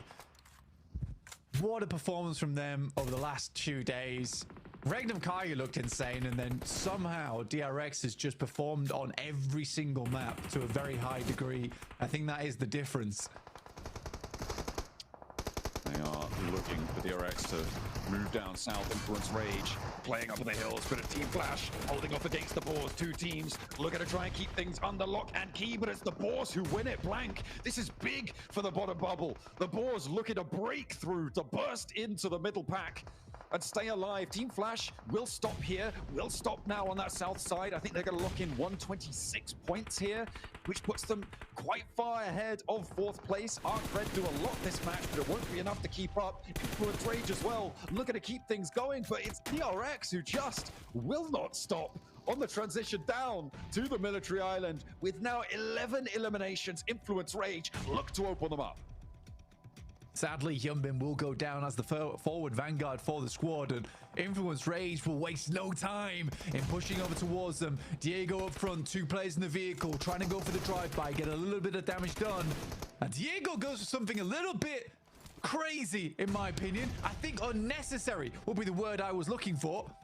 DRX now in a 3 versus 3. The knock onto Hyunbin, though, is Resable. If Soez can get that back, it's going to be nasty. But a nade lands on, nearly takes them down. Another one. No, it's going to fall short. Not going to go quite tag on. A DRX are allowed to get back up to 4, which is a huge pickup. Now the flex out for Lorazin needs to come in clutch because they didn't quite have time for DRX to get there at the same amount of time. The stage not quite set either because we're in stage 7. So another shift will come through. It could go west or east. I'd favor one of our squads here, Blank. So easy pays Hyunbin back the favor from picking him up earlier in this game. Lorazin, the sub-in for Federal, looking to prove his worth here on this match, our final match of Erangel in Group Red. But a 4v3, DRX looking to close Erangel's out strong. 4v3. I mean, they should have this one under control, but for Influence Rage, they've only got 4 elims right now, and with 3rd place on 127, they need 22 more points to catch up. They can get a maximum here of 14 from the placements and the 4 extra elims. So they could be on the doorstep, but not really within striking distance of taking that 3rd place just now. We've seen the Brazilians outlast a lot of teams in the past, but will they be able to do it against DRX? Hyunbin? Okay, I like this a lot. The rapper. This is sort of the Diego play, but slightly more sneaky. And they can afford to send him up here too. If he gets an opener, the 3 players on top can just flow straight over like a crashing wave, take down Influence Rage. Law on the top. I mean, he knows where these players are, but you just can't peek them yet. The player on the north, QXZ, actually pushing further out to try and get a sneaky little off angle. Hyunbin, I mean, he's not wanting to strike just yet. He is a dissuading factor, though. And QXZ is looking for Lil Boy here, but I think the terrain just about covers him off unless Lil Boy gets too close. Law allowed to fade back, but that should be spotted by QXZ. No, he's just staying down on the deck. Moving around, not quite in position yet. DRX working the ground. I mean, Hyunbin bin down here gives them so much information because not only is this big off angle, they know that they're all on this side, and Hyunbin will strike now. And this is where the rest of DRX will just send straight over. Like I said, here comes the tsunami. So it goes past the player, down in the dirt. Lil Boy looking for the strafe underneath the vehicle, but just can't hit the shots that's needed. And DRX, they find that off angle. Sneaky little Hyunbin down the bottom there, able to find the first. And the crash comes on through. South Korea, back to back. First place is theirs. They don't need it, but they sure as hell want it. It is crazy to me that all 3 players do have coolant suits on. But at the end of the day, these guys' heads are a little bit sore, sure, but they're causing a splitting headache for the rest of the squads inside this lobby. Influence Rage kind of confused by how all that went down, with Hyunbin just sidestepping nicely into position. Brilliant stuff from DRX. They did so much work with that final circle. The nades weren't even really a factor. I was looking and seeing, oh, Influence Rage have 4, DRX have 2, maybe not, but no, it's not going to matter. They don't need it. They just need Hyunbin and the rest of them to crash on through. It's DRX once more.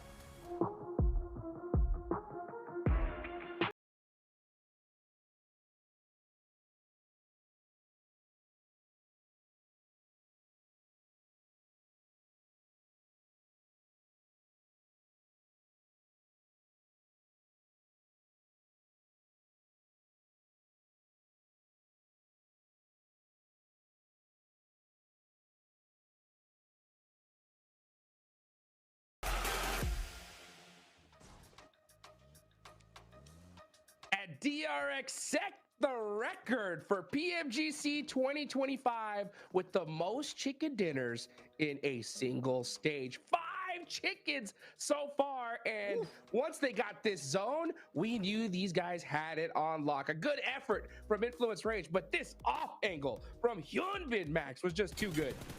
I contracted a very bad illness, Hot Jukes, and it's called the #1 Hyunbin fanboy itis.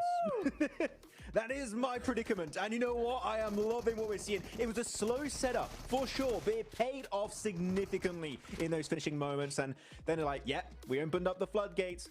You start swarming over the ridge. We take control. We take the win. 5 chicken dinners in group red. Niptura, at this point, they're just flexing. They've taken a page out of Regnum Karya's book and they've gone, yeah, we might as well just go for it and have fun and just do what we need to do. Flexing on the rest of the lobby is style. I mean, that is a lot of eliminations coming in here. Let me try again at this math thing. That's, what, okay, 15? I think that's right. 15 eliminations coming on in. That's a lot. It's a lot. That's my math. It is a lot of eliminations. Some really great stuff coming in here. And I love when we get a win that's based on control of the zone. They were able to come up over that hillside and then just sweep down onto Arcred, take out Weibo Gaming as well, and just move across that northern side. I love seeing those kinds of finishes, Max. Yeah, it was so well played. But no, I was wondering, why was Sizzy always making this expression of like disgust on this picture? It's because this lobby's so bad and they're so good. It all makes sense now. He's just like, oh, man, group red, get me to the finals already. But no, QXE also shredding it with those 7 eliminations, almost 900 damage in this game. And keep in mind, this is a team. People better not start saying in the chat, oh, GRX gifted circle. They drop Gatka Field. Yeah. They don't complain. They make it work. And oh my goodness, those early transitions where they are fine surrendering their early looting stage. Niptura to just get priority on these positions is so well executed. I'm a big fan of it. Yeah, same here. I really love what we're seeing from them time and time again. They're a relatively quiet team for the first half of the game, right? We don't see a lot from them in the first. They generally keep to themselves a little bit, just waiting, biding their time. And I think we saw a lot of that self-control coming in that last fight with Influence as well, right? They were just taking it very slow, very quiet, waiting for Hyunbin to get in position. Then once Hyunbin had that position, he was able to give over so much info, but they still just waited for the right time, which is really, really great to see. Though, if we're talking about another team, Influence Rage right now, good finish, 2nd place, love to see it. Hot Jukes, what was Diego up to? Oh my gosh. That solo drive-by and trying to actually go into the passenger seat of the buggy and spread it down when you have 3 players at that point up and looking at you. Ballsy would not even begin to describe my feelings about that play. Dude. As soon as I saw that, my head just hit the table. I was like, it's over, done. Because what are you thinking? That's a play for like when there's 1-2 players up left, you still got a full squad. Easy. But I mean, if you're elimination tracking, you know it's DRX here. It's just such a crazy play to pull. I mean, you know what the crazy part is though? It's one of those such like a wild play that if it works, you're a genius, right? Like you're just like, oh my gosh, you are the best at turn. But if it fails, everyone's just like, what have you done? And unfortunately, it's the latter. Unfortunately, it is, but I tell you what, I don't hate it from Diego. I would have liked to see more backup from the rest of his team because that's the kind of crazy play. I give it to you, it's crazy. But it's the kind of crazy play you make that completely subverts every expectation DRX have. So that means that it's like a classic bait move. That's the ultimate, there we go, the ultimate bait move coming in here. You rested with Influence though to just back that up. I would have loved to see them come over the hilltop at the same time as Diego was making that wraparound, because I think DRX were so distracted by him because they were like, what is this guy doing? They wouldn't really have noticed Influence come up over the hill. It would have been so instant. So it would have worked. I don't hate the play. It's just I think he kind of got left behind, or the rest of the team left him behind a little bit. I know what happened. They sent Diego out there as a human sacrifice to respawn and revive the Burmese ghouls for blank. No, it was definitely a ballsy play. But you know what? I love seeing it. Though, talking about ballsy plays, we're going to see that, and we better see this in the replay, guys. I want to see the hovercraft getting sprayed down from the heavens by that glider that was happening from Nuclear Zone. Please? I know we passed that. I don't think we're going to see it. No! We never see that. That was actually so cool. Oh. I'm sad. GG. My day's What a crazy game this was, right, Niptura? Oh my gosh. You had Boars there towards the end trying to push themselves out of the bottom place. And then we had, you know, Flash make it towards the end, trying to hold on to that 3rd place. These Miramars are going to be so close. They really are, and especially remember that Flash has won every single first Miramar of the day so far in both days, right? So if we're seeing what Flash are doing in today, then I definitely think we could be in for another win from them in the next game. I really like what they've been doing, though. I really like how they're playing this. They're just making sure that they do enough, and they've not felt that pressure. They're not letting that pressure get to them, which is what I was really worried about, Max. Yeah, Silas hurting his desk again. Yeah. You know what? I want to ask, memes by Kana, if you're watching, can we have a highlight montage of every time a player just destroys his desk? When he punches, I'm telling you, that will be like a good 5-minute long. There's a lot. Because they are fuming right now. As DRX, all the excitement after this chicken dinner, the 5th one, you know what? Another day in the office. The entire team behind the squad, of course, really happy about it as you go over this one. By the way, what's up with all of these military island circles? I'm telling you, these teams have had enough. They've seen enough for a lifetime at this point. But you know what? DRX are just loving it so far. Also going with a hovercraft rotation across the water. And you know what? That early pivot from them. And also Boars that I think this game might push them out of bottom 5, Niptura. That early pivot on the southern coast was paramount for them this match.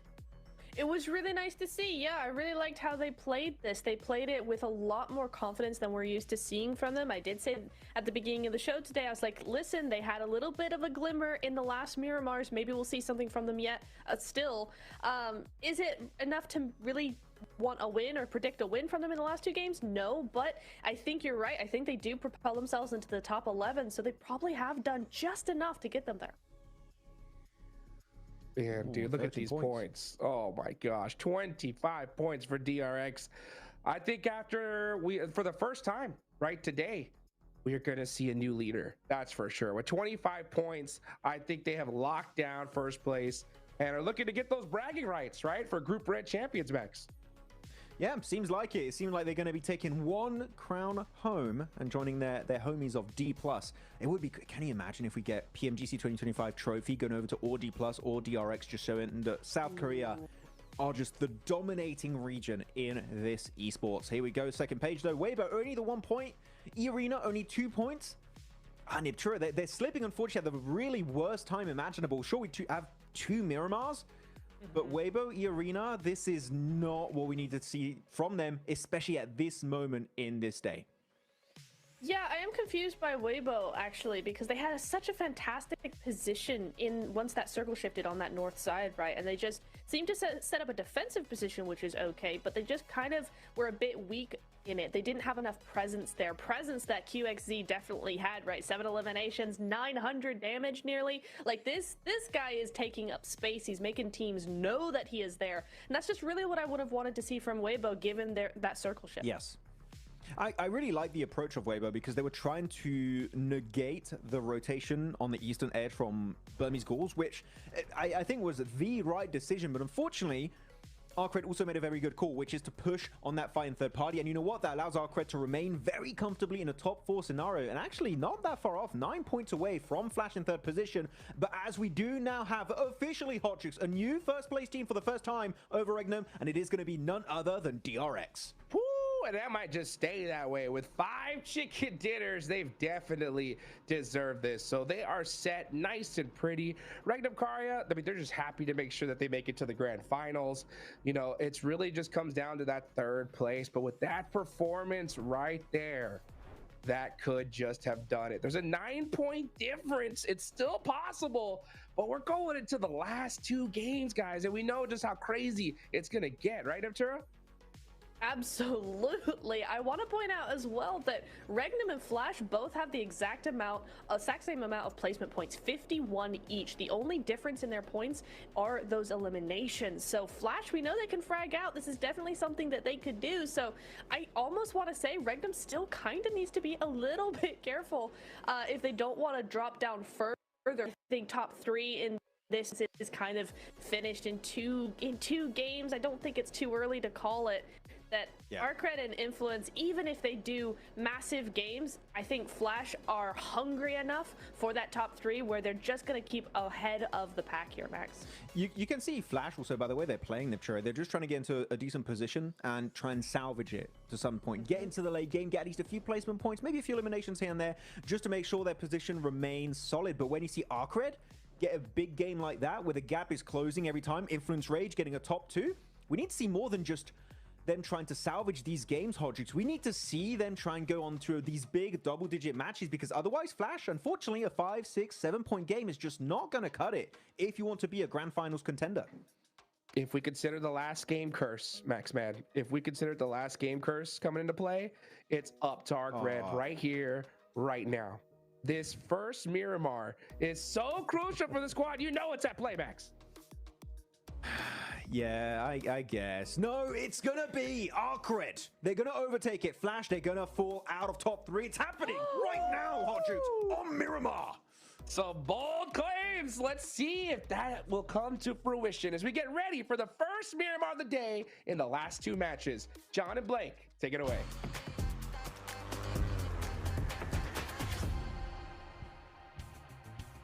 I mean, that last match was a good result for Team Flash, but they're right, it's not all done and dusted just yet. There are still 2 more matches to play. There is still that catch-up potential. The back-to-back the back-to-back military circles on Erangel have played havoc with that 3rd place spot. But Blank, it's all going to come down to the desert.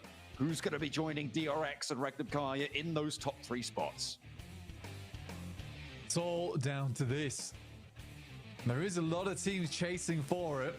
I mean, considering the circles we've had, would not be surprised to see a Partona or an East Island finish here on Miramar or Group Red. It feels like the circle gods above decided that Group Red was not so aggressive, not aggressive enough. So we'll make it happen through horrendous circles on the map. I mean, even yesterday we had that Chumacera circle as well down towards the southwest side, which was also grim to play. So let's see what we have on offer now. Pretty rough playing path down towards the southwest here. We have not had fun playing paths at all on Miramar throughout the entirety of Group Red, John. It's been unfun, put it that way. Yeah, it's been a little bit of a mess sometimes around on these tables, around a lot of these situations, especially with those military circles. A north side shift comes on through on our first of 2 Miramars, our last 2 matches.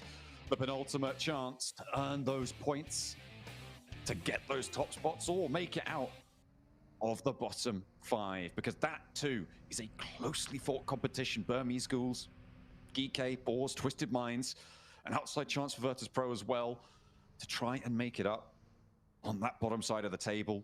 So 4 teams really fighting for it there, maybe 5 teams. True Rippers, they might just be too far behind at this stage. And I think that they may have just not quite done enough to make it through to the last chance stages. And I think at the moment for Nuclear Zone, for ETSH, there's no way. I think for Nuclear Zone, ETSH, you're absolutely right that it is not happening. It really isn't happening. 36 points to 35. It's game over. Getting towards last chance is too difficult. It is too difficult. But it is a pretty big race for at least the middle of the pack right now, and to not be in bottom 5 with Twisted Minds at 74 points. Vertus Pro have got to do something. I mean, this team, honestly, I did not expect them to be going out. Ooh, okay. We are getting a restart here. We're getting a rehost Blank on this match. So, despite nothing really happening, it wasn't super dramatic of a start. Looks like we have got an issue on stage with our players. And they will have to be going back in for another drop down. So, no early knocks, no early flushes. So, nothing really too controversial about the restart at all. And we'll be getting back into Miramar as soon as possible, because everybody wants these points. Everybody and everybody is going to be after them. It is going to be really, really tough stuff. Nerves, I'm sure, running riot. Yeah, we've had a couple of technical delays today, and we do apologize on behalf of everyone here, and very much thankful for all your patience at home. For the players, I imagine it's not too saddening that happened, considering that the playing path was very rough. But we are going to go to a break in a short little while, and by that I mean right now. So we'll catch you guys soon when the game starts. See you soon. Takım içerisinde binada en beklenmedik pozisyonda kim oynuyor? Silas. Berkan abi. Silas. İlk başta fight atarken kim ölüyor? Silas. Silas Foto. Ben. Fight içerisinde fight olarak değil de genel olarak panik yapabilen kimdir? Panik mi? Arda mı? Wild tabii ki oğlum. Ha, tamam Arda, ben de o zaman Ben değilimdir ben. Fight'ı gelmem. Mahmut olur ben. Mahmut'u seçiyorum. Ben farklı. En iyi karar veren Silas, en iyi aim de bence Hepimizin White'dır ya, aynen. CJ'den. Evet, yanlış yere geldi. en kötü kararı ve koşu kitabını adam koydu. Takımda en iyi aim'e sahip olup da kötü kararlar verebilen Devam edelim de kötü kararları. Benim. da IG'ni hiç dinlemeyen, kendi kafasına göre hareket eden kim? Buna acil karar versin. Bak ben olabilirim. Sence kim? Gelsin hadi yerine karar versin. Ya kimse yok ya. Nolan. En fazla konuşan kimdir? Berkan abi. Silas. Küçük kardeş statüsünde kim var? White. En küçük sensin oğlum. Takımda diğer oyuncuları en çok kim götürüyor? White. En fazla şikayetçi olan kim? Loxi. Mahmut. Loxi. Net Loxi bu arada. Ya bir şikayet yapacak ya. En geç uyanan kim? Wild. En fazla yemek yiyen kim? Ya bu nasıl bir soru yani? Yani şöyle. Bizi izlediğiniz için teşekkür ediyoruz. Çok komik bir takımız. Görüşürüz.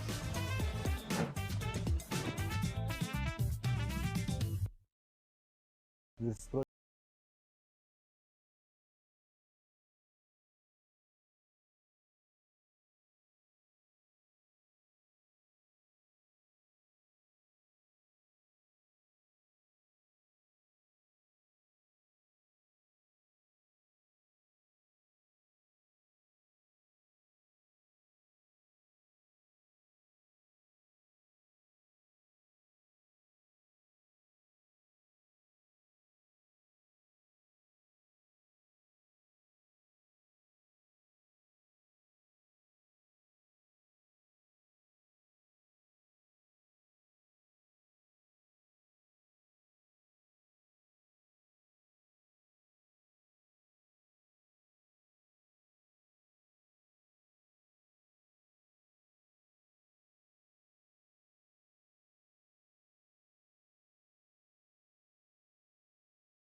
ممكن اقول لرؤوف طور لعبك لانه حبي احنا جايين ندمرك.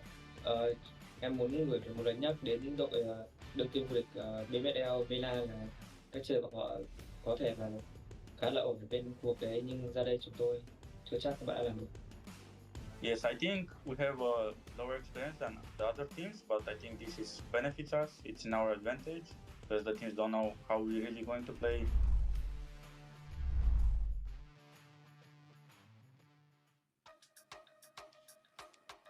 Nerves are still riding high here as we're getting into Miramar, hopefully fairly soon. The two desert maps at the end of the day still await us. You can see some teams still looking like they're definitely not in the lobby. I could see a couple of sets of headphones not on heads. that our admin teams are working to get things under control. Oh, okay, there they go. They're popping them back on. So hopefully we're going to be loading in fairly soon. Everybody looking to keep things going. It has been an interesting day so far to close down Group Red. Obviously, there's 2 military circles, very predominant in the mind, but the fact that Regnum Karya and DRX have 3 of the 4 chicken dinners here, Blank, is kind of crazy. It's kind of a slap in the face to all the teams chasing those bubbles, right? Because they're the teams that need them kind of the least at this point. Yeah, I mean, the fact that they haven't stopped either is sort of cruel to some of our other squads in the lobby, where they are just fighting this almost isolated battle at the top of the mountain between Regnum Karya and DRX, and it is a tremendous fight indeed. And then everyone else is at the bottom of the mountain just watching, and that's really how it feels. Back to back there from DRX is just incredible, though. Miramar, also the fact that it's back to back on difficult circles too is crazy. But we're heading over to Miramar in 40 seconds. We'll see exactly how things pan out. I think the players weren't too happy with a rehost there, considering how brutal that playing path was. And we'll see if it's a little bit kinder this time around. I think is that why we had a rehost just then in Arena? I think that looks like a nosebleed fallout coming through. Hopefully that's not the entire reason, but we'll see. We'll have to wait and see. So Plague maybe at a disadvantage there, certainly uncomfy with a wad of tissue up your nose. Maybe a little bit difficult to heal. The comms might be slightly messy. We'll have to wait and see. But I'm seeing a countdown nearly reaching 0 right now, Blank. I'm seeing a map on our map feed, and I'm thinking, Miramar, yeah, let's go for Miramar. Let's have a go around the desert again. This plane path, a lot kinder. Yeah, I mean, again, it's not bad. Teams are banking E-Arena if that's the case. Straight from the south side to the north side of the map, and very central. So really easy to get wherever you want to go. Hopefully teams aren't getting baited by this, though, and the circle heads, like, I don't know, far down towards the southwest side, Minas del Sur. But yeah, right now I think most teams are pretty pleased with how this one turns out. There might be some hot drops here. There's continued to be hot drops throughout the entirety of the Group Red stage on Miramar, which is a weird map for the hot drops to be happening on. But there you go. We'll see if the San Martin situation continues, but I think the Arena, very unlikely for that one to happen. We've only seen it once, so we do keep harping on about it because we hate it so much. Out early, you've got Nuclear Zone, you've got Boars just to their north, trying their best to stay up in those top 11. Vertus Pro as well, desperately been scrambling for an 11th place, which is definitely not what we would have expected, and that is going to make it all the harder. Milky Way has been taken down, and that point goes to DRX. The point sponge at the top of the table continues. Very silly. Very, very silly stuff. I mean, I didn't mean it. I didn't actually mean it. Okay. Okay. I think there's someone is pulling the strings. Someone's definitely pulling the strings somewhere. That's ridiculous. Okay. Still yet to touch down, though, up on the northern side. That circle is going to make lives hard. Up on this northern side especially, right? We're seeing Twisted Minds only just touching down. They're going to have to move quickly. Weibo wasting no time grabbing those vehicles. Going to be heading on in, maybe towards... No, they're going up towards Monte Nuevo to try and grab that north side of the circle. Nuclear Zone may be quite happy about this, but it's probably too little too late. One thing that has happened, Blank, is that we have confirmed that Team Secret will be our lowest scoring team from group stages. They were on 32 points at the end of proceedings, and that was with a chicken dinner right at the end of things as well. So our teams at the bottom really love to rub that in. Look, you know, it's always fun. But that does mean, yeah, they are going to be our lowest scoring team from all of group stage, which is unfortunate. You hate to see it, but you kind of love to see it. I don't know. I feel like you've brought it up so many times. It's cruel at this point. Absolutely. Yeah. I'm kind of not looking at which team's done the worst right now. I'm kind of looking at teams that are trying to get in. That's Twisted Minds and VP, with VP sadly losing that player, like you said earlier, to DRX, which is really rough.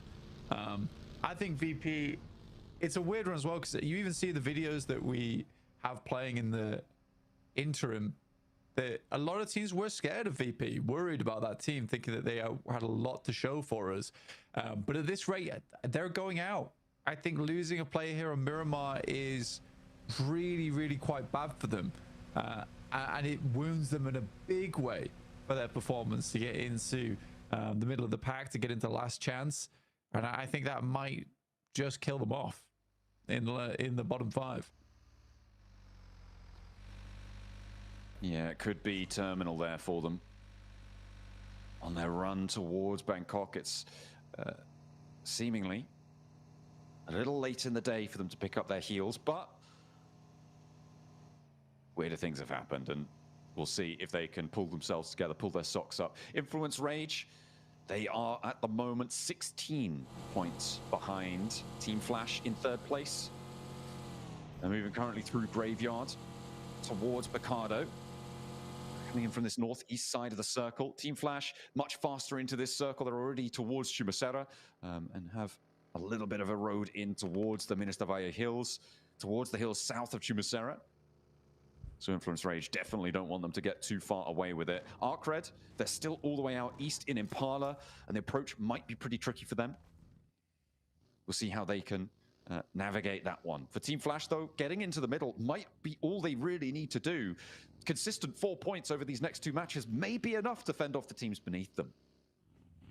Realistically, for Team Flash, like you say, it is a case of consistent points and then hoping teams go down around them. I think in a circle like this, getting central on this one and getting 4 or 5 points would be the best idea for you. If you can take it further than that, fantastic. Great news, but it's a tough circle already for a lot of teams. With Arcred starting over towards Impala, that's a tough approach. That's the team closest to them chasing. Influence Rage, they're coming in from that northeast side, but they're still outside a lot of that high ground that is available, which has already been taken up by quite a few of our teams. So another team that might struggle there. And Ian Arena, I think they've sort of lost their mojo coming into day 3. It's not been what we've seen from them before. That edge style, able to see them right in the first 2, but they're just slipping now. Down and down, time and time again. And they're having a real rough time of it. Yet to leave San Martin as well. They'll be fairly late to the party on this circle. We'll see, though, where it is going to end up. It could still end up towards Montenuevo, right? And that might play well for them and see what they can get done. But with the circle as it sits, it's much more likely to be in those Chumasera Hills, in the dark brown section, down towards the southwest side of the Miramar map, up on the rocky terrain down there. It is really, really nasty. I know a lot of our teams kind of hate playing in that area as well. So hopefully they can put their best foot forwards, because now more than ever, they need to. Reminds you to make that rotate down from El Pozo. So they're a little bit late to the circle here. We'll be rotating alongside him with ETSH, I imagine, slightly later on this western road. There are shots been taken, though, towards Nuclear Zone. Can't quite get their players to safety. Just on the bridge of Valle de Mar. My buddy gets some damage back towards ETSH. Bit of friendly fire towards the bottom of the tables.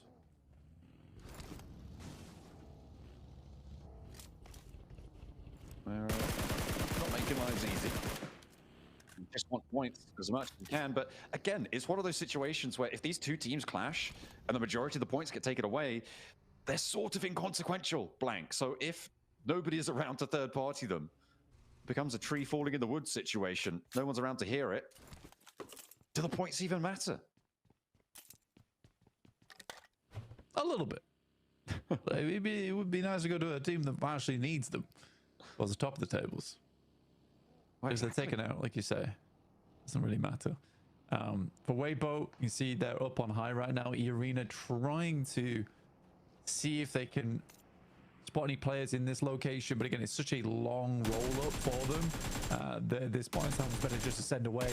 Order as well with a spray down over towards Joker. Misses most of the shots on that one, though. A single tag on.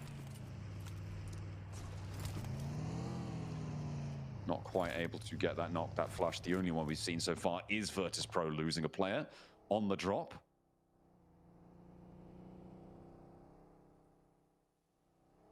As we head on in for the next zone. Moving in from the northeast side, we've got Geeke moving past Picardo now. Arena actually sending all the way out to the west side. They've managed to make their way in nicely with quite decent access. And we're going to Chumacera. Okay, so team's going to have to push up into the hills. The coastal roads now kind of locked out of this. Push north. DRX are going to potentially have a tough time here. The Boars will have the fight of their lives, I'm sure. Over in that 11th place spot, still looking to defend.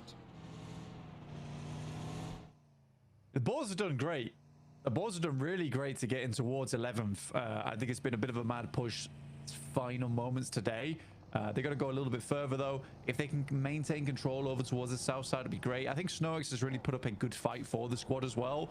And there are good players on that team. Do I think they're PMGC caliber? Probably not. I think that they're doing their best now as much as there's a short amount of time here in Group Red. So fair enough to them. Magnum Kaya sits themselves off towards the outside. DRX just floating on the south for the time. But yeah, Flash currently does have a nice lineup on the east with options towards the northeast if the circle does move that way, which is out back open ground and less away from these foothills. It could be slightly more favorable. Cred. Oh, they're close. They're right on top of Flash. This could be a big fight here unfolding if these two teams clash. But yeah, Flash is going to get out of there. They know. They don't want any part of that.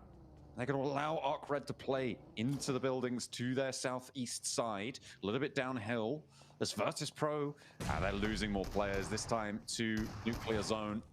The heater does fall. Voston, the one to be able to find that shutdown. Will Vertus Pro be able to get too much more out of this game because Eragon's already fallen? Voston still desperately trying to trade back with them, but it's just not happening. Eragon flushed away. One knock down the stairs, runs out of ammo, spray down with the M4. He's good for another, and maybe he'll be able to be a bit of a lone ranger here against Nuclear Zone. As they step out, look for the cross, a 1v3 for Voston, and he's going to be able to find it here. Blank Nuclear Zone have lost 3 of their players in a 4 versus 2.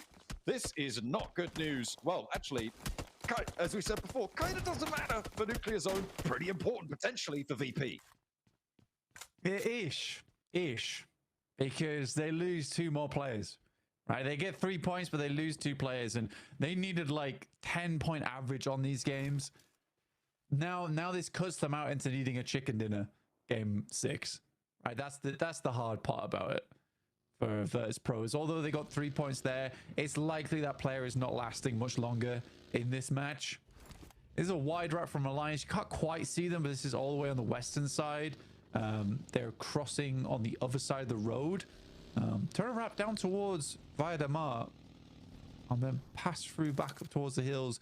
We do send pretty central again, so Chumacera does become this big focal point for the map, and Weibo suddenly get a lot of that high ground cut out towards that western side.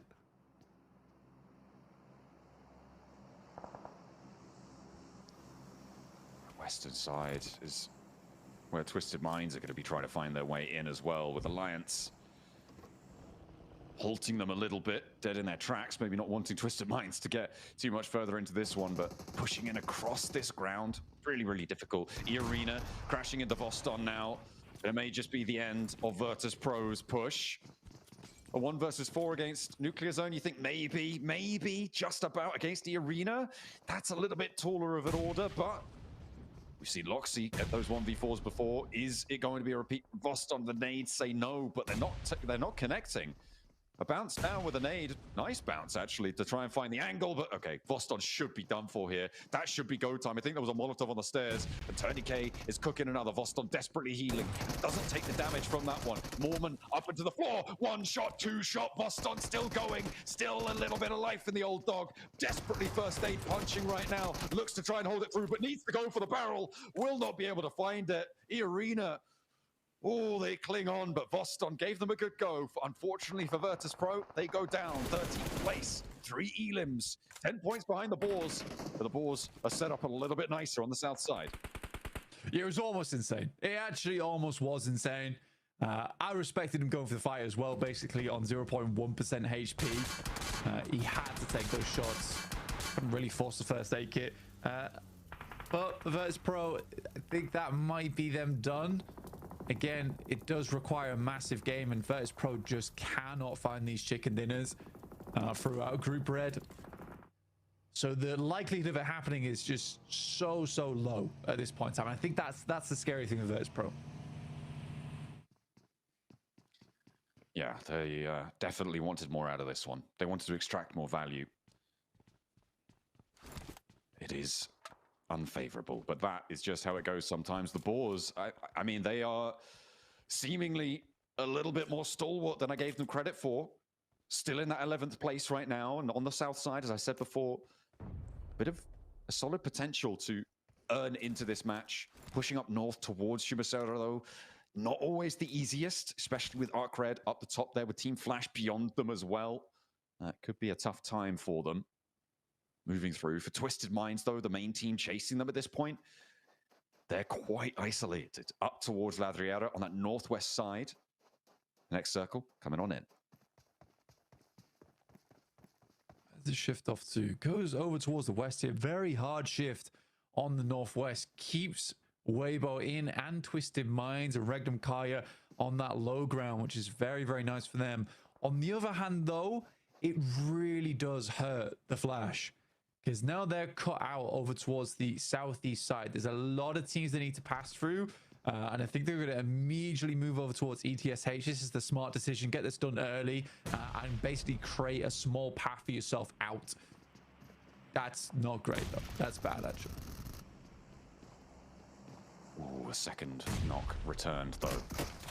Team Flash holding on. They want their spot, that third place. Currently in their possession. Baby not able to stop the res over towards tops. Last player going, and he's still tagging on. Some hero moments from the bottom of the tables, maybe on the cards. Team Flash seemingly struggling. He dances back in onto the position underneath the staircase, but now they'll all go in through the open door, and Team Flash charge through. Nobody third partying. That's ETSH down, and Team Flash up to 3 elims, 130 points blank. It's a moving target, and they just want to keep this going. That's how you do it. Honestly, that is how you do it when it comes to those fights versus one player. Just send everyone in. Just send everything. So Flash will confirm that fight, and I think that was a great push from the Flash, a necessary one. And like you say, it's making it all the harder now for Arcred, who have already taken a knock and another 130 points. If Arcred go down here, it starts to run away from Arcred and Influence Rage. Nades from True Rippers over towards Arcred.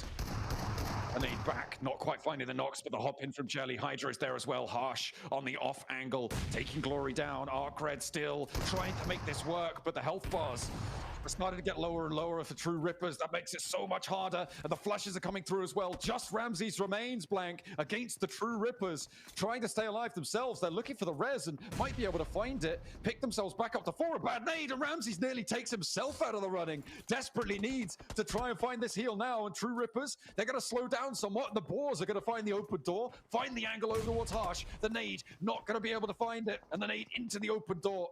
Not connecting either. Harsh is still down, though. That was the Boars doing.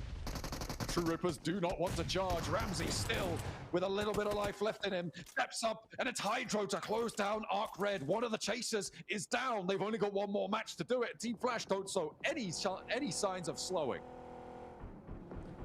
Team Flash can just push this even further in this game, and it looks like they will. I think Team Flash has been the biggest surprise out of anything inside of this lobby, other than maybe Vertus Pro being in 13th place. But I think for Team Flash, a lot of people weren't expecting them to be here in top 3 of 130 points, challenging out with one of the best teams in the world, Regnum Kaya, as well as DRX, who are newly invigorated into this lobby with 5 total chicken dinners over the stage here, which is just an unbelievable margin. Oh, this is...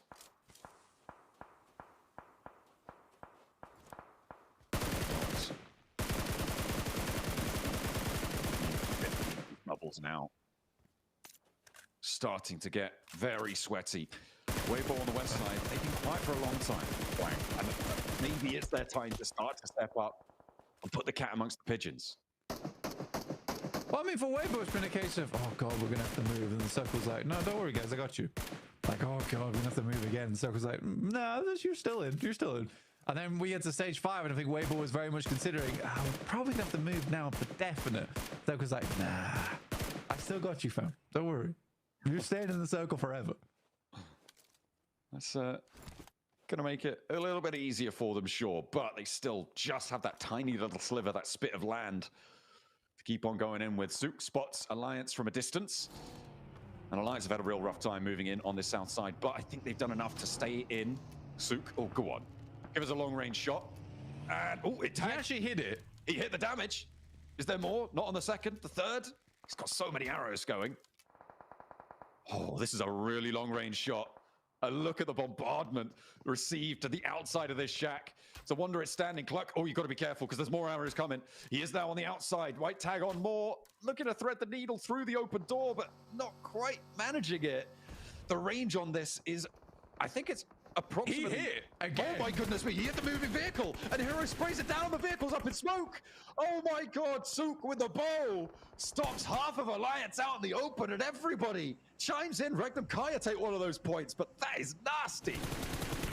It is actually insane. Robin Sook in the lobby causing havoc just must be a terrifying thing. See arrows start to pop out from the top of your vehicle, make you look like an exploding porcupine. Yeah, it's bad news. It's very bad news. But for Weibo, they're glad to have him on side. The aim, though, is, I think, the most impressive thing. 400 meters out that with the bow on a moving target. That is tough stuff. The Arena wants to give it a good go against Regnum Kaya though, because we're focusing in on a chasing team. Regnum Kaya take the first knock their way, but Wild has the door frame. He's got 2 out. Taken down by Arena will be a price to pay for it. Mormon and Tony K have got the other 2 of Regnum Kaya to deal with, but they're across the road. Blank, they're not going to be able to get back into this one. Arena should find the reses unless there's a crash coming in. Hydro wants to pick up the pieces on this fight. Maybe sidles into the backline. Tony K has the challenge. A nade, a bounce on it, not going to find it. Hydro will look to cook one of his own. Alliance could get stuck into, bounces it badly. Not going to find the inlet there. And Jelly's going down in the meantime, so it's all up to just the one man for True Rippers. Final alive here for Hydro. He has a lot of life still left in him. And maybe a bit more to give here for India, but Tony K launches the nade. It's on the outside. Doesn't get too much done with it. Small amount of chip damage, but he could have ended it right there and then. Order with the K9 as well. What is happening with Weibo? They use all sorts of weaponry. A true arsenal on side. Okay, finally the Circle moves away from them. Unorthodox in this approach to the weaponry. You're right. Order with that K9. Oh, I know Hot Jukes is going to be happy about this. They're going to rock straight up towards Twisted Minds as well. 33Z leading up to this one. And remember, Twisted Minds are chasing towards that 11th place spot, trying to get rid of the Boars in this qualification spot for the last chance stages. Weibo looking to chase up towards the top 3. And the Arena as well, stuck in a fight. Everybody has their troubles this match. But Weibo can't quite push over the top against Twisted Minds. They can't clear out their flank, not just yet. Yeah, for a team that can hit arrows at about 400 meters, they are struggling with the nades here. I don't think they've got any left. I think Weibo realizes that chance to hit these shots very minimal now. Burmese Ghouls will take a lot of damage from both Geekay as well as DRX. Attempting to make a bit of a wild rotation on that north side, but they have done, I'd say, just enough to stay towards that middle pack right now. Twisted Minds look to make a move, and Yaka here taking shots over towards Lord. Yabakam, he is just ripping through this ammo so quickly. Ooh, finds the knock on Tudo. For the Burmese Ghouls, they've got Godspeed, they've got Yatka, and this high ground is working out for them. Godspeed with the off angle there as well. That's actually Weibo, sorry, chiming into the fight. And Boars go down in 11th place. Twisted Minds need to go a little bit further. It'll be still very, very close on the bubble, but if they can get through this, maybe they'll be able to extend the lead over it and put Geekay in the hot seat instead. Maybe the Burmese Ghouls too. Blank, it's all to play for. Influence Rage. They take a knock against Arena as well. Oh my goodness. It is so fraught with danger. Every fight in this zone matters. Flash is one last player alive, and I think he's done for here. The Flash with 6 points on this game, 133. They are ahead of Arcred, but with Influence Rage being the ones to take them down, they're looking to send this a little bit further in this game. Burmese Ghouls look to move up over towards Twisted Minds. You got Freak in front. Yatka with the pump shotgun will send the Molotov, forces him on the right side of the building. Or through the building if he wants to go for it. Yatka with the peek wins out against Twisted Minds. And the Burmese Ghouls don't want to let Twisted Minds come with them to survival stage. The last chance not going to be there, and they are locked out in 12th place. Blank, there is a really minimal difference here, but 7 points might be the boundary that the Boars need to stay alive in this tournament. It is so possible, and Vertus Pro still very much in the running going into this next match. But now we have to focus up towards the teams chasing 3rd place, because Team Flash, I mean, they're still alive, and the placements are going to start to kick in. Yeah, one more team goes out. Yeah, that extra placement point coming through. You can see from the leaderboards here how clear the difference in skill level is between our squads, with 11th downwards all out. My God. Opening up a ventilation hole in the front of the ghoulish head of Godspeed. In order, bringing disorder to the brains on that side of the map. It's tough stuff to come up against, and you just don't expect it as well. With the K9, you expect to have a little bit of reaction time to those shots, so playing that unorthodox off meta. As soon as teams start to realize you're doing it, it becomes a lot easier for them to deal with it, but who brings a K9 into this match right now, especially for Weibo in 7th place, right? You're chasing, and then all of a sudden you see a bow and arrow, a K9 start to bark out towards you. It's got to feel really confusing for our teams in this lobby, but Rez comes through from Geekate. Will not be able to get that flush. I mean, the thing is that in this kind of circle, actually the K9's not a bad choice. I mean, it's just long-range fights you have to take. You get the one shot, one elim. It's nice to see Kevin inside the smoke does his best, but his best is not good enough versus Influence Rage, who are the chasers here, alongside with E-Arena, who do have 4 players. Great nade from Nerzed. Brilliant little pickup there to open up, and Yatka all too happy to take shots and suppress Influence Rage on the angle. Looks for Ragnarok downhill. Diego does not connect. Lorzin, he's not getting picked back up here. Influence Rage going to be moving on as 3. As Lil Boy looks for the shots, and he will find them over towards Nerzed. Just Ragnarok round remaining. I said Lorzin wasn't getting picked up. Maybe they could have done it, but down into the shack he goes. Holds with a P90, but he's got 2 players bouncing in towards him. And Influence Rage take them down. That's Team Flash going out as well. Blank, the moving target has stopped for the time being. It's on 134. Big match is needed for E-Arena, for Influence Rage, for Weibo to catch up anywhere near for the final hurrah in the last Miramar. I mean, everyone's chasing right now. E-Arena with 8 elims on this game, and they still hold on to 4 of their players as well. Burmese Ghouls do go out. They were rid of the Arbiters down towards the bottom of the lobby, alongside with Alliance. So it is still this brutal battle towards the top side of the lobby. Weibo look to make this one happen, but what they don't realize, the Influence Rage, E-Arena still here in this game. So all their main competitors still going. Got the UMP coming through from Regnum Kaya, but also the SLR from Wild, which I thought was crazy. Weibo takes down the final players there from Influence Rage, which is a really big deal. Oh, we got to stop doing this, man. If you see teams getting taken out and you assist in that, don't immediately move into that position. I feel that's pretty obvious.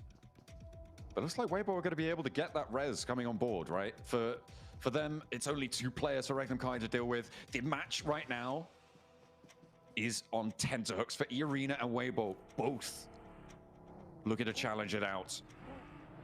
8 elims already for E-Arena. A chicken dinner necessary to put them up in contention. It would put them up on 128 points, and then whatever elims extra they were able to get. That is very, very close to Team Flash. And in fact, they would draw, I think, exactly level. If they get every elim left in the lobby for E-Arena, they would be exactly level. They would be 2 points behind for Weibo if they did the exact same thing, though, in the process. So Very important stakes here for both Weibo and E-Arena. Rectum Kaya are up on 150 already, and then whatever placement points they get here, guaranteed at least 5. So a 155 minimum tally for them. They are still definitely locked away. It's just going to be a question of who joins them, and it could be one of these two teams. E-Arena's already been a big match here. Been a very big match, but the real prize is the chicken dinner points. It's the cherry on the top of the cake at the end of this match. Try and lock in your 3rd place here. But even then, the Flash could still do something in their final game. For the Flash today, it's just been a white knuckle grip on the side of a mountain, just hoping not to fall off. Desperately trying to get as far through as possible. The Winchester? Okay.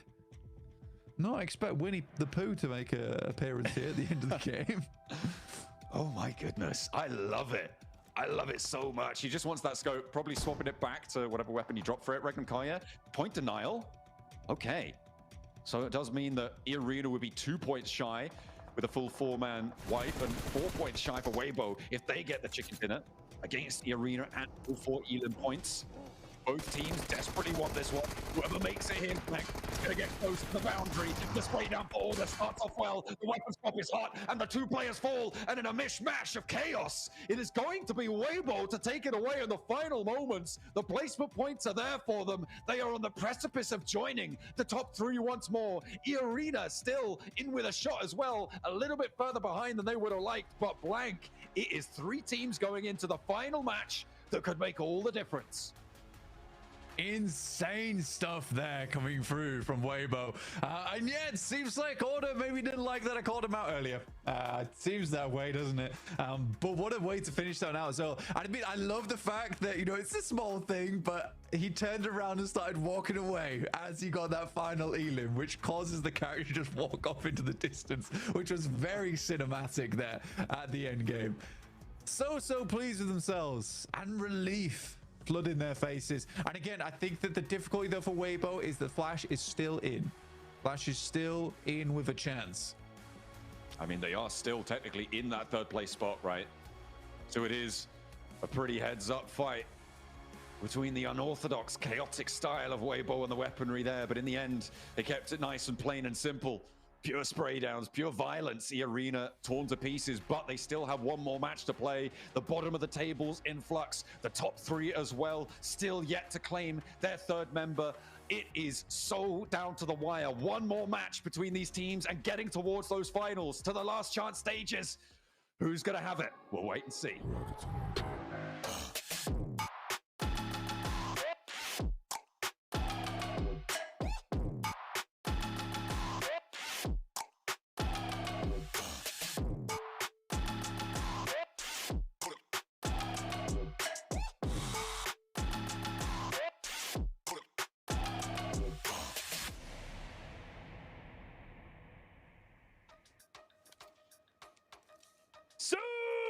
Channeling his inner Apollo, shooting that bow miles across the sunny desert. Weibo get the win right at the last second.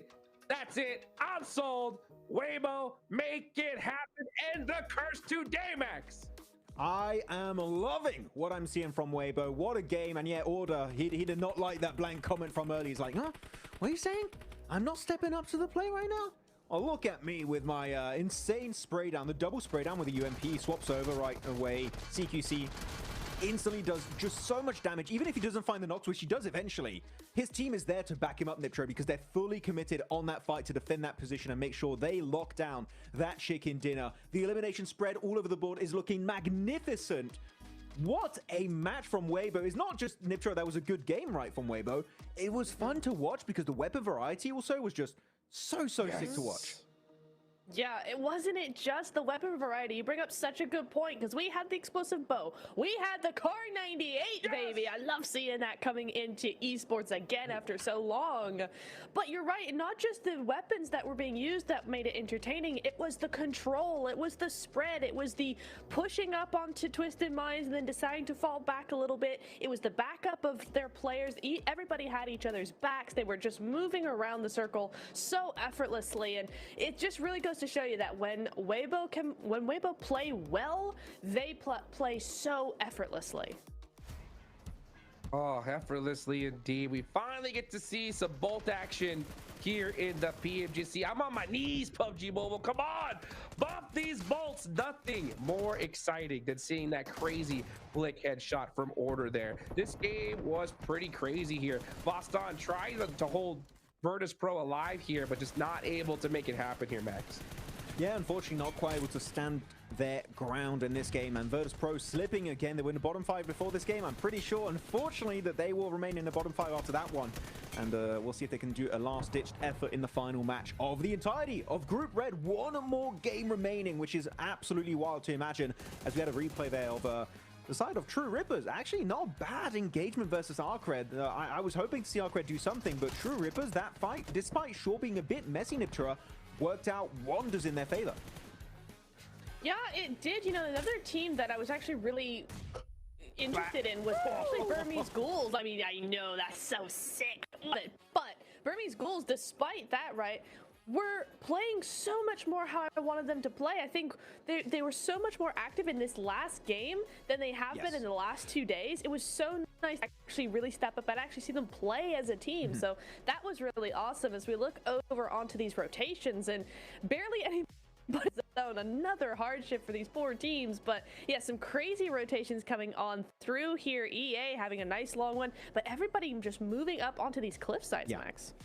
Actually, yeah, the cliffside, very strong position for Arena and Weibo, but I want you all to pay attention to Weibo, because normally leaving these cliffsides on the west is not that easy, especially when you have Regnum Car in front of you, but straight up northwest next to the eastern letters of La Trillera, there was Twisted Minds, and actually that dip was so strong for them to push onto. They also allows them not only to take a secluded fight versus Twisted Minds, it negates vision away from Arena and Regnum that were looking heavily on their position. So that push kind of does 2 birds with 1 stone in that position. Keeps you safe while also allowing you to take that position away from Twisted Minds, control the northern terrain eventually in that field finish, and make sure you control that winner chicken dinner. So Weibo, for me, I think that they did a very, very good rotation for terrain that's not always that easy to execute, and in this case it pays off with a 21-point chicken dinner. Huge. Woo. So huge. This last game, oh man, it's gonna be crazy. Will the curse finally be broken here? The thing is, Flash put up 7 points right when they needed to. That could be just still enough to hang on to that 3rd place spot, but man, we had points all over the place. It's gonna be a close one. It's gonna come down to the wire here once again. I mean, for those of you guys that missed Group Green, right, Niptura? It was a 3-way tie at the bottom. That is so crazy, and I have a feeling it's going to be close once again.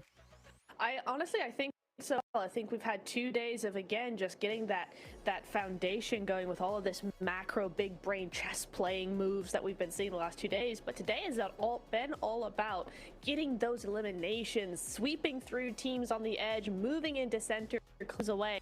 So we've a lot more of those big game vibes coming in here today. So I'm excited for this final game, because it's really where it all comes down to. Are we going to see a lot of those hot drops come in? I don't know. Order is going to make sure there is order on the map in here with 3 eliminations. Not the most eliminations we've seen, but you know what? MVP in my eyes with that Car 98. He's got to be the man of the hour. The GOAT, the Car 98. My hero. We'll call him that. Our hero of everyone. The hero of the people. In PUBG Mobile Esports, no, very good. Definitely some very high damage ratio, 839. Madness, as here we go. The leaderboards are popping up, and Weibo jumping up in 1 game from 7th position up in 4th. What a comeback from this team. 4 points shy of maybe locking in a grand final slot. Weibo, now is not the time to fumble. Now is the time for points to come on board to make it to the next stage.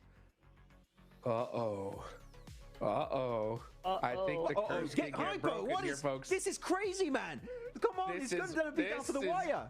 This is wild. 4-point difference. We know Weibo can pop off in Miramar, Niptura. You got EA that are 10 points behind. You got Influence Rage just a little bit further, right?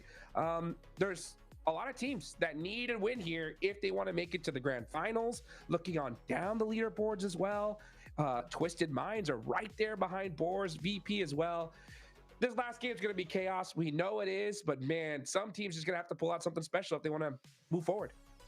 I mean, the points being so close. I mean, WBG coming in 4 away now. Flash really feeling the heat now, but just on the other side of that, you got EA 10 points away from third. Influence Rage still 13 points away from third. Like, none of this is impossible for those teams like 7th and above, theoretically, right? I think that 8th to 11th, you got to just make sure you're still going to last chance, but those top 5 teams, man, it's all to play for. One final match and so few points between them.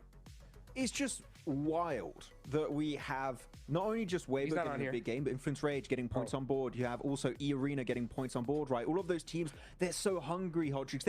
I would even go to say they're desperate, because last chance having to be in top 2 in the lobby, and you got the teams of Group Green that we saw was just absolutely mad over on that side of the group stage. They want to try and qualify now, so this is going to be a last-ditch effort here to try and make that ascent, make that final push in the last game. Will they be able to break the curse, Hodrix? There's a lot to play for, and Team Flash are the ones that need to hold down the fort here. Yeah, for those of you guys that don't know what the curse is, right? Just to preface it, it's just the last game. There are so many teams that need points, so many squads that know they're not going to make it, or they're just going to go to last chance, that they end up pushing everything. By Zone 5, we have like 20 players left, and we don't see changes on the leaderboards. And so far, in the Gauntlet, we didn't see a change on the last day. Group Green, we didn't see a change on the last day. This is the chance to finally break that curse, and it is close. 4 points. The big X factor, I think that's different than before, Max, in my eyes, is the fact that this is the first PMGC appearance for Team Flash. Okay, this is where things get hard, because this is your first time here, okay, and you have a shot to make it into the finals. You got Weibo of all teams right behind you in the last match. This is I do not want to be these guys. Let's put it that way. If they had fingernails, they're gone by now. Yeah, you have the new guard being chased down by an ex-PMGC champion. Order, he knows how to deal with these exact scenarios. And you know what? I'm sure he's definitely going to be ready going into that last game. But you know what? I think this is a great test, Niptura, because this is going to be a rough scenario for Team Flash. If they are able to defend their top 3 rank, make it to the grand finals, for me, they showed potential that they are worthy of a grand final slot. And you know, maybe even then, able to actually get up some good performances in that next stage. Yeah, I agree, right? Because I think there's nothing more formidable than Weibo in the final game, 4 points behind, coming off of a big win, right? So that momentum, the potential, the confidence is at an all-time high with this team. And we know how good they are as well, how smart they are with macro. So Flash really have to be on their game, just the top of their performance if they want to keep that slot. So definitely a test for them. Oh boy, Max, this is it. Last game of the day. Is Weibo gonna do it? Yes, it's happening. It's looking like it, man. A podium finish, and they're gonna qualify. And Flash, I'm sorry, you're falling down. You're gonna be out. You have to go to last chance. Not gonna be great, but Weibo, you know what? They showed potential, and especially the bow, the Kar 98. It was all looking so good, Hodrix. So yeah, Weibo will make it and will qualify for the finals. It's happening. Let's see. Let's see what's gonna happen, folks. Last game of Group Red. Last game of the group stage. We're going to Miramar for one more time with John Allen and Blake.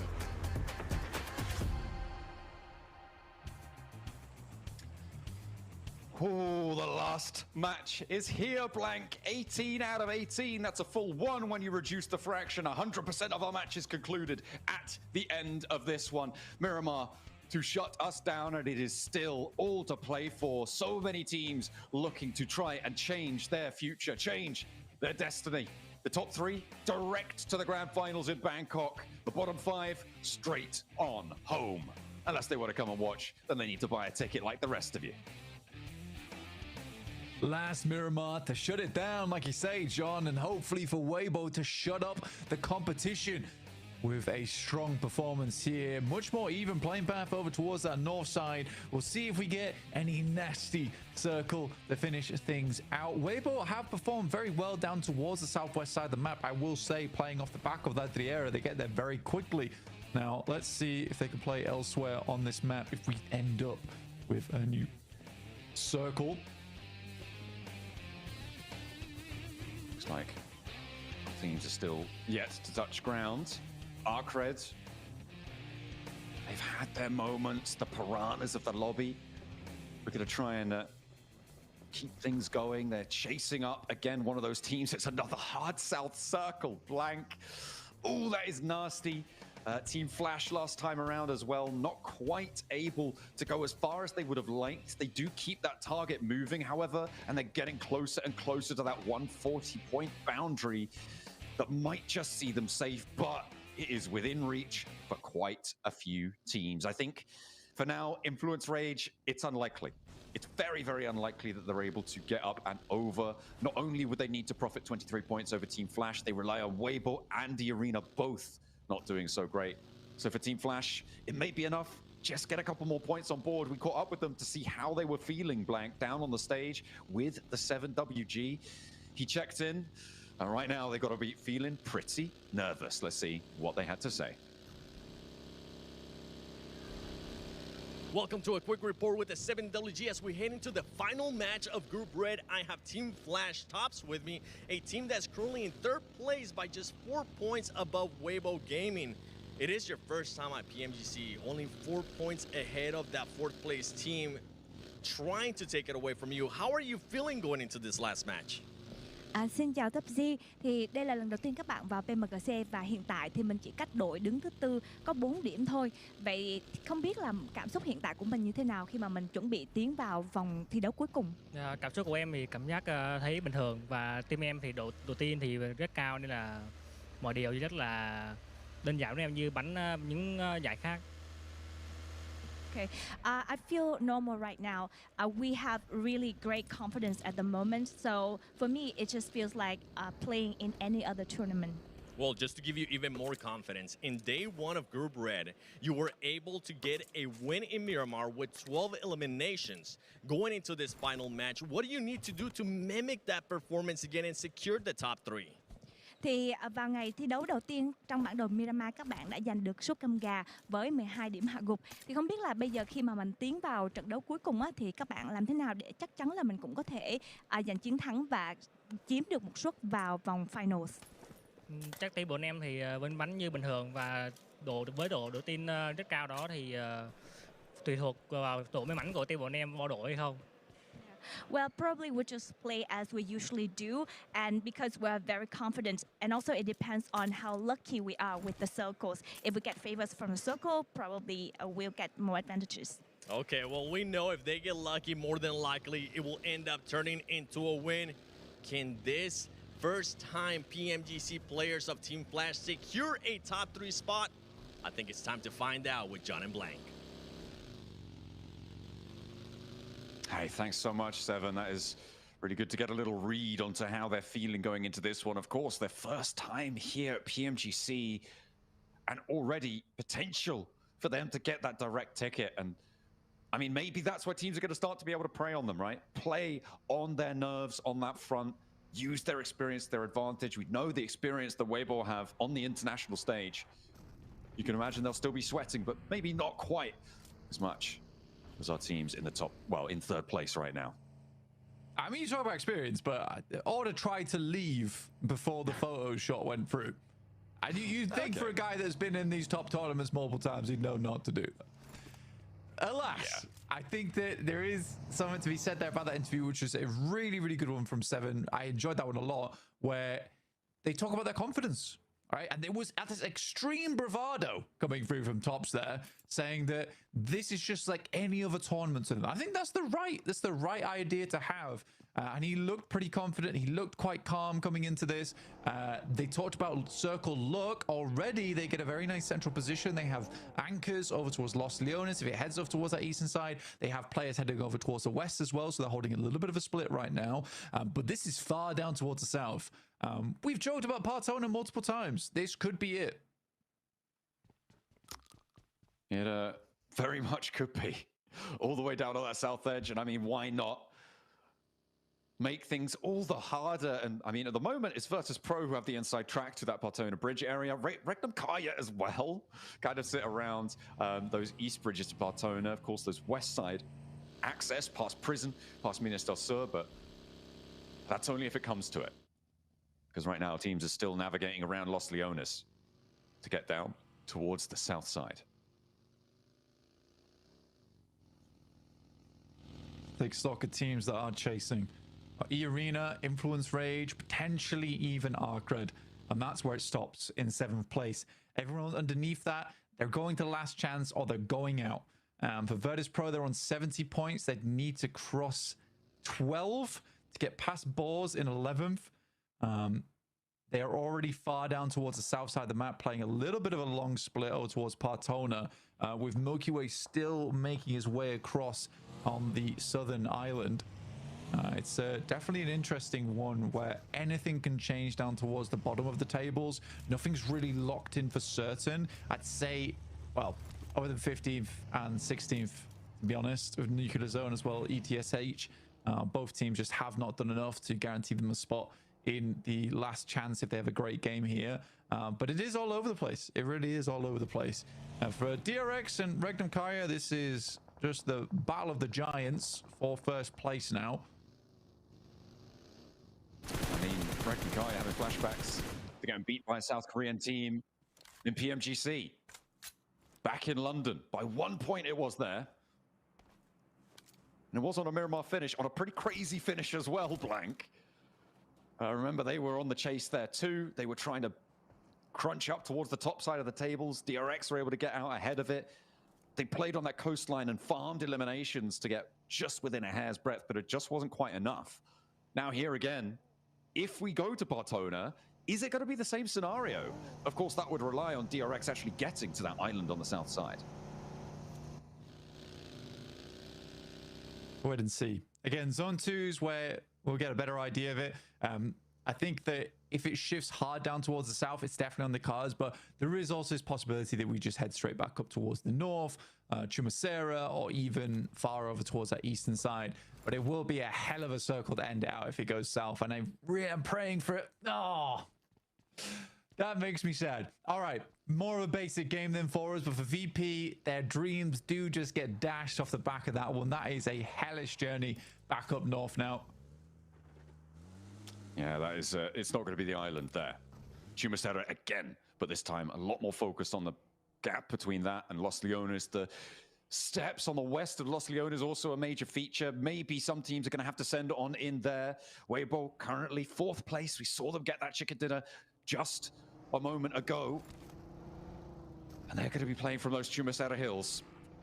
Playing from that southwest side. They're on a decent hold here. 4 points behind Team Flash, but Team Flash sit all the way on the west point of Los Leones, right at the bottom of those steps that rolled down from that west side. Oh, Hero, maybe on the buggy chase, it does stop for him, which is nice. Could have got a lot further. I don't even want the bounce on that bad boy. You do have ETSH moving in from the northwest side, close to where Weibo are playing, and well, close to where Twisted Minds are. And to be honest, ETSH at this point is a bit of a loose cannon. You really have nothing left to lose, so it's a troublesome team to run into, especially for Twisted Minds currently trying to get out from that bottom 5 in 12th place currently. Most teams just looking for a safe place to stay at the end of Group Red here on Miramar. E-Arena grab themselves a bit of land on the north side, but it is quite open. Surrounding this spot, you don't really have buildings over towards Chumacera to reside in for a long, long time. Ooh. Burmese Ghouls taking shots, but not quite connecting on the spray downs there. Burmese Ghouls looking a little bit safer on that top 11 side, but they are not completely out of the woods. Neither them nor GK. That can rest easy for the moment. Alliance, a little bit more so can. Very unlikely that enough teams jump up over their points tally, and they're fairly unlikely to be jumping up far enough. Well, it's pretty much impossible for them to be jumping up to 3rd place. So I feel like Alliance right now, probably the most chill of anyone in the lobby in terms of what they're expecting from this match. Yeah, for Alliance, they don't have to do too much. It's just live it through. You go into last chance. Realistically here, very unlikely they get knocked out. In fact, I think almost impossible at this stage. So I think for Alliance, it is a very easy and casual game for them. But they could really take DRX to town here over on the northeast side if they wanted to. Depends if actually they can even fight them, to be quite frank, which is always the problem for Alliance so far, is whether they can take that team fight. But coming into Zone 3, it has been a slow start to this game. Not too much action happening. Most teams very concerned with remaining in their spots and trying to get towards this end game where they know the big points are. Okay, and rolled up on it. It's Alliance to purloin the points. A first blood is drawn in our final match here. At 12 minutes, by the way. It's pretty late in the day. Maybe that's the nerves. Back up to their old tricks. Are we going to go for a super slow lobby to close things down? Why not? Gonna get real tense if that's the case. Silas, though, gets ran straight down by Hardboy. And this is from Arcred. Tough team to cut through, but for Arcred at 119, there's a team that would love the points right now, and to get rid of one of the most formidable teams in the lobby would clear out a lot of their area.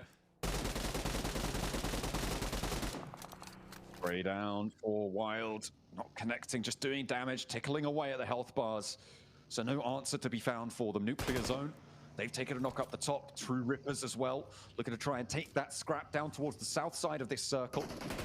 They will have to transition further forwards. The team that matters most in this area, well, there's two really. It's Vertus Pro and Boars. Further southwest of this fight. And they may look to try and third party, but with both of those two teams chasing for that 11th place, Boars trying to hold on to it. Vertus Pro trying to take it from them.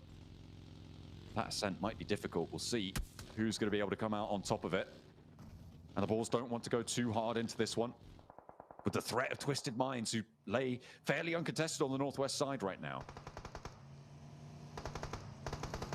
Yeah, Twisted Minds do have a lot of space to work with. True Rippers just, okay, straight past them. And Boars are just as surprised as we are. We'll at least pick off Hydro on the backside of that fight there. Havlik finding a point. And Milky Way are able to actually steal one. The Boars continuing to grab points here is really bad for a lot of our teams underneath. The further that goalpost gets away from them, the harder it is to climb. Vertus Pro at least able to stay even with that 1 point they're able to steal away. Now in the face of a very tough squad here in Influence Rage. Oversight from Burmese Ghouls and Arcred. This is a classic from Vertus Pro. Rocking up to a devastation. I mean, they're still taking damage, but they may be able to get in there with 4 players alive. A straight careen through the middle of things. In the meantime, Boars are going to try and find Regnum Karya, who, I mean, they've done enough to get their spot into the grand finals direct, but they'll be sad not to get a first place here, Blank. Either way, if they get taken down by the Boars, that might be a little bit of a sour taste in the mouth at the end of their group stage, no matter what their ticket says. Boars will look to control them on the rollout. Spray down over the distance towards Wild. Not quite finishing the job, but the rack up comes on through. They'll knock through and find Wild, with the Boars still on that hunt, desperately defending on the 11th place bubble. 84 points now. Twisted Minds need 10. Vertus Pro need 13. More than they've been able to find so far. And it is a chase down. It's only going to get worse if the Boars keep going for those teams beneath them. For the Boars, this is a fantastic start for them. Really cutting through a lot of the squads on the south side, which just makes them feel safer and safer as time goes on. Arcred is sweeping behind them, though. And if Arcred can pick up any points, they'll do it wherever they can and towards the bottom of the tables. Those seem like easy pickings to them. And there you go. Starts off strong over towards Snowex as well as Cause. Easy for Bad Boy. Really striking out in a big way. Luckily, there is a clapback. Oh, Flash. Team Flash are the ones to find it. The two bubble teams clashing here, Blank. The surface tension on both of them is at bursting point because Boars now down to 1 player. EXO survive, and you're in. You go down, and it will be potential for you to slip all the way out. Even a 12th place would not be good enough. That 10-point boundary, I mean, it's a lot. It's a lot to cover, but it's so possible for Twisted Minds and Vertus Pro, actually, after their crazy crash into the middle, to make this one work.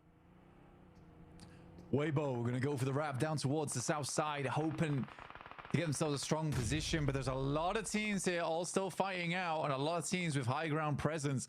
33C will stay a little bit further behind just to ensure there's no one tailing, and looks like they're going to go for a far rotate, maybe even behind the flash here from Weibo, which is their direct competitor.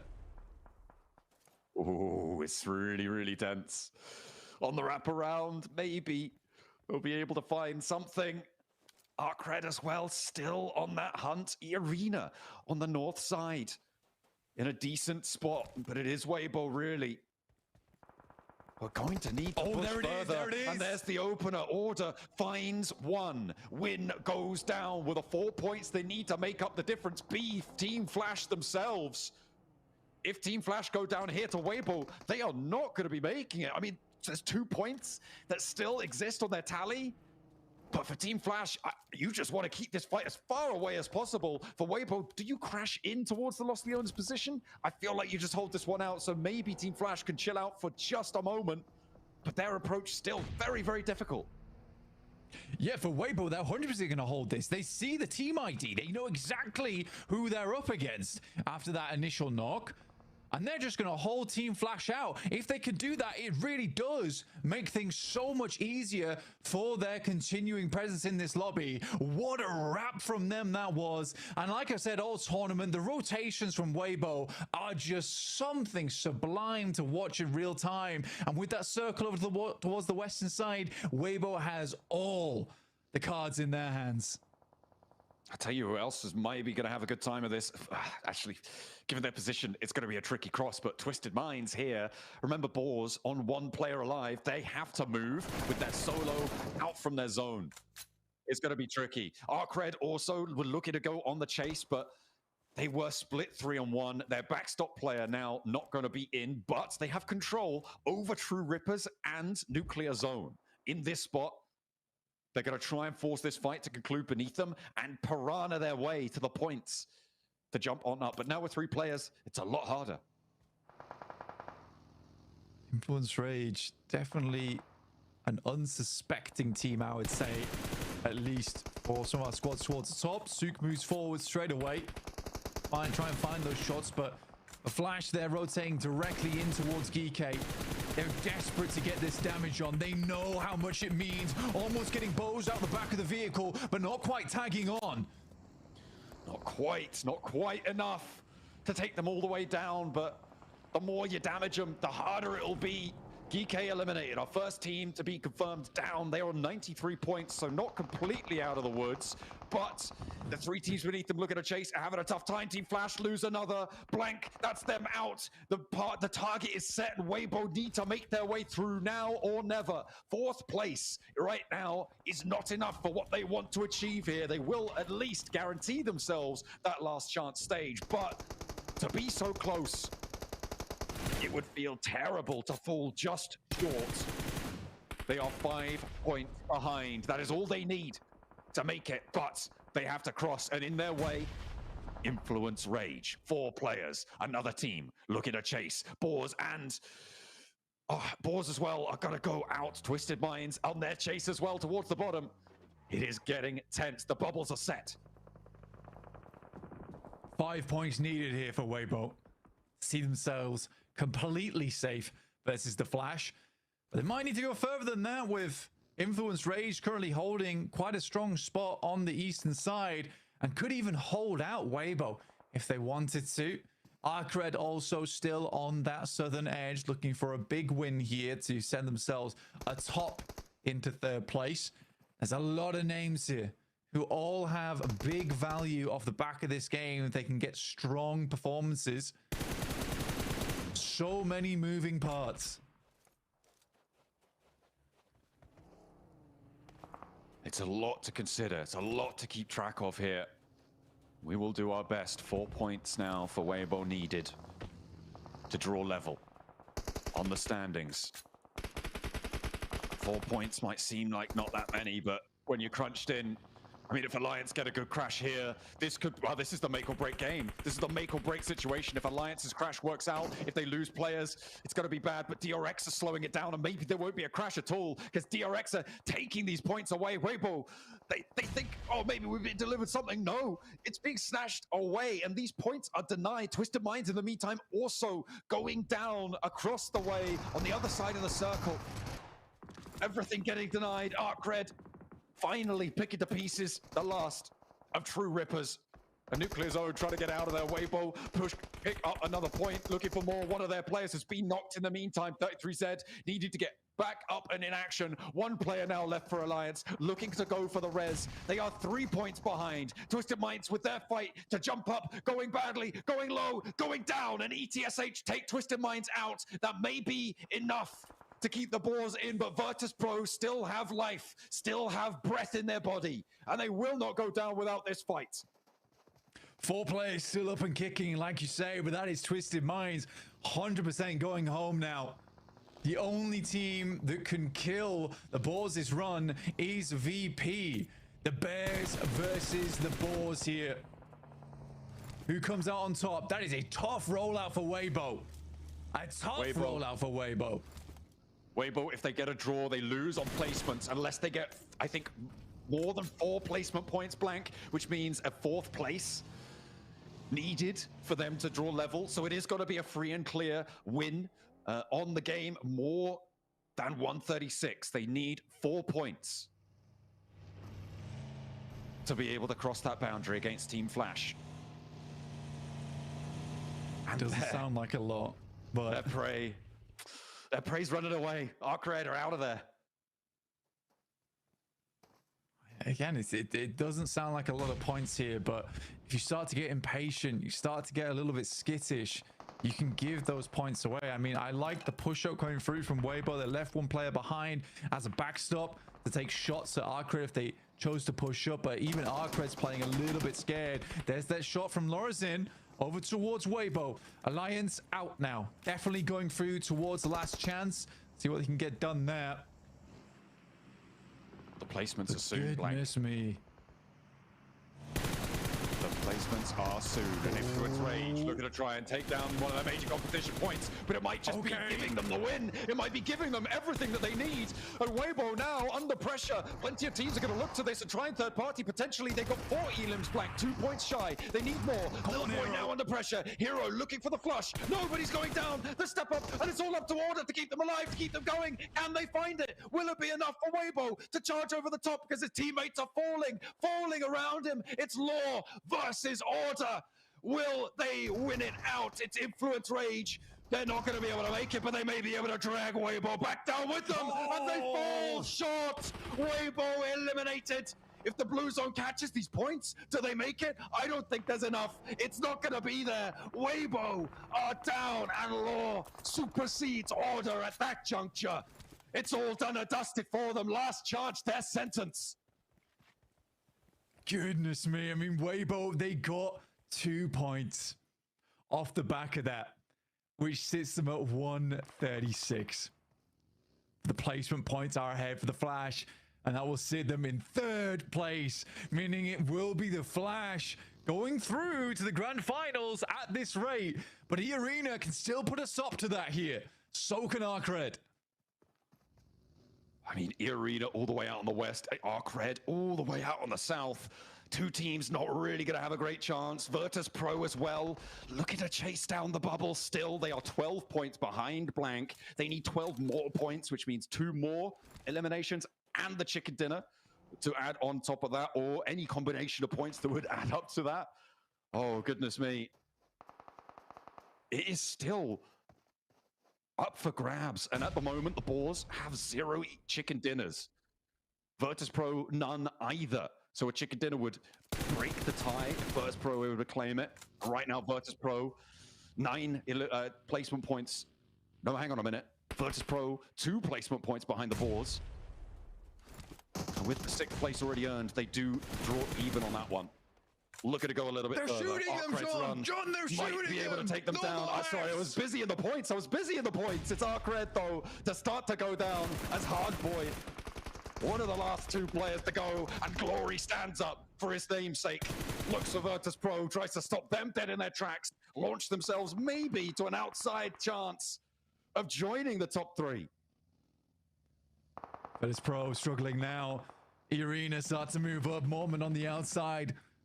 And Joker starts to flow on through. Hoping to throw a wild card here into the mix. Vertus Pro might eat a big nade here coming through from Irina. There's big shots. Joker from the backside does have to move away, but takes a tag from a distance there. Glory for 2. Looks for more as well. Milky Way to his front. Has to deal with Malloy on his side, but will not be there. But Vertus Pro are low. They are flagging. They just need a little bit more, but it is so much to ask of them right now. With Arena putting the pressure on, they need those points desperately too. And Huge. Vertus Pro falls short. Arena now, the only team that can make a difference in this. Regnum Kaya, they've survived. DRX will keep themselves up into that top spot. Your ghouls on the north side might be able to close down another chicken dinner here, but to the chagrin of Arena. Arena, the big thing to look at right now. Turney K on board, looking to cause some big havoc. Kyumbin versus Regnum Kai. You got Zed Wolf inside the shack right now. Burmese Ghoul starting to take control of the lobby on the north side. Right now, Arena on 129 points. When you factor in the 5 elims they've already found, Blank, they are currently 7 points shy. A chicken dinner would do it. A couple more elims, maybe. No more second place, a 3rd place. Oh, it's so close for Arena. They definitely have the possibility of making this one. The placements that they've earned already guaranteed up to 5 points. Blank, they'd need 2 more elims to draw level.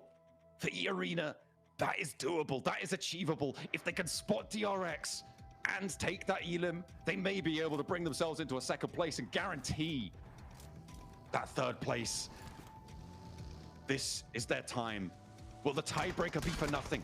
On the 136, Turney K thinks they can do it, thinks they can step up, mount the pressure over towards DRX, but one goes down early. The spray down from Hyunbin. QXC looking to hold on. Their 1st place already. They don't need this. The nades are going to start to land, and the Burmese Ghouls are here as well. The nades over the top. Now it's just the 1 player, and the Arena do it. Over the top, 7 elims. Blank, I think they've done enough to join that 3rd place spot. We'll have to wait for confirmation, but now they set their sights on the Burmese Ghouls, who have corralled them into a corner. Arena playing this game so well so far. It has been amazing to watch in these final moments. Sadly, Weibo couldn't do it. The Flash couldn't do it.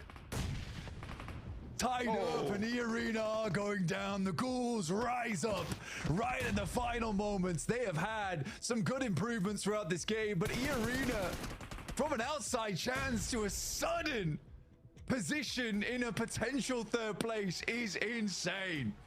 That would put another home ground team back into the finals. They were going to Thailand either way, Blank, but they're going to look to stamp their ticket with a purpose this time. Their return will be met towards the grand finals, but have they done enough to get across that road, to get across that 136-point boundary? It was so down to the wire. Weibo denied. And in the final moments, Team Flash as well potentially pushed aside. They were winning on that tiebreaker, but we'll see who's going to be able to make it. From Myanmar, the Burmese Ghouls do close down another chicken dinner. They're happy with their performance here. I'm happy with it too. You've loved watching them. We'll be able to see more of them in that last chance stage. But Team Flash, they look a little bit dejected. Maybe they've got news that we don't. I mean, to be honest with you, like it must be so close. But even for Arena there, I think they've done it. I think Arena have done it. That rotation they made so aggressive, so aggressive. Could have been a very different story if Hero was just able to win that fight versus Influence Rage, but Influence Rage is just a significantly strong team in terms of firepower, and that is the difficulty when it comes down to it. Weibo just couldn't quite close it out. The first molly had been on target, forced him out early, then Hero probably would have had the advantage in that fight, but you know, it's bygones at this point. They look pretty on edge right now. I think the admin teams are waiting to deliver that information. We got a little spoiler last time. As we're looking for it, is he here to deliver the news to E-Arena? They've done it. They've done it. They are up in third place. E-Arena take the spot, and elation. They will return home in a blaze of glory. They'll see Vampires in the finals. And I think Team Flash, they might have spotted this, because they do look pretty dejected on this one. What a sad time for the Flash. But I mean, for E-Arena, they're extremely happy with this one. I'm not gonna lie, the admin kind of teased them a little bit there, right? The admin kind of teased them. He was kind of like, maybe he did make it, maybe he didn't make it. But we'll find out more over on the tables with the desk.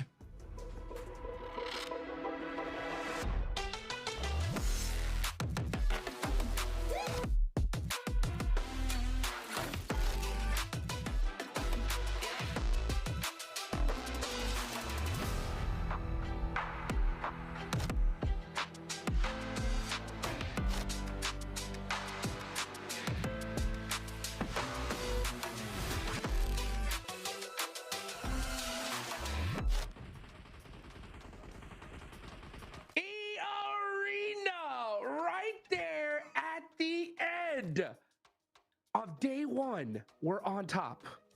And in the final flash, in the last game of Group Red, pull off one heck of a performance. It's the Burmese Ghouls that win this one.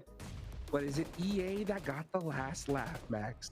Ooh, I think it is. They looked really happy. No, They I sure don't know why. did.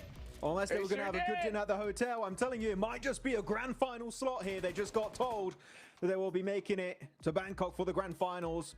We'll have to see, of course, how close it is on the leaderboards. But though, would you have to highlight here, Burmese Ghouls, Niptra, very solid gameplay in that northern compound next to the road. Very solid approach. And actually seen a few wins here and there from them. They got a Rondo win, now a Miramar win. Burmese Ghouls heating up, ready for the last chance. Yeah, I've been really happy with how they've been playing today, Max. I mean, we've seen so much more presence from them, so much more action, so much more initiative coming in from this team.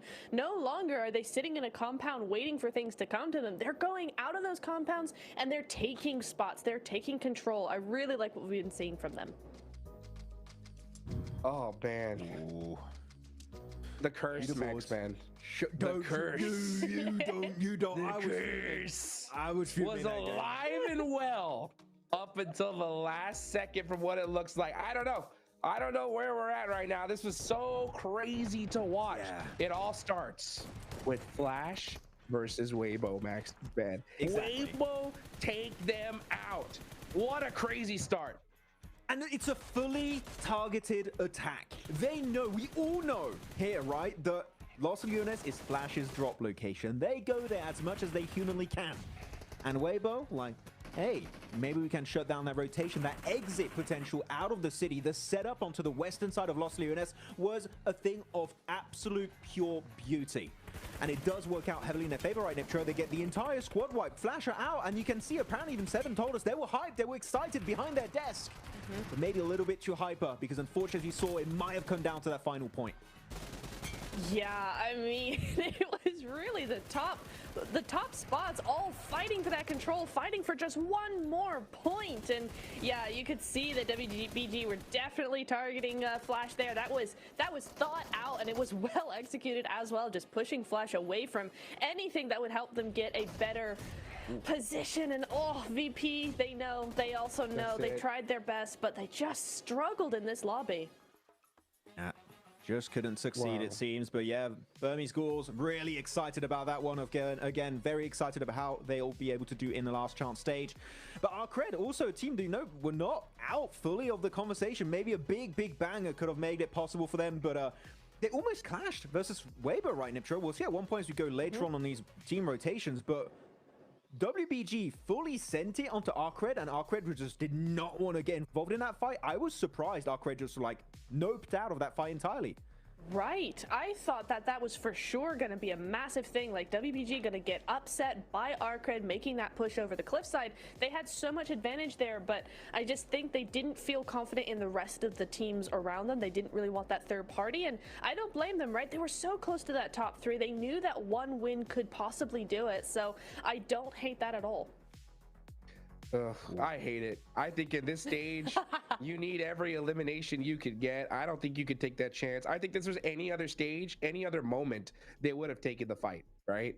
But with so much pressure, last game on the line, you second guess yourself even a little bit. I mean, Arc, they needed the win here. They needed that and some eliminations to make it happen. It's just unfortunate that they couldn't do it. Yeah, it's very sad indeed. Influence Rage also able to get 7 points on board. You know what? Also a team that could have done something at the end. I think 7 points is just shy. We'll have to see exactly on the leaderboards what has been achieved. But man, DRX and Regnum Karia, the rivalry just kept happening the entire time, Hodrix. It's such a cool little clash between these two teams. But you know what? They are 100% sure to make it to the grand finals, and you know what? Niptra, deservedly so, because these guys have been bringing their A game here for Group Red. They have. I mean, both of them struggled day 1. They came just raring to go in day 2, and they've kept that consistency in day 3, and that's what I'm looking for in a team. Not just for those pop-off days, but can they, before or after those pop-up days, actually do something with it on the other days and just keep that consistency going. So really nice to see that from them. As we look over at Ichi from the Burmese Ghouls, he's going to be our MVP for the last match of Group Red. Yeah, very good stuff from Ichi. Of course, he's already had PMGC experience playing in the past. Actually, I think it was 2 years ago, if I'm not mistaken, with Genesis Esports. So this guy, he knows his way around a global battlefield here, Hodrix, and he's able to do it once more, being the MVP of the game. But I know the leaderboards are just around the corner. Who's making it? Let's see. Oh, no! It's EA! Arena! And they've done it by 1 singular point. The curse is over, Maxman. I am over the moon. E-Arena able, against all the odds in that final game, able to get just enough points to make it. Because, by the way, if it's a tiebreaker, they only have 1 chicken dinner. Flash go in, they qualify. So that singular point, that 1 elimination they confirmed, maybe even on day 1, that they were just like, let's secure it, because why the hell not, had the impact just needed for E-Arena to make it. So well played indeed. And the White Rabbits going to be bouncing right into those grand finals here, Niptra. Hey, but you know who else? It's not just the White Rabbits, it's the Boars as well. They move in to the top 11, just sneaking ahead of everybody else. And so in the final 2 days, 2 games rather, they sneak into the last chance. They have done it, Max. Yeah, and Sizzy's going to be our daily MVP. But who is going to be Group Red MVP? You know what? Because we've had QXC, we've had Sizzy now.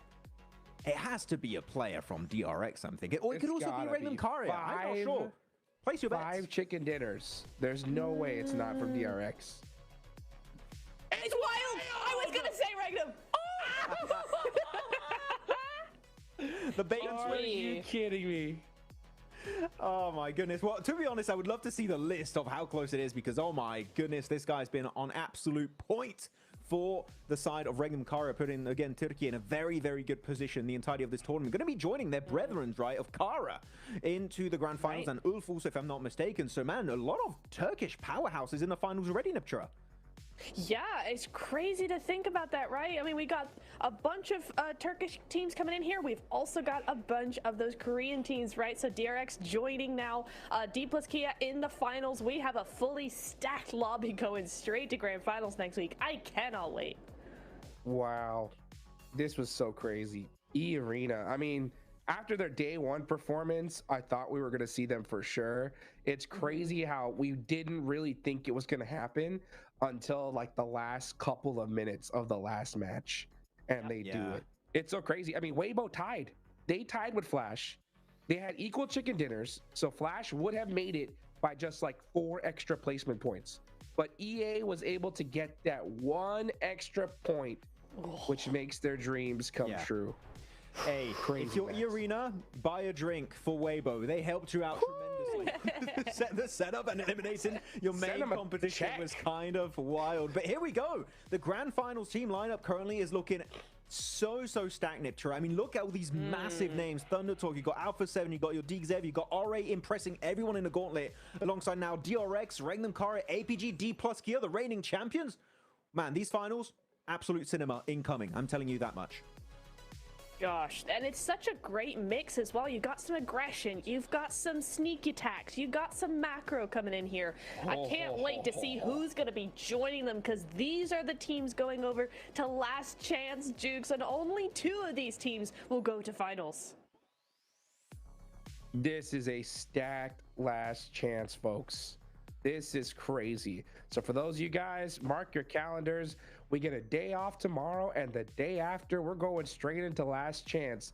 2 teams moving forward with only 2 days of play.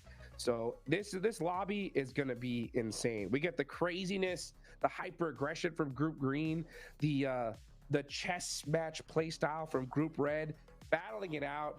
And with how Weibo played here, you know these guys are going to be coming for blood in the Last Chance here, Max Man. Oh, definitely. They're going to go so hard in Last Chance. And I cannot wait to see which are going to be the top 2 teams to make it in that stage. It's going to be intense, man. And I'm so excited. This year's PMGC has been incredible to witness. Yeah. Well, let's take it on over to the 7WG to wrap things up here for Group Red.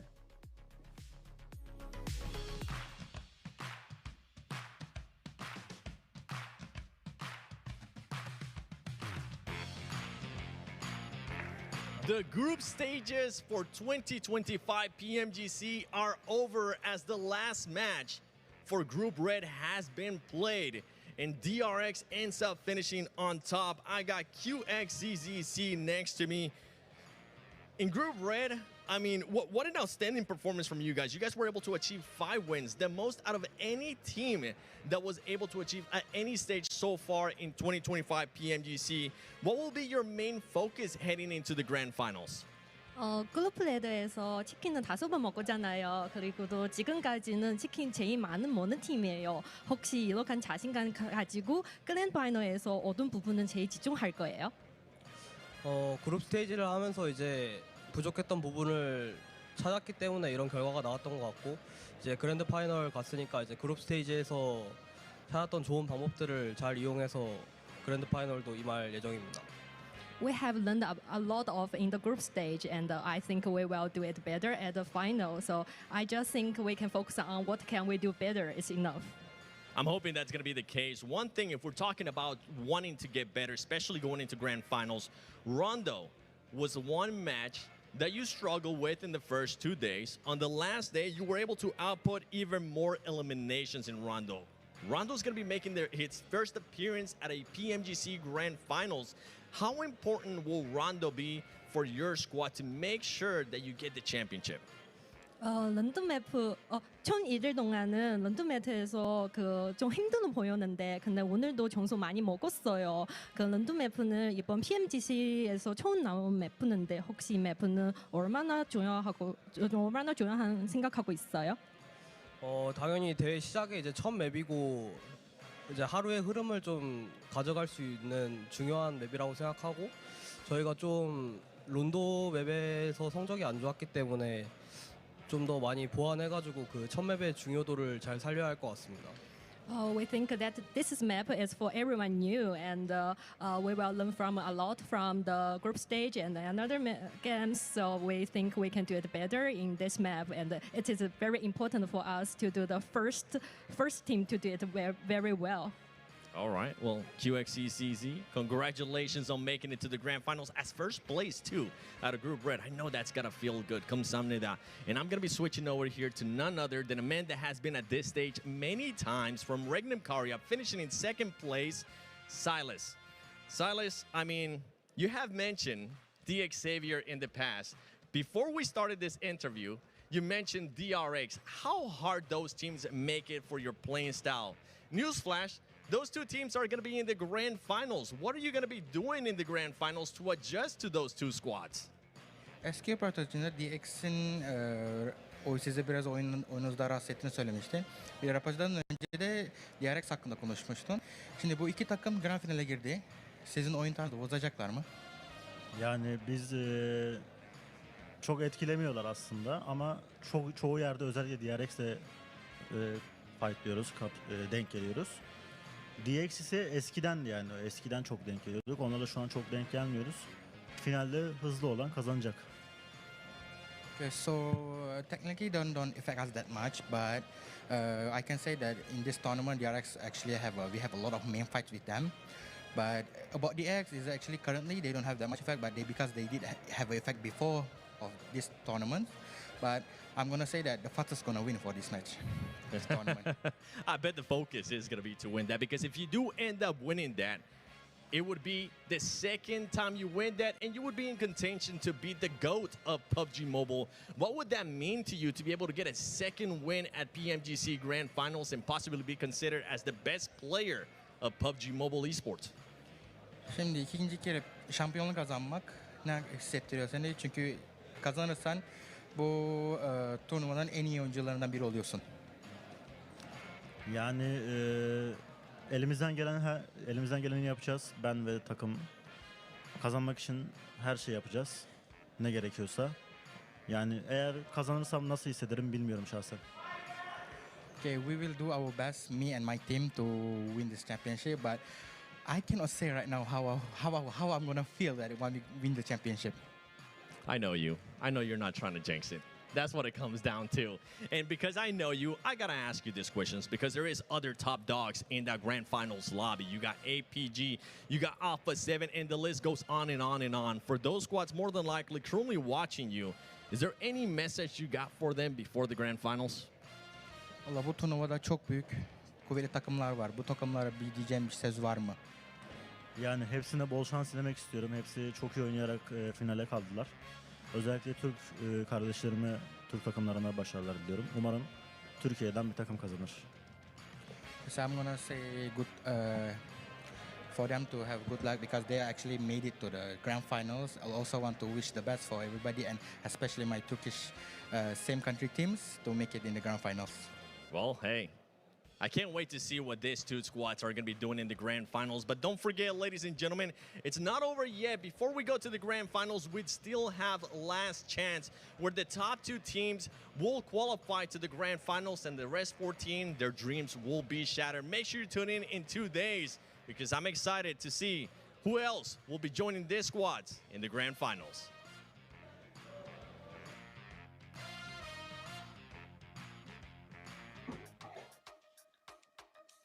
What a way to wrap up the group stage. Man, this whole stage had it all. Crazy highs, crazy lows, close finishes. But the entire time, it of course had the Infinix GT30 series, the official gaming phone of PMGC 2025. Engineered for precision, performance, and victory. Empowering every gamer to hashtag be the one and hashtag outplay the rest on the global stage. Guys, it has been one heck of a day today. Day off, then we got last chance. 14 teams will be the end of their year. Max, man, what are your final thoughts going into last chance? Well, I kind of want to talk about one big topic for the community, which is that is the end of India, of course, for this year's PMGC. And you know what? It was just the beginning. 2025, you're back in the scene. Come back stronger with after taking so many great learnings from this year. And you know what? 2026, India, I'm sure we'll see them even stronger here on the global stage. What about you, Deptura? I just gotta say, man, I've loved PMGC so far. It's been so cool to watch all of these teams do their utmost. A few of them we've had to say goodbye to, but I'm looking forward to last chance, man. Flash, Weibo, I'm looking at you. I'm looking. Woo! Hey, your first PMGC, but you gotta make it happen in the last chance. That's gonna be it for the group stage, guys. I'm Hot Jukes here with Max, Man, and Natura. Thank you to Blank, John, 7WG, all the production for making this happen. We will see you guys day after tomorrow for last chance.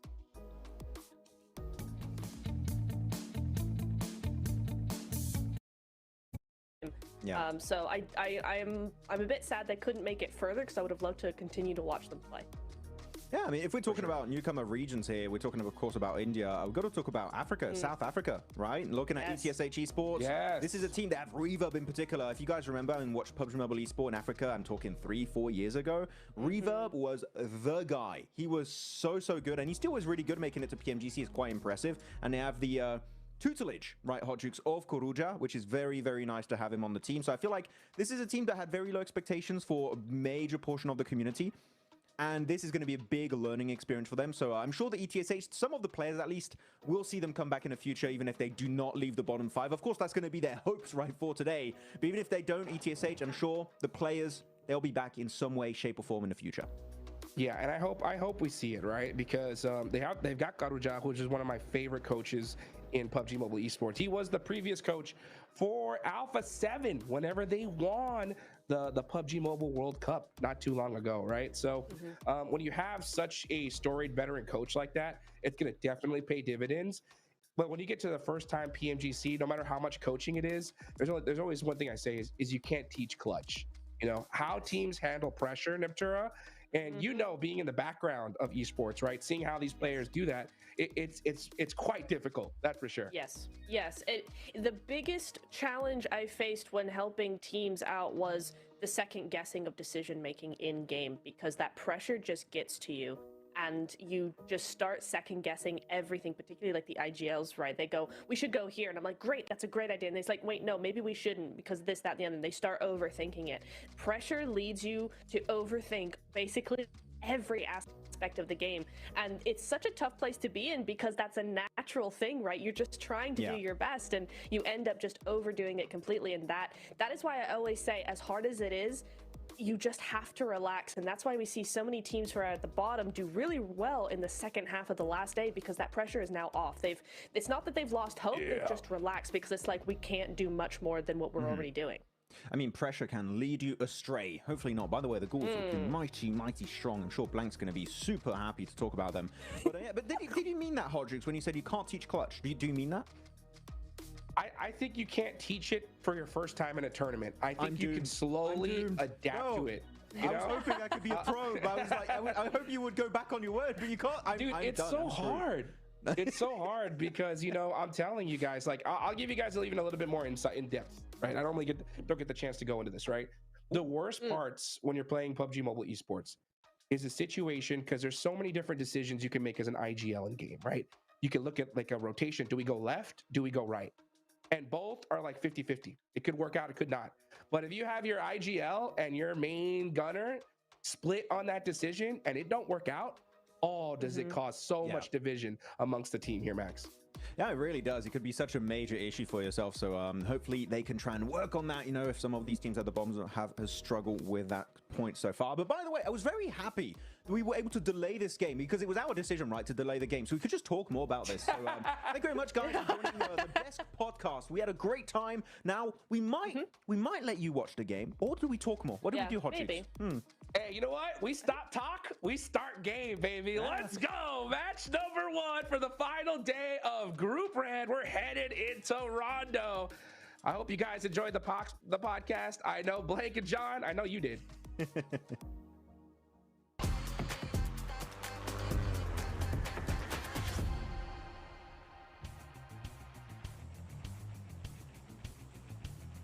I mean, absolutely. We always love to kick off the day with a little potty C from the guys over on the desk. A brilliant kickoff to proceedings. We're heading on into match number 13 and our last rondo of the group stages. Blank.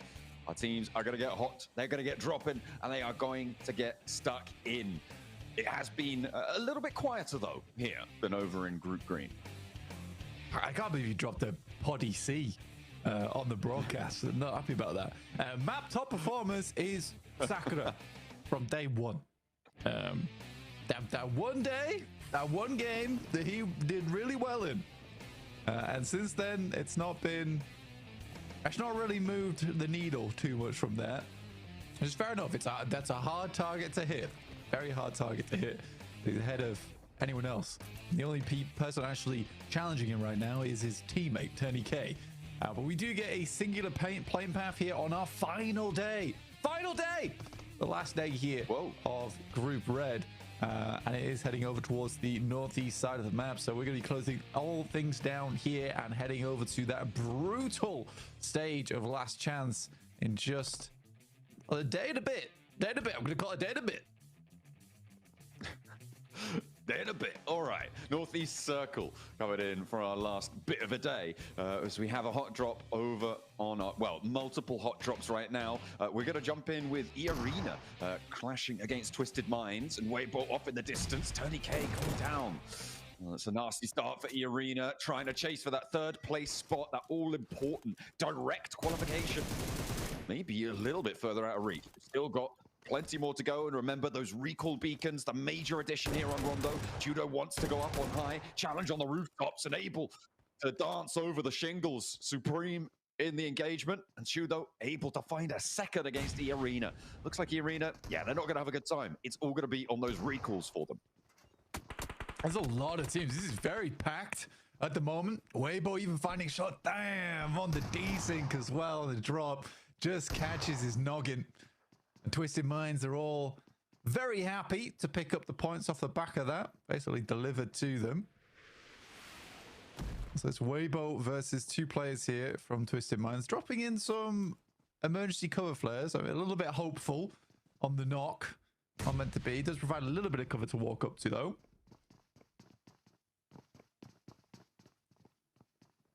This is the earliest use of cover flares I think I've seen. I'm loving it. Maxman's loving it, I'm sure. He's a big fan of them.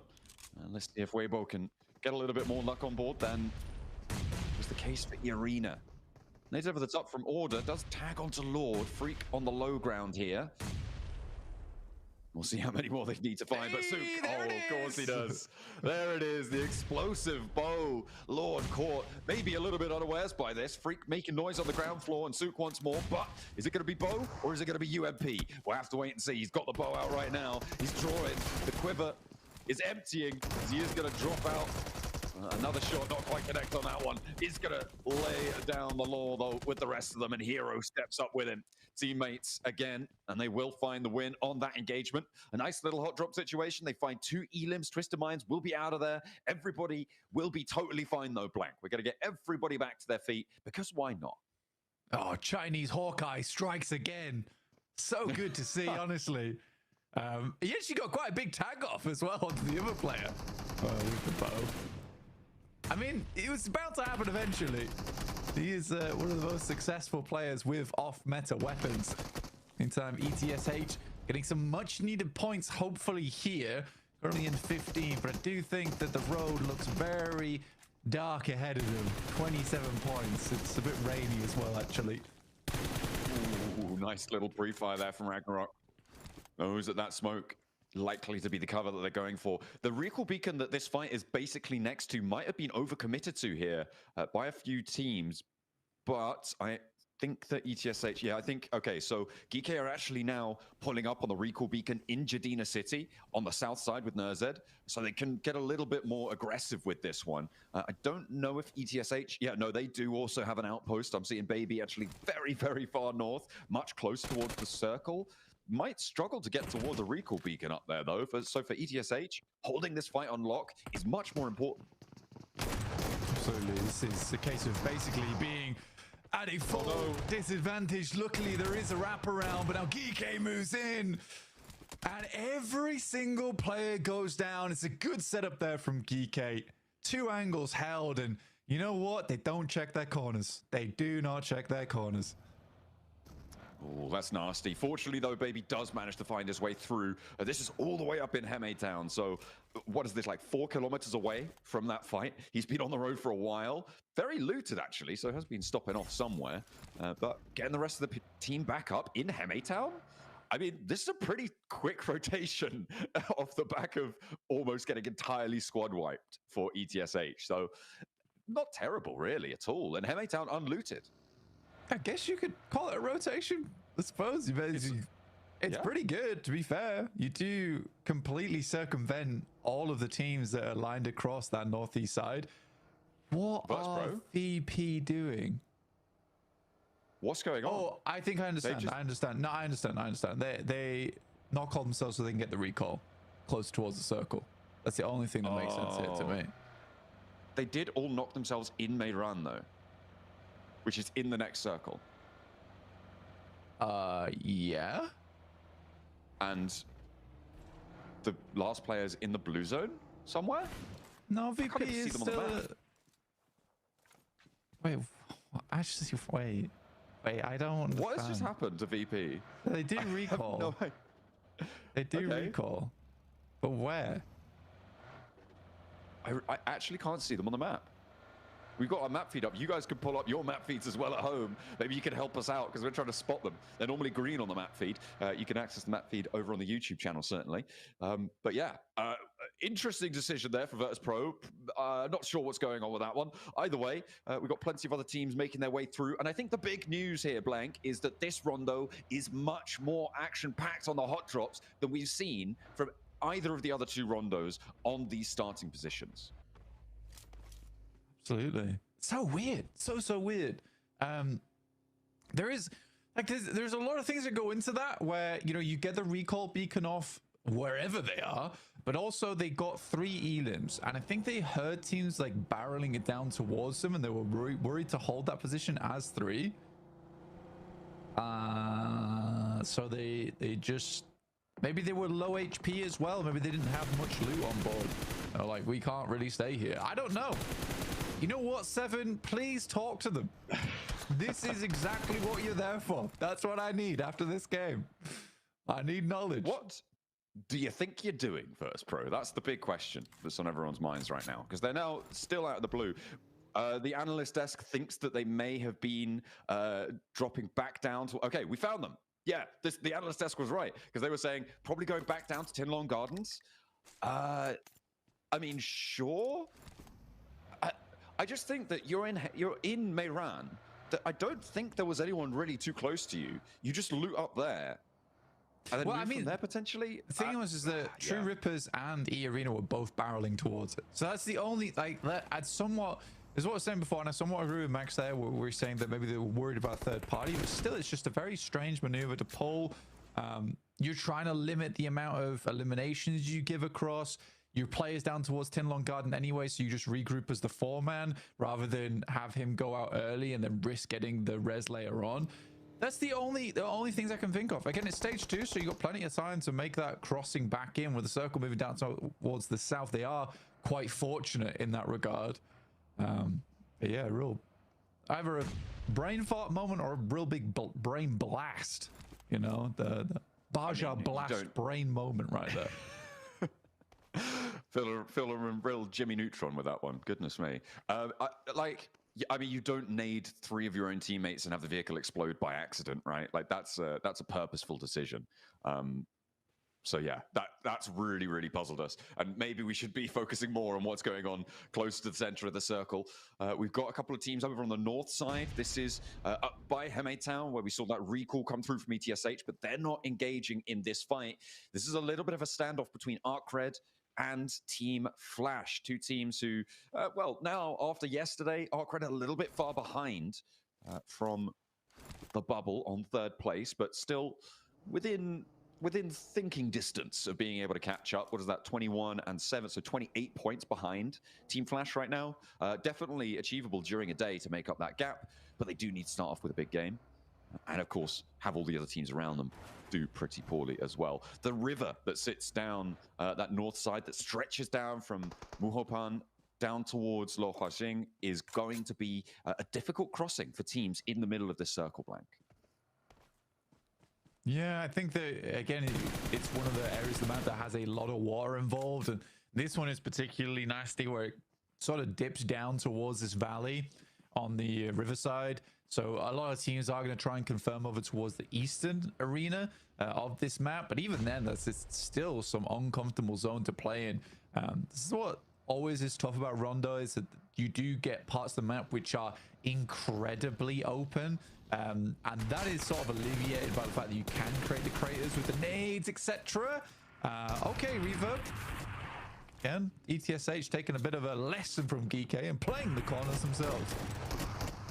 Absolutely. Good to learn from your mistakes, I suppose. Bows now trying to stay alive on the inside. Nades are pouring in. ETSH on the rock up, and it looks like Team Flash, they're getting harried at the back as well. The backup not quite there. Finally, they do crash in. No, hang on a minute. That's ETSH, not Team Flash. But Bows is still giving it a good go. He's found one, done a lot of damage to a second, and he's still playing around in these corners. Maybe it will continue to be the case, but steps into the line of fire. Bows goes down next. ETSH, they lose reverb on that fight. Alliance are rocking up to it as well on the north side, and maybe an important position given the circle shift here, Blank. But ETSH, and it seems like Team Flash are gonna have a little bit of a nightmare on the north side. Muhaban Recall is within distance, but you've got DRX in the way, and Alliance, the bookend, on the other side of that fight. Yeah, DRX are absolutely guarding that position too. For Alliance, that was a fight that I did not think they would lose. You know, that is most of the time when we see Alliance push positions, we see them just fall on their face, and it does look sad. It looks very sad. But that time around, you know, you've got 2 players knocked, 1 player still in the building. That should be an easy cleanup for Alliance. DRX, though, yesterday, what a game to finish things off on. 20 elims and the chicken dinner, which did shoot them up into first place despite all the good work that was done yesterday by Regnum Kaya. Regnum Kaya definitely wanting to regain that top spot just for reputation and bragging rights, but for them, they're quite happy just to get into top 3.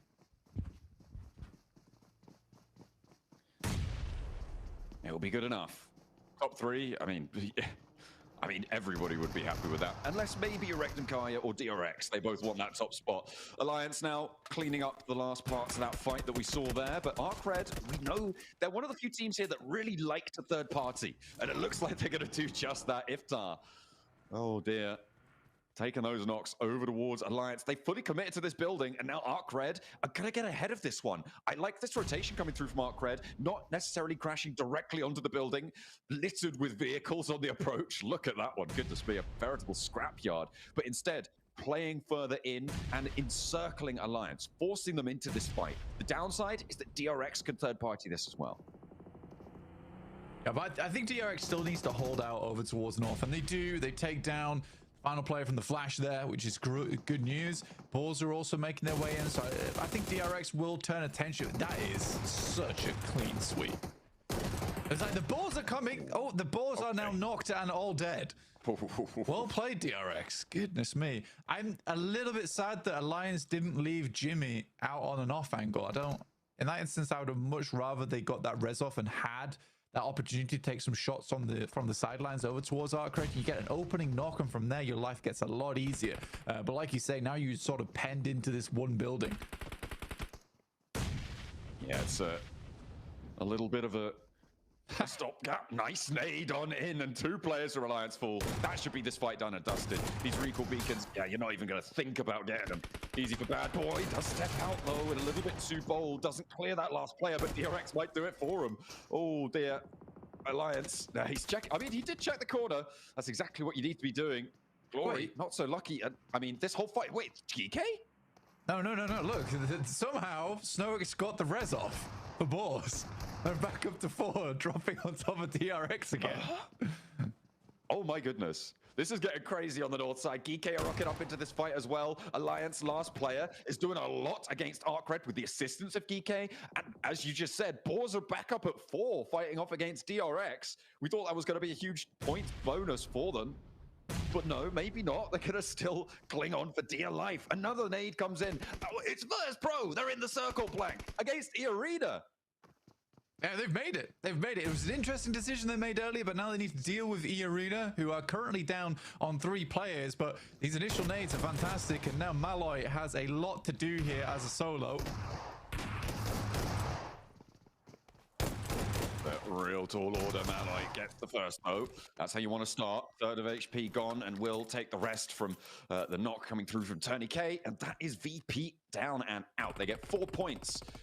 But they have really captured our minds in the first part of this match. We'll have to reconvene with them later on. I'm sure Seven's going to grab them, pull them aside by the scruff of their neck and say, what do you think you're doing? We'll have to wait for the answers there. Boars back up into the fight against DRX, and seemingly DRX looking to struggle a little bit. With that recall coming on through, they may be able to farm a couple more points, but the Boars turning it around. Now they are. I mean, for DRX, the thing in my mind is a case of, oh, they let it go through so they can farm more points on the lobby. I imagine you never want to let that happen because now they've got to get further in. A nade over the top from So Easy doesn't quite tag on. But yeah, I mean, the loot is pretty limited for the Boars after they dropped in. You get whatever kit you're given. Of course, now last player remaining. Not able to quite find that shot, though. And that leaves So Easy down. They should be able to clean house, though. Either way, 8 elims. Not bad. Yeah, that's how you want to do it. At the moment, Regnum Kaya have not been able to get anything so far. They've been quiet on the western side, one of the few teams to stay west of this river blank, and they have been keeping out of things. So at the moment, DRX take the top spot. Question is, how survivable will it be from that northern side? And a knock over towards Silas behind for Regnum Kaya. Pretty nasty. That's not something they're really going to be going back for. So they're playing on as 3 underneath Weibo.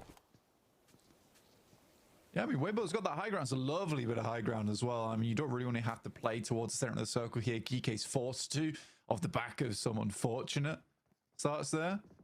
My ghouls are currently recovering versus Nuclear Zone. Becoming some nuclear zombies here in the lobby. This is one hell of a story arc, and not so strong arc on that nade, unfortunately. Yeah, I gotta still keep bobbling them through, not connecting onto the ghouls. Godspeed in range of the shotgun, not quite. And Arthur hops back into the face of another. That's a really nice pickup and an immediate flush for Yatka. Leaving Nuclear Zone now just on 1 player alive. See if they can beat Team Secret's tally from Group Green as they crush on over the ghouls, looking to go nuclear against Nuclear Zone. Sweeping through the rest of it, but Ichi goes down, and the blue zone is causing a little bit of trouble here. Without recall beacons now, you do need to be careful, and they will guaranteed lose 1. Tried to close the door on him, but it's not going to happen. I mean, he did. No way. He did close the door on him, and he got knocked because of it and flushed. Radioactive ghouls now looking to finish things off, but Fajita is a little bit of a strong member on the side of Nuclear Zone. Could clutch this out, but it's Kaikse from DRX actually to move on in. And the Burmese ghouls will have to do something about this. Luckily, there's some shots from the sidelines to immediately take him down. And DRX are down to 1 with that as well. They've only got QXZ out down further south here. Burmese ghouls, they've been double third party to keep them alive as 3 and allow them to get some healing on board, but they are really lacking on that healing. No first aids remaining, no nades really there. DRX dropping that deployable cover, wanting to guard out the Burmese ghouls on this northeastern side. Regnum Kaya yet to push in. Weibo actually the team to go proactively through. And the cover flares start to establish some cover moving in. Burmese ghouls making their move. I've blessed the ghouls with some gravestones to hide behind here. Hopefully they can make their way through the marshes over towards DRX.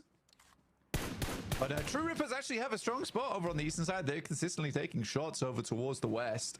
Weibo did take a fair bit of damage coming through from Influence Rage. You can't really ever count Influence Rage out. All those players are incredibly good. And I'm a bit disappointed that they're not in the top 3 after their strong start of Group Red. Either way, all the teams up here are super deserving of their spot, and the teams that I expected to make it through anyway. Yes. Spotted. Nice discipline from the ghouls as they seemingly love a bit of Rondo on this final day for themselves, trying to get away from an 11th place. Still, I think, a little bit too tall of an order to get up towards 3rd place blank, but you know what that means? You're going to be able to see them in last chance. And if they get to the grand finals, they're going to be one of our most played teams, I suppose. Unless we get a gauntlet team also. Okay, I'm not going to continue to do this maths, but still, you'll be happy to see them again. I would, yeah. Definitely a lot to go over there in a short amount of time, which we do not have as we are coming to a close here on Rondo at stage 5, moving to stage 6 soon. Regnum Kaya officially do outlast DRX, but they don't out-elim them. Currently with 9 total. 8 from Lord over the top, does take down 1 from Influence Rage, leaving just Lil Boy up and remaining. I think Lil Boy is definitely not someone you want to back into a corner though, because he can strike out quite wildly in these final moments. Weibo didn't even really want to touch Influence Rage after they took a few knocks from them. I mean, Weibo are back to full force now, though. And I did see Sook still.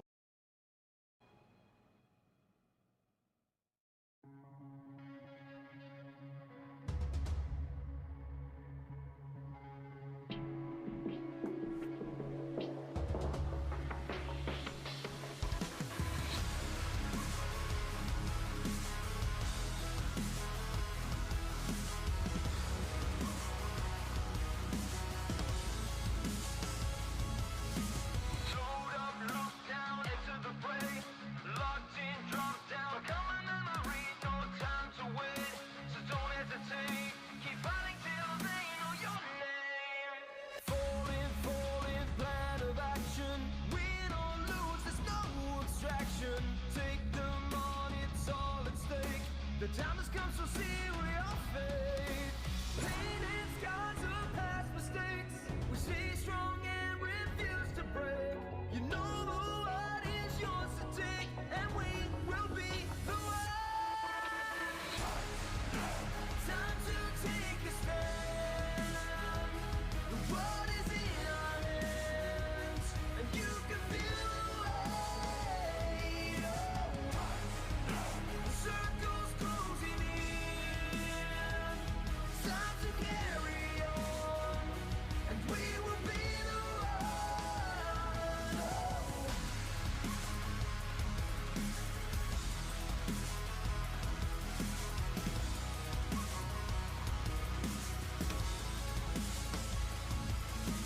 Roll the dice and hold on tight. Go all in and raise the stakes. Glory lies in wait for you. Just trust yourself to make it through. Final hurdle, victory awaits. Enemies will crumble in your wake. Shake them off, it's time to move. You have everything now to prove. Painted scars and past mistakes. We stay strong and refuse to break. You know the world is yours to take, and we will be the one. Time to take a stand. The world is in our hands, and you can feel the weight. The circle's closing in. Time to carry on, and we will be the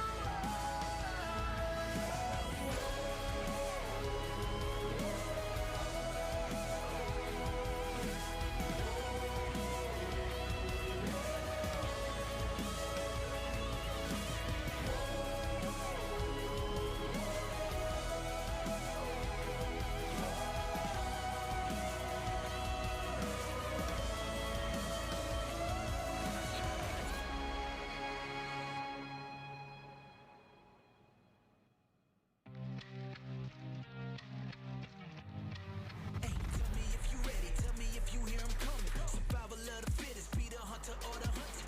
Better pay attention, they might come around the corner. Keep your eyes open, any second you can be a goner. It's a countdown. Hey, I got to remind you, if you wanna survive, better not let 'em find you. High beams on, all the lights they can blind you. Keep your head on a swivel, I'm air dropping behind you. Bow down to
racing experience.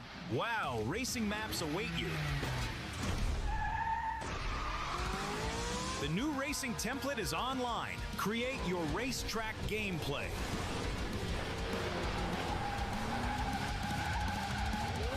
Navigate the forest racetrack. Unleash your racing passion. Surpass your opponents. Become the king of speed. Unlimited speed. Ignite your passion for speed. Play WoW now.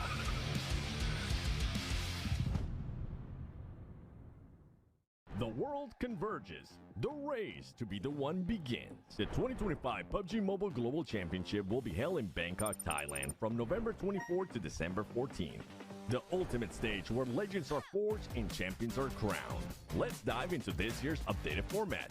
The journey starts with the Gauntlet, a high-stakes 3-day stage where momentum and pressure peak from day one. The top 7 advance directly to the grand finals. Teams ranked 8 through 16 head to the group stage. Also new, Rondo replaces Sandhawk in the map rotation, starting each match day. After the Gauntlet, the PMGC continues with Group Green from November 28th to the 30th and Group Red from December 2nd to the 4th.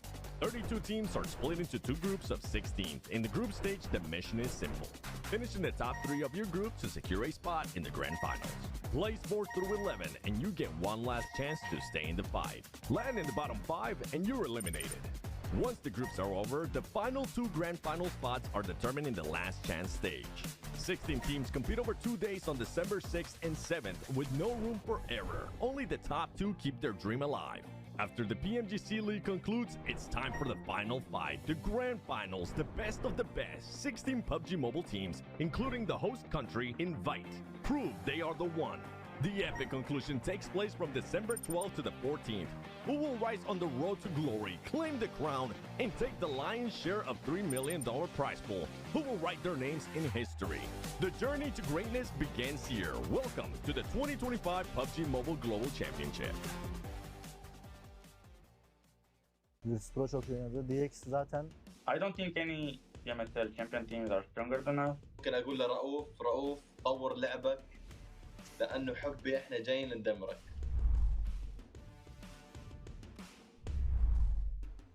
بالتاكيد يعني احنا ابطال بي ام اس ال عربي. مينا ريجن من افضل الريجنات بالعالم. Chúng tôi khá là tự tin ạ, tại vì chúng tôi là đương kim vô địch C nhưng chúng tôi không sai. Chúng tôi đã đạt được 4 top 1 trong một ngày. Thì chúng tôi đến đây mục tiêu phá kỷ lục chúng tôi sẽ cố gắng sẽ được 6 top 1 trong một ngày. I think we will qualify straight to the final. اذا انت بطل بي ام اس ال ممكن تكون محظوظ بجيم جيمين، اما انك تكون محظوظ انك تفوز بطوله هذا الشيء مستحيل. Bên Milan tại vì họ là một đội mới nên họ sẽ có những tâm lý khá là bất thường. büyük ihtimal Wolves derdi. I think probably Vertus Pro just looked like that. Нельзя, блядь, сказать, что они удачи, что они нормально сыграли. Там нет неудачных. И те, кто на удачу выиграл. Я посмотрел, типа, фавориты своих регионов выиграли. Wolves Esports. They have Coops. Best player in the world in my opinion. Đội VP tại vì bên khu vực đấy khá là căng thẳng và họ chứng minh bản thân mình từ những ngày đầu tiên. İyiler, kötü değiller ama heyecanlı oynuyorlardı. Я считаю, что из всех победителей PMSL мы являемся самой сильной командой. Vertus Pro çok iyi oynadı. DX zaten bu PUBG Mobile oynadığımdan beri hiç sevmiyorum oyun tarzlarını. Kendilerini seviyorum ama oyun tarzlarını hiç sevmiyorum. Yani bölgeleri güçsüz olduğu için ben MENA bölgesi demek istiyorum. Oradaki takımları biraz daha vurmak kolay diyebilirim. Main fight hariç. I don't think any PMSL champion teams are stronger than us. Я думаю, для нашей команды будет легче всего зарабатывать поинты на плюсах из Америки.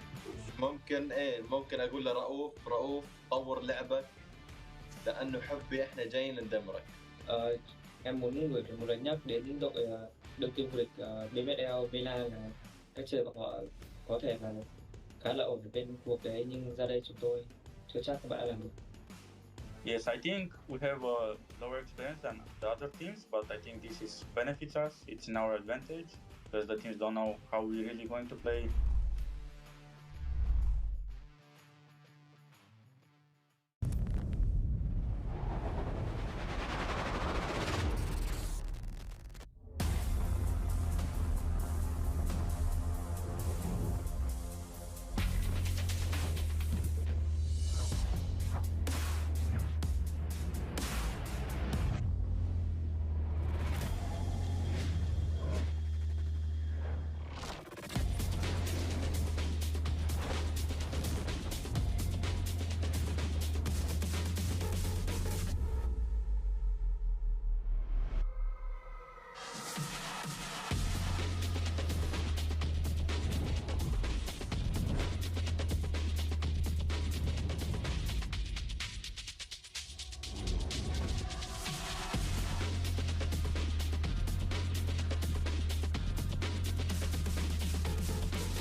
Takım içerisinde binada en beklenmedik pozisyonda kim oynuyor? Cyrus. Berken abi. Cyrus. İlk başta fight atarken kim ölüyor? Cyrus.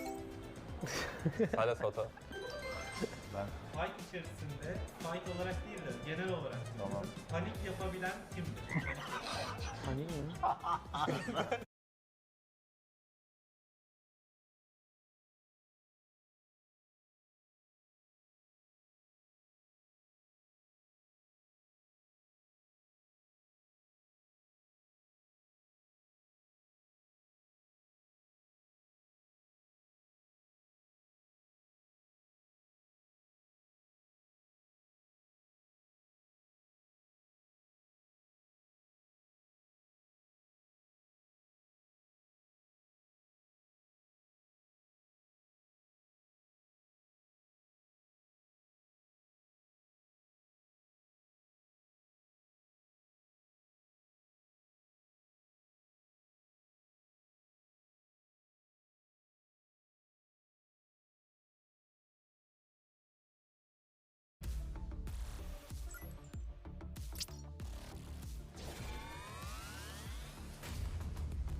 racing experience.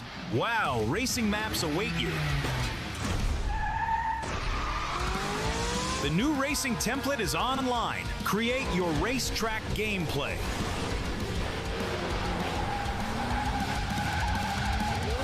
Navigate the forest racetrack. Unleash your racing passion. Surpass your opponents. Become the king of speed.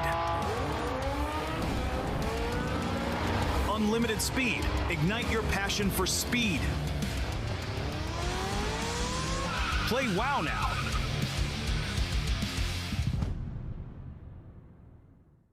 The world converges. The race to be the one begins. The 2025 PUBG Mobile Global Championship will be held in Bangkok, Thailand from November 24th to December 14th. The ultimate stage where legends are forged and champions are crowned. Let's dive into this year's updated format. The journey starts with the Gauntlet, a high-stakes 3-day stage where momentum and pressure peak from day one. The top 7 advance directly to the grand finals. Teams ranked 8 through 16 head to the group stage. Also new, Rondo replaces Sandhawk in the map rotation, starting each match day. After the Gauntlet, the PMGC continues with Group Green from November 28th to the 30th and Group Red from December 2nd to the 4th. 32 teams are split into 2 groups of 16. In the group stage, the mission is simple. Finish in the top 3 of your group to secure a spot in the grand finals. Place 4 through 11 and you get one last chance to stay in the fight. Land in the bottom 5 and you're eliminated. Once the groups are over, the final 2 grand final spots are determined in the last chance stage. 16 teams compete over 2 days on December 6th and 7th with no room for error. Only the top 2 keep their dream alive. After the PMGC League concludes, it's time for the final 5, the grand finals, the best of the best. 16 PUBG Mobile teams, including the host country, invite. Prove they are the one. The epic conclusion takes place from December 12th to the 14th. Who will rise on the road to glory, claim the crown, and take the lion's share of $3 million prize pool? Who will write their names in history? The journey to greatness begins here. Welcome to the 2025 PUBG Mobile Global Championship.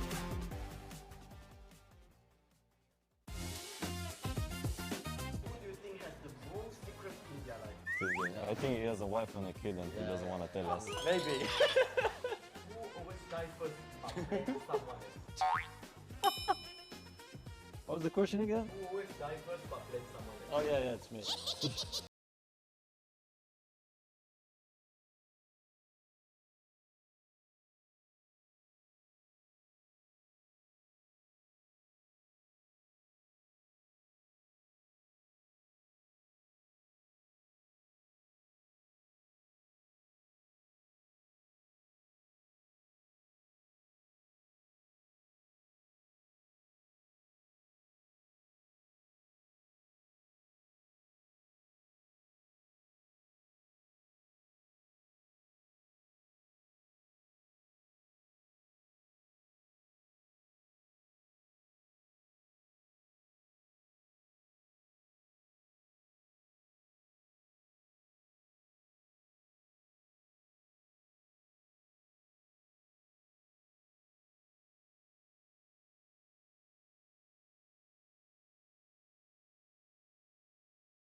Onları çok vurduk grup aşamasında. Biz olmadığımız için bence çıkma ihtimalleri çok yüksek.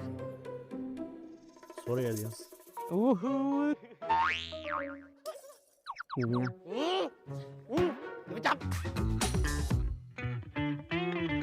Merhabalar, ben Regüm Karadan Saylas. Ben de Reklam Kara Esports'tan Loxi.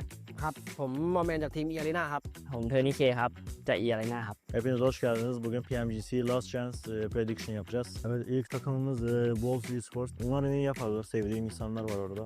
Bence 5'e koy ya. 5-6. Vah. 10. Team Flash. Bence ilk iki potansiyelleri çok yüksek. Ben 3'e koyacağım onları. Ya da 4'e koyacağım. My friend. IC ilk ikiye gireceklerini ben düşünüyorum ama çok fazla güçlü takımlar. Ben onları 6'ya koymak istiyorum. I see ไม่ระหว่างนี่ระหว่างไม่ชัวร์เอ้ยผมย้ายลูกพี่กูดีกว่า Weibo. Bence aralarında en iyisi o. Ben çıkacaklarına inanıyorum. O yüzden 1'e koyuyorum. Oho Weibo Gaming เอ้าเว้ยว่ะทุกคนเนี่ยของจริงคิงเอาไว้เลข2ดิเอาไว้ตรงกลางสิไม่อย่างนี้อ๋อโอเค Genji sadece Satan'ı biliyorum oradan. 8'e koyuyorum. เจนจี12ไหมอุ้ยแชมป์นะมีสน Influence Rage. Bence onlar da iyi. Onlar da ya çıkarlar ya da 3. falan alırlar bence. Evet. Ben F Blues gene ve Brezilya takımı. Brezilya'nın eğimi bence çok iyi. Ama Brezilya'nın en iyisi değiller. Archer. Bence grup aşamasında iyi oynadılar. Alter Ego. Saçmalama. Ben buraya koyacağım. Ben çıkacaklarına inanıyorum ama dediğim gibi yine çok fazla kendini kanıtlamış ve çok iyi takım olduğu için 9'a koyuyorum ben.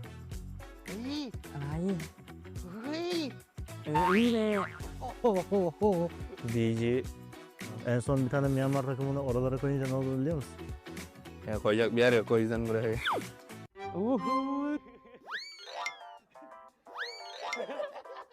Team Falcon. 1-2 potansiyeli çok yüksek. Rauf'un oyun bilgisinden kaynaklı. Araya koymak istiyorum böyle. Ya. Duelens. Biz olmadığımız için bence çıkma ihtimalleri çok yüksek. Onları çok vurduk grup aşamasında. Bu IG ile BG'nin arasına koyuyoruz. Şuraya. ไม่ได้ว่ะตัวพี่อะ Türk takımı. Yani yer kalmadığı için en alta koymak da istemiyorum. Bence 16'ya koyalım. Yanlış anlamasınlar. Başaracaksınız inanıyorum size. ซับผมคิดว่านะ8นั้น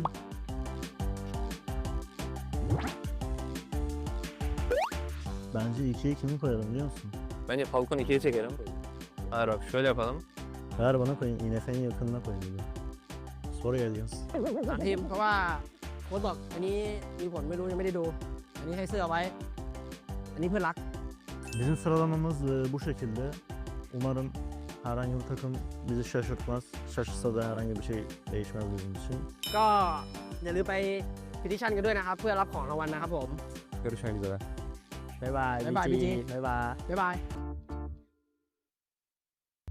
وصلني ضغط اعلامي كثير، الجمهور، الناس صار يقولوا لي وقف اللعبه، خلاص انت لاعب منتهي. وانه خلاص صراحته ما عنده مجال يقدم اكثر.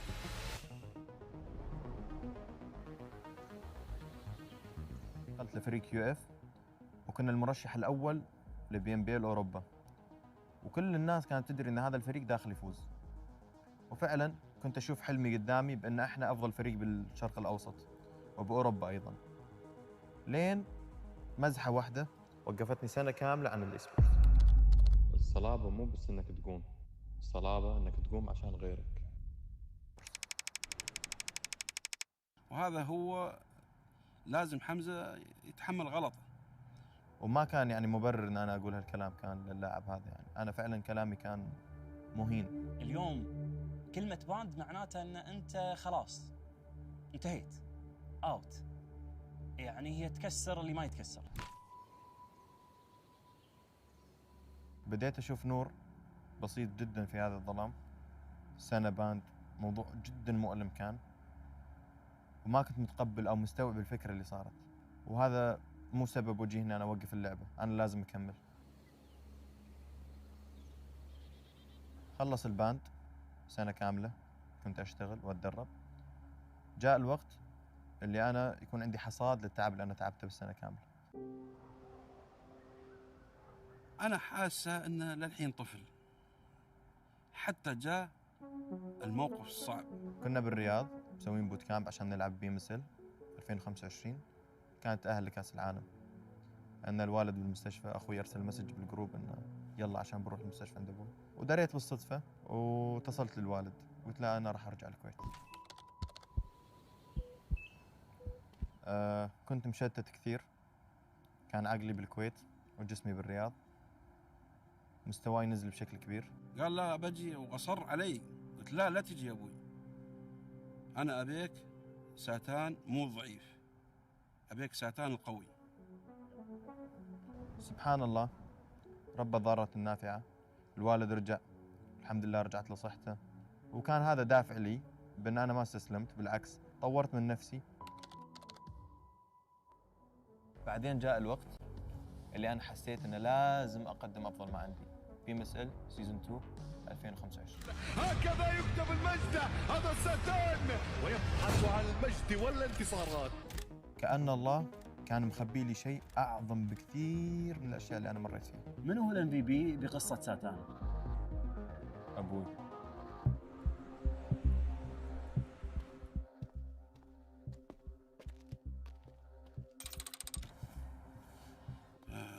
والله يا حمزة يا ابني، يعني اعتمدت على الله ثم عليك للأمانة. أول شغلة يعني كنت أعتبرك طفل، جربتك بالمستشفى قلت لي جاييك يا أبوي، قلت لك لا تجي. حسيتك أنك وقفت مع أخوانك يعرشون بالبيت كأني موجود ورجل.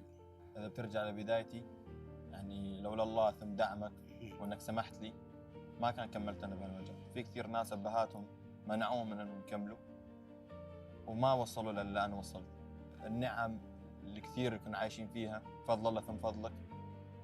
هذا يعني أنا لو سويت آلاف الأشياء نفس هذه مستحيل أرد 1% من يعني الحياة اللي أنت عيشتنا إياها أو من مواقفك معانا، سواء أنا ولا إخواني.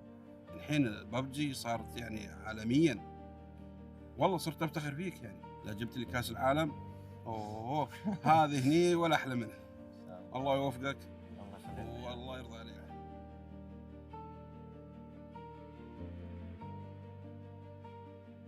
الصلابة مو بس انك تقوم، الصلابة انك تقوم عشان غيرك.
racing experience. Wow, racing maps await you. The new racing template is online. Create your racetrack gameplay.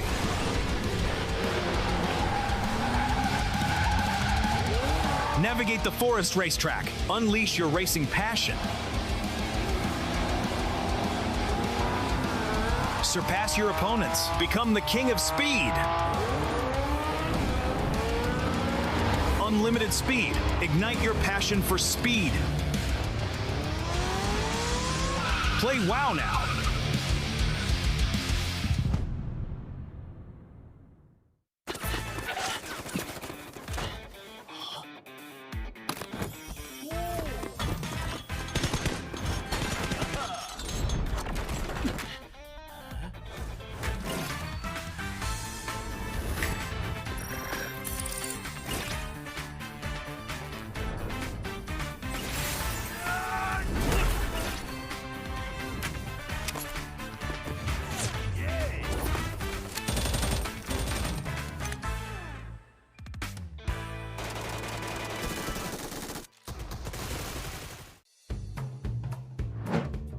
Siapa yang paling pintar ngendop di tempat-tempat yang aneh? Siapa yang mati duluan terus suka nyalain orang lain? Nih kadang ini kadang. Nih, dua nih. Siapa yang lootingnya lama, rotasinya juga telat? Nih, Banyak. nih, banyak. Siapa yang paling disiplin ketika di screen? Gak ada disiplin, gak ada. Siapa tukang nge-clutch? Semua. Siapa yang ada aim jago tapi damage-nya jelek? Siapa ya? Siapa yang paling bawel? Iya, paling bacot sih dia sih. Paling bacot dia. Siapa yang paling lucu? Paling lucu. Aduh. Oh, ini paling lucu nih. Siapa yang kayak abang-abangan? Semua abang-abangan. Semua. Siapa yang paling kayak aneh gitu kayak orang yang harus menjaga Nih, Krypton sama Moana berdua. Siapa yang suka ketawain orang lain? Semua ini ketawa di semua. Siapa yang tukang komplain? Gua. Paling dia lah. Rosemary. Siapa yang paling susah bangun tidur? Rosemary. Siapa yang makan lebih banyak? Rian kayaknya deh. Moana, Rian nih, berdua nih. Siapa yang paling bersih orangnya? Paling bersih. Paling bersih. Sumpah paling bersih. Siapa yang paling gampang ke distract? Siapa ya? Kadang anak-anak ada sih semua rata-rata. Tapi semuanya ada. Semua. Siapa yang paling banyak fans? Masih Rian. Itulah kita permainan kita tadi yang kalian udah tonton. Terima kasih banyak dan see you kita.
Also, guys, whoever wants to join competitive, you need to keep grinding. You can't stop if you want. And also, yeah, we came here to win, so get ready.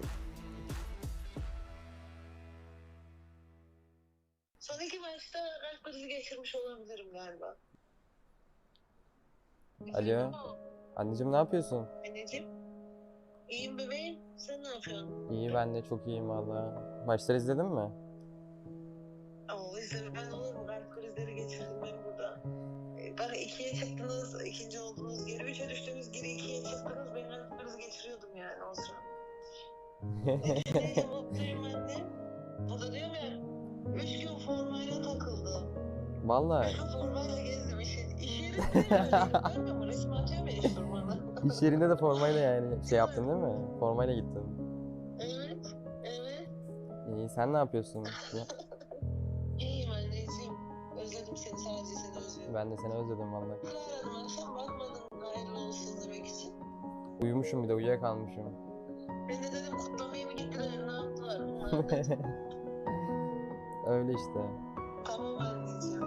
Tamam. Seni seviyorum, öpüyorum. Ben de seni seviyorum öptüm hadi. Hadi arkadaşlarına çok çok selam söyle. Aleykümselam. Yok annem, canın sağlığı. Bunları da tebrik ettiğimi söyle, ilet hepsine tek tek. Tamam aleykümselam. Onların da selamı var sana. Tamam aleykümselam anneciğim, hadi görüşürüz. Hadi görüşürüz öptüm bay bay.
We have 8 teams from Group Green, 8 teams from Group Red, 16 elite squads fighting for the last 2 tickets to the Grand Finals. Welcome to the PUBG Mobile Global Championship Last Chance. I'm your stage host, 7WG. Over the next 2 days, every rotation matters. Every fight is a must win. One mistake and their dreams can shatter. 14 teams will go home, 2 will rise above the toughest task in PUBG Mobile's history. This is the last chance.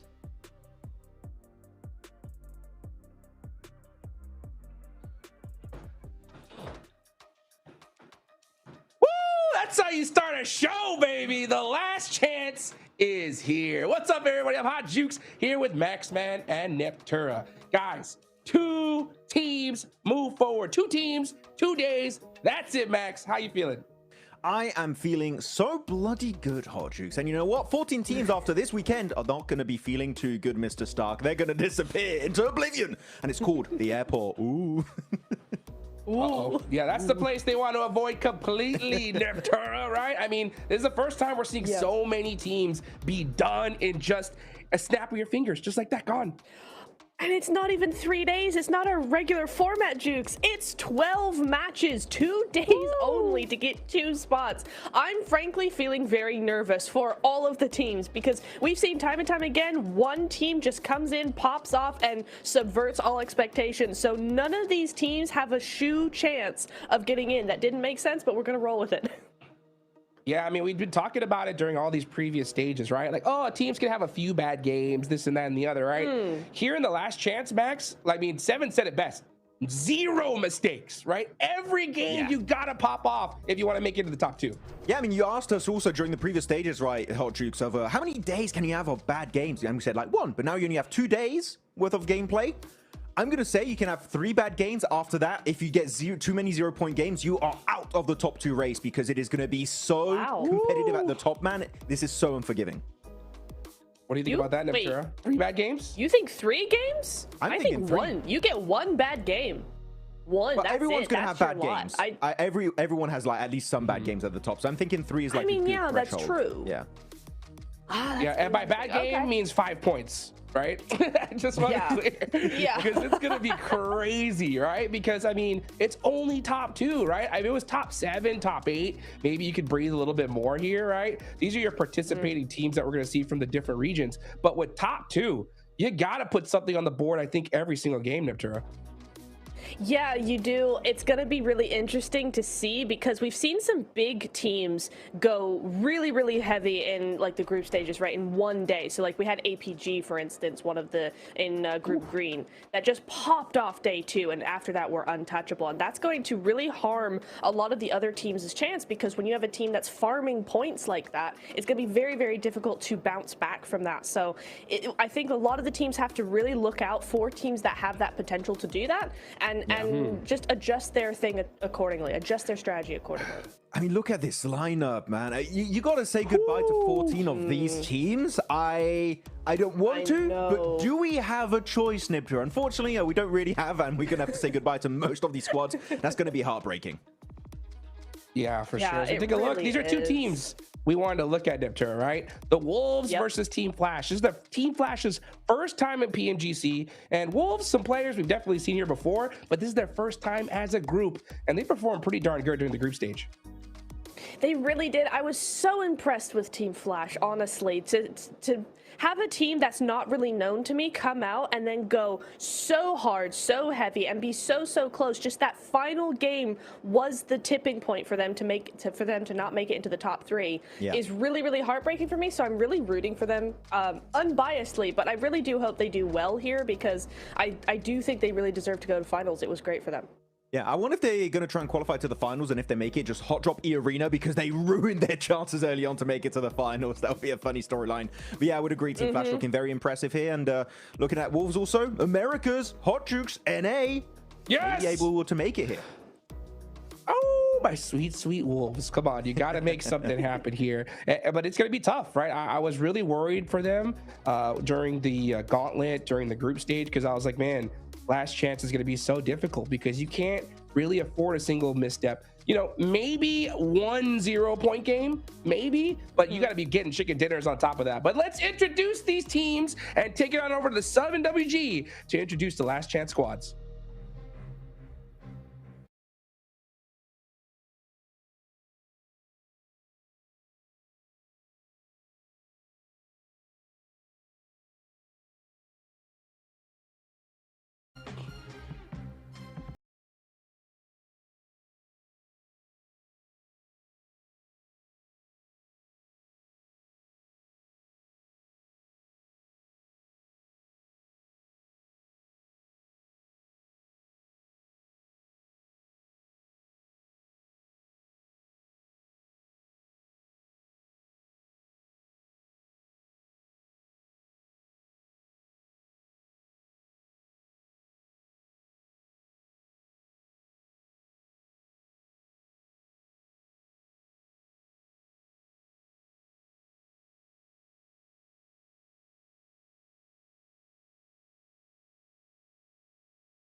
And there are your teams here in the last chance, ready to pull out all the stops. Speaking about pulling out all the stops, of course, we got to give a big shout out to the Infinix GT30 series, the official gaming phone of PMGC 2025. Engineered for precision, performance, and victory, empowering every gamer to hashtag be the one and hashtag outplay the rest on the global stage. Well, guys, last chances here. We've been talking about it. We've been warning teams about it, right? Just really trying to push these squads to their absolute limit, because when it comes to last chance, it is so cutthroat here. I want to see any kind of like, oh, you know, all right, we're going to land this spot. All that's got to be gone here, Max Man, because this is it.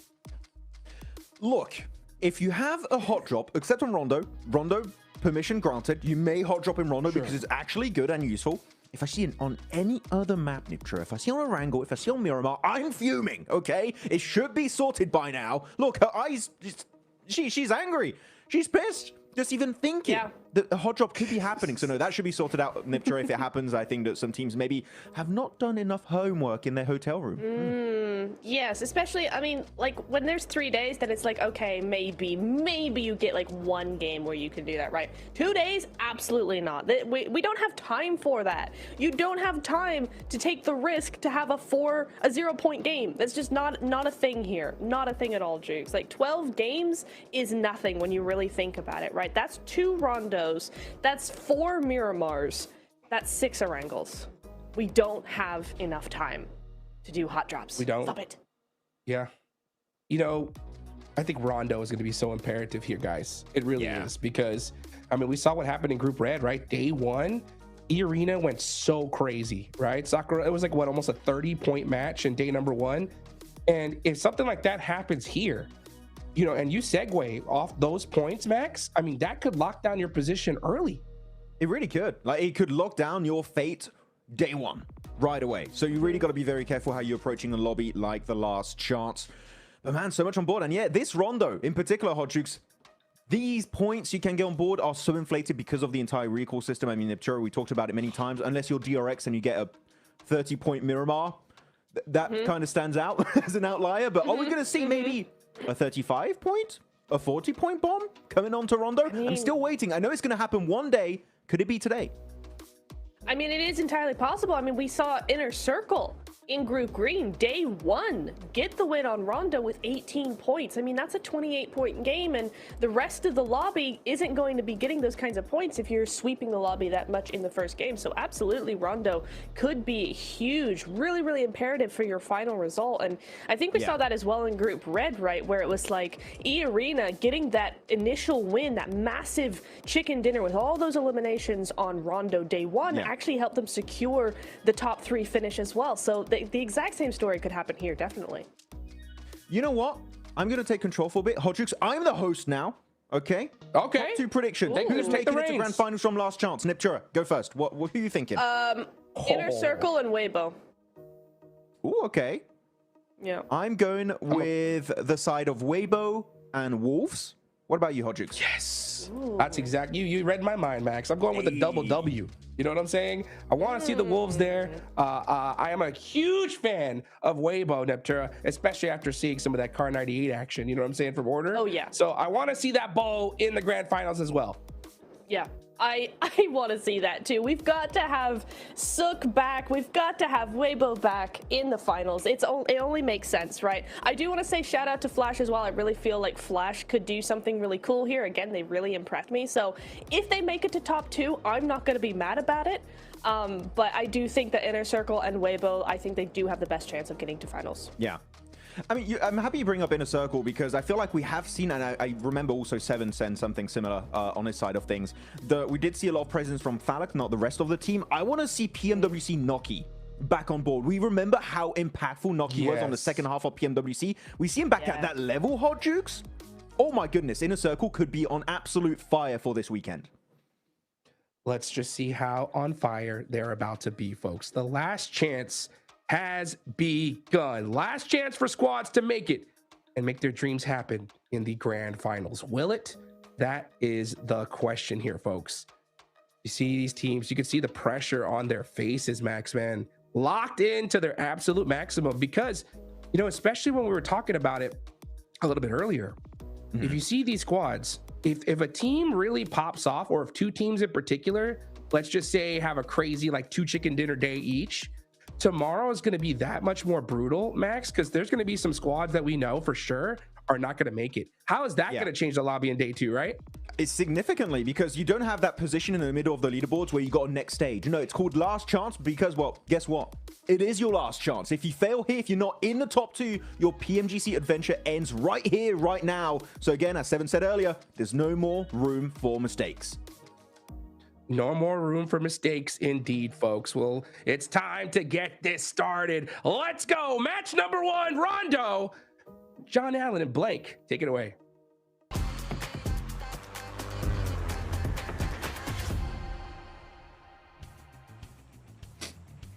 Oh, some of these teams have been through it, Blank, but they have to go through a little bit more if they want one of those 2 tickets here in the last chance stage. We're gearing up for another Rondo, and we're ready to get stuck into the thick of it. Hot drops, recalls, hot drops, recalls, on repeat for the first 15 or so minutes of this match. Thing is, I think Rondo is an extremely important map for a lot of our teams here now, because with only 2 days, I think Rondo is going to be your springboard for the teams that are going to be coming in that top 2. I think if you're not able to do well in the top 2 right in this game, it's going to be very difficult for you to maintain pace with the other teams. I genuinely think this is going to be such an important map for so many squads right now. If you're able to get those 28-point, 30-point games even potentially, that is a huge boost to you. Which is why Rondo is a little bit of a scary map to be starting on, because a lot of your game actually relies on this.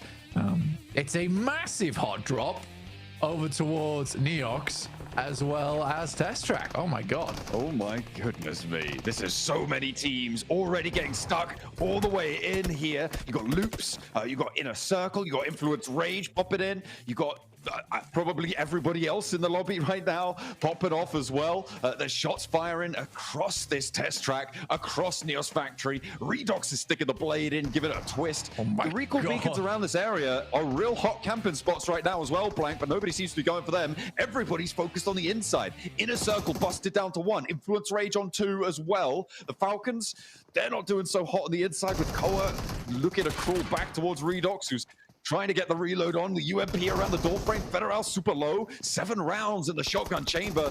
That's going to be pretty dastardly, but steps back, looks for the res, tries to keep it calm. There's so much popping off still, Blank, as the Wolves are also in this fight. It's so funny looking at even the leaderboard there, which was having an aneurysm trying to keep up with all of the elims coming through. Initial knock is good for 1. But not more than that, as Influence Rage will get back up to 4 there. I think Falcons are able to get a couple of elims. In the meantime, the Wolves are still going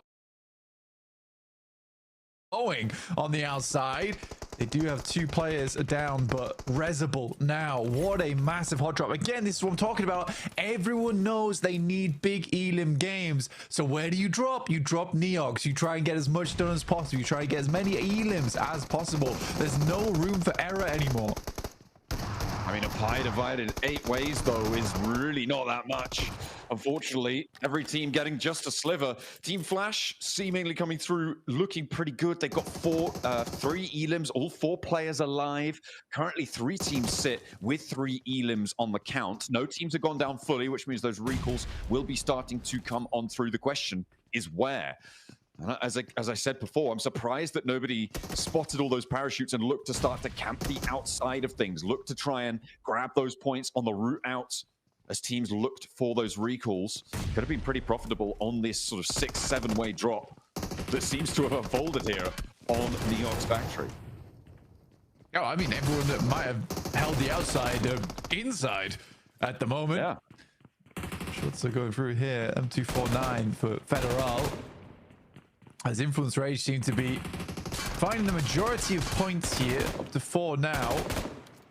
Arcred still holding on though, pretty strongly. Diego does get flushed out, and the M249 just not quite enough. There is an off angle there. Easy for Bad Boy, off in the distance. It's Arcred and Influence Rage who have profited the most. Yeah, everyone wants these points. Everyone wants the cash from this drop spot. Like you said, it has been divided so many ways that, you know, there's only a few teams that really benefited massively in Wolves, the Flash, Influence Rage, and Arcred. And that's the question if Influence Rage can actually disengage from this. That is a big question as well for Arcred in the EMP zone. Makes it a little bit harder. I think that might just be off to the southwest side of that one. Well, there's a bit of a disjoint between what we're seeing. I don't think it's on top of them right now. Wolves are spotted though. Ooh, easy for Bad Boy. Spots Coops hopping on the hill on the top of the roof there. He will have cover behind the vents on the roof, which means they can go for the res, but Ramses is actually charging in, and look at it, control this flush, control this res. Coops, I don't think he's been got up just yet, but Batten is ever vigilant, and Ramses goes down very, very quickly. A nice little hold coming through from Batten, not going for the res, but instead deciding to protect his teammate. Yeah, Wolves much rather get Coops back up. Pretty important player, but Hardboy with a clean angle. Straight shot down the side. That is a double for him. Now looking towards Doran. Oh, that's a nade in hand. This guy went for the 1v7. So I felt pretty confident in him getting this elim. Nice little find there. And again, everybody going to be looking to get those recalls. You can see him already. The Wolves are on the recall. So it is now just Doran left here for the Wolves. Looks like easy for Bad Boy, the only representative as well for Arcred. Team Flash are a bit further to the north of this. Alliance are on the south. But no matter what happens here, Arcred will be looking for the recalls down on the southwest side. They've got Glory all the way down, Blank, all the way out. About 6 kilometers, I would say, away from this fight. What a pop-off at the start of the day as well. And you sort of expected it to happen here on Rondo, as teams know that this has to be their trampoline. It has to be their trampoline to get higher in the leaderboard early on, create that buffer. But everyone having very similar ideas, it is a bit of a problem. Now, 6 elims is a lot, right? 6 minutes into the game. It just doesn't seem that way because there's so many other teams who are close to that marker. Flash tops will take down Doran. That's a very long shot off in those apartments over yonder. Yes, we but do again, have it's just still these extra points just being accrued over time, right? They should be resable. Everyone should be getting back up here. No one should be left high and dry completely at this stage. The points will just be pure gravy at the moment. And again, I think for these teams that did take the risk, they have profited, right? They have profited. Even if, you know, Arcred is only 1 elim ahead of the Wolves, what they are absolutely is 6 elims ahead of Alliance, Gen G, Alter Ego, Inner Circle, all the way down to 16th, who all have 0 elims on the game. And this is going to set those squads apart from the rest now going forward, where you, like I said, you get this buffer. So no matter what happens in Neox Factory, as long as you're confident you can take those 3v3s, or at least a couple of them, and still get out for that res, and you've got those reses on lock, there was everything to be gained here for these squads. Absolutely. They've got a little bit more under their belt now. Arcred, the major profiteers, they may lose their last play, but they've got 6 elims already, Blank. They can get those reses all the way out on the southwest side. This is a really good start for them. But the question is transitioning into the middle and late game here. It's not infrequently that we see teams get up towards that 6, 7, 8 point margin here on Rondo and then go down in, you know, 10th place, right, on the teams. It is a little bit, sometimes not quite the full trampoline that you want, right? So it's about having a good start, yes, but it's also about converting that into a solid finish. I personally don't think it matters. I don't think it matters at this point. It's like if Arcred was going to have a bad game and go out in 10th place, they'd have 0 points if they didn't take that fight. I'd much rather they just had 6, right? No matter what happens, it's a benefit. You're finding value from that no matter what you do. And Neox Factory so close towards the center of the map, it's a really good position to start moving out from, even if you do cut away towards those recall beacons on the outside. So I genuinely don't think there's a downside as long as you're able to disengage, which all of these teams were. Well, we'll see if they can tuck those under the belt. But if you want top 2 blank, I mean, that's a really tall order. You're talking about getting up over, I mean, if you get 120 points on 12 matches, it's pretty likely you're going to be in that top 2. But anything beneath that, it's a very variable part of the table. The top positions generally are very in flux. It's when you start to get down towards where 3rd place is going to be, down towards where 5th place is going to be, that sort of area of the table that is a bit more predictable. But the volatility at the top means that you need as many points as you can every single game. And sure, 6 points is good, but it's not 10, it's not 11. And that's what teams should be looking for here, to set their sights on those sorts of averages to get into a top 2 on a 12-match set. Absolutely. Yeah, I don't disagree with that. I'm just saying that no matter what happened in Neox Factory, it was value. Oh yeah, it's a profit. It's definitely profit for sure. For everyone. Yeah. 6 points is fine. 6 points is fine. Like you said, it's not going to take you to the top. But for Arcred, that was a freebie. It's a freebie for them at 6 minutes. It's going to assist them. Compared to Alliance, they might finish out the game in 1st place, but only get 10 points. It's not going to cut the cake for them. Let's take a little bit of a zoom in over towards the map.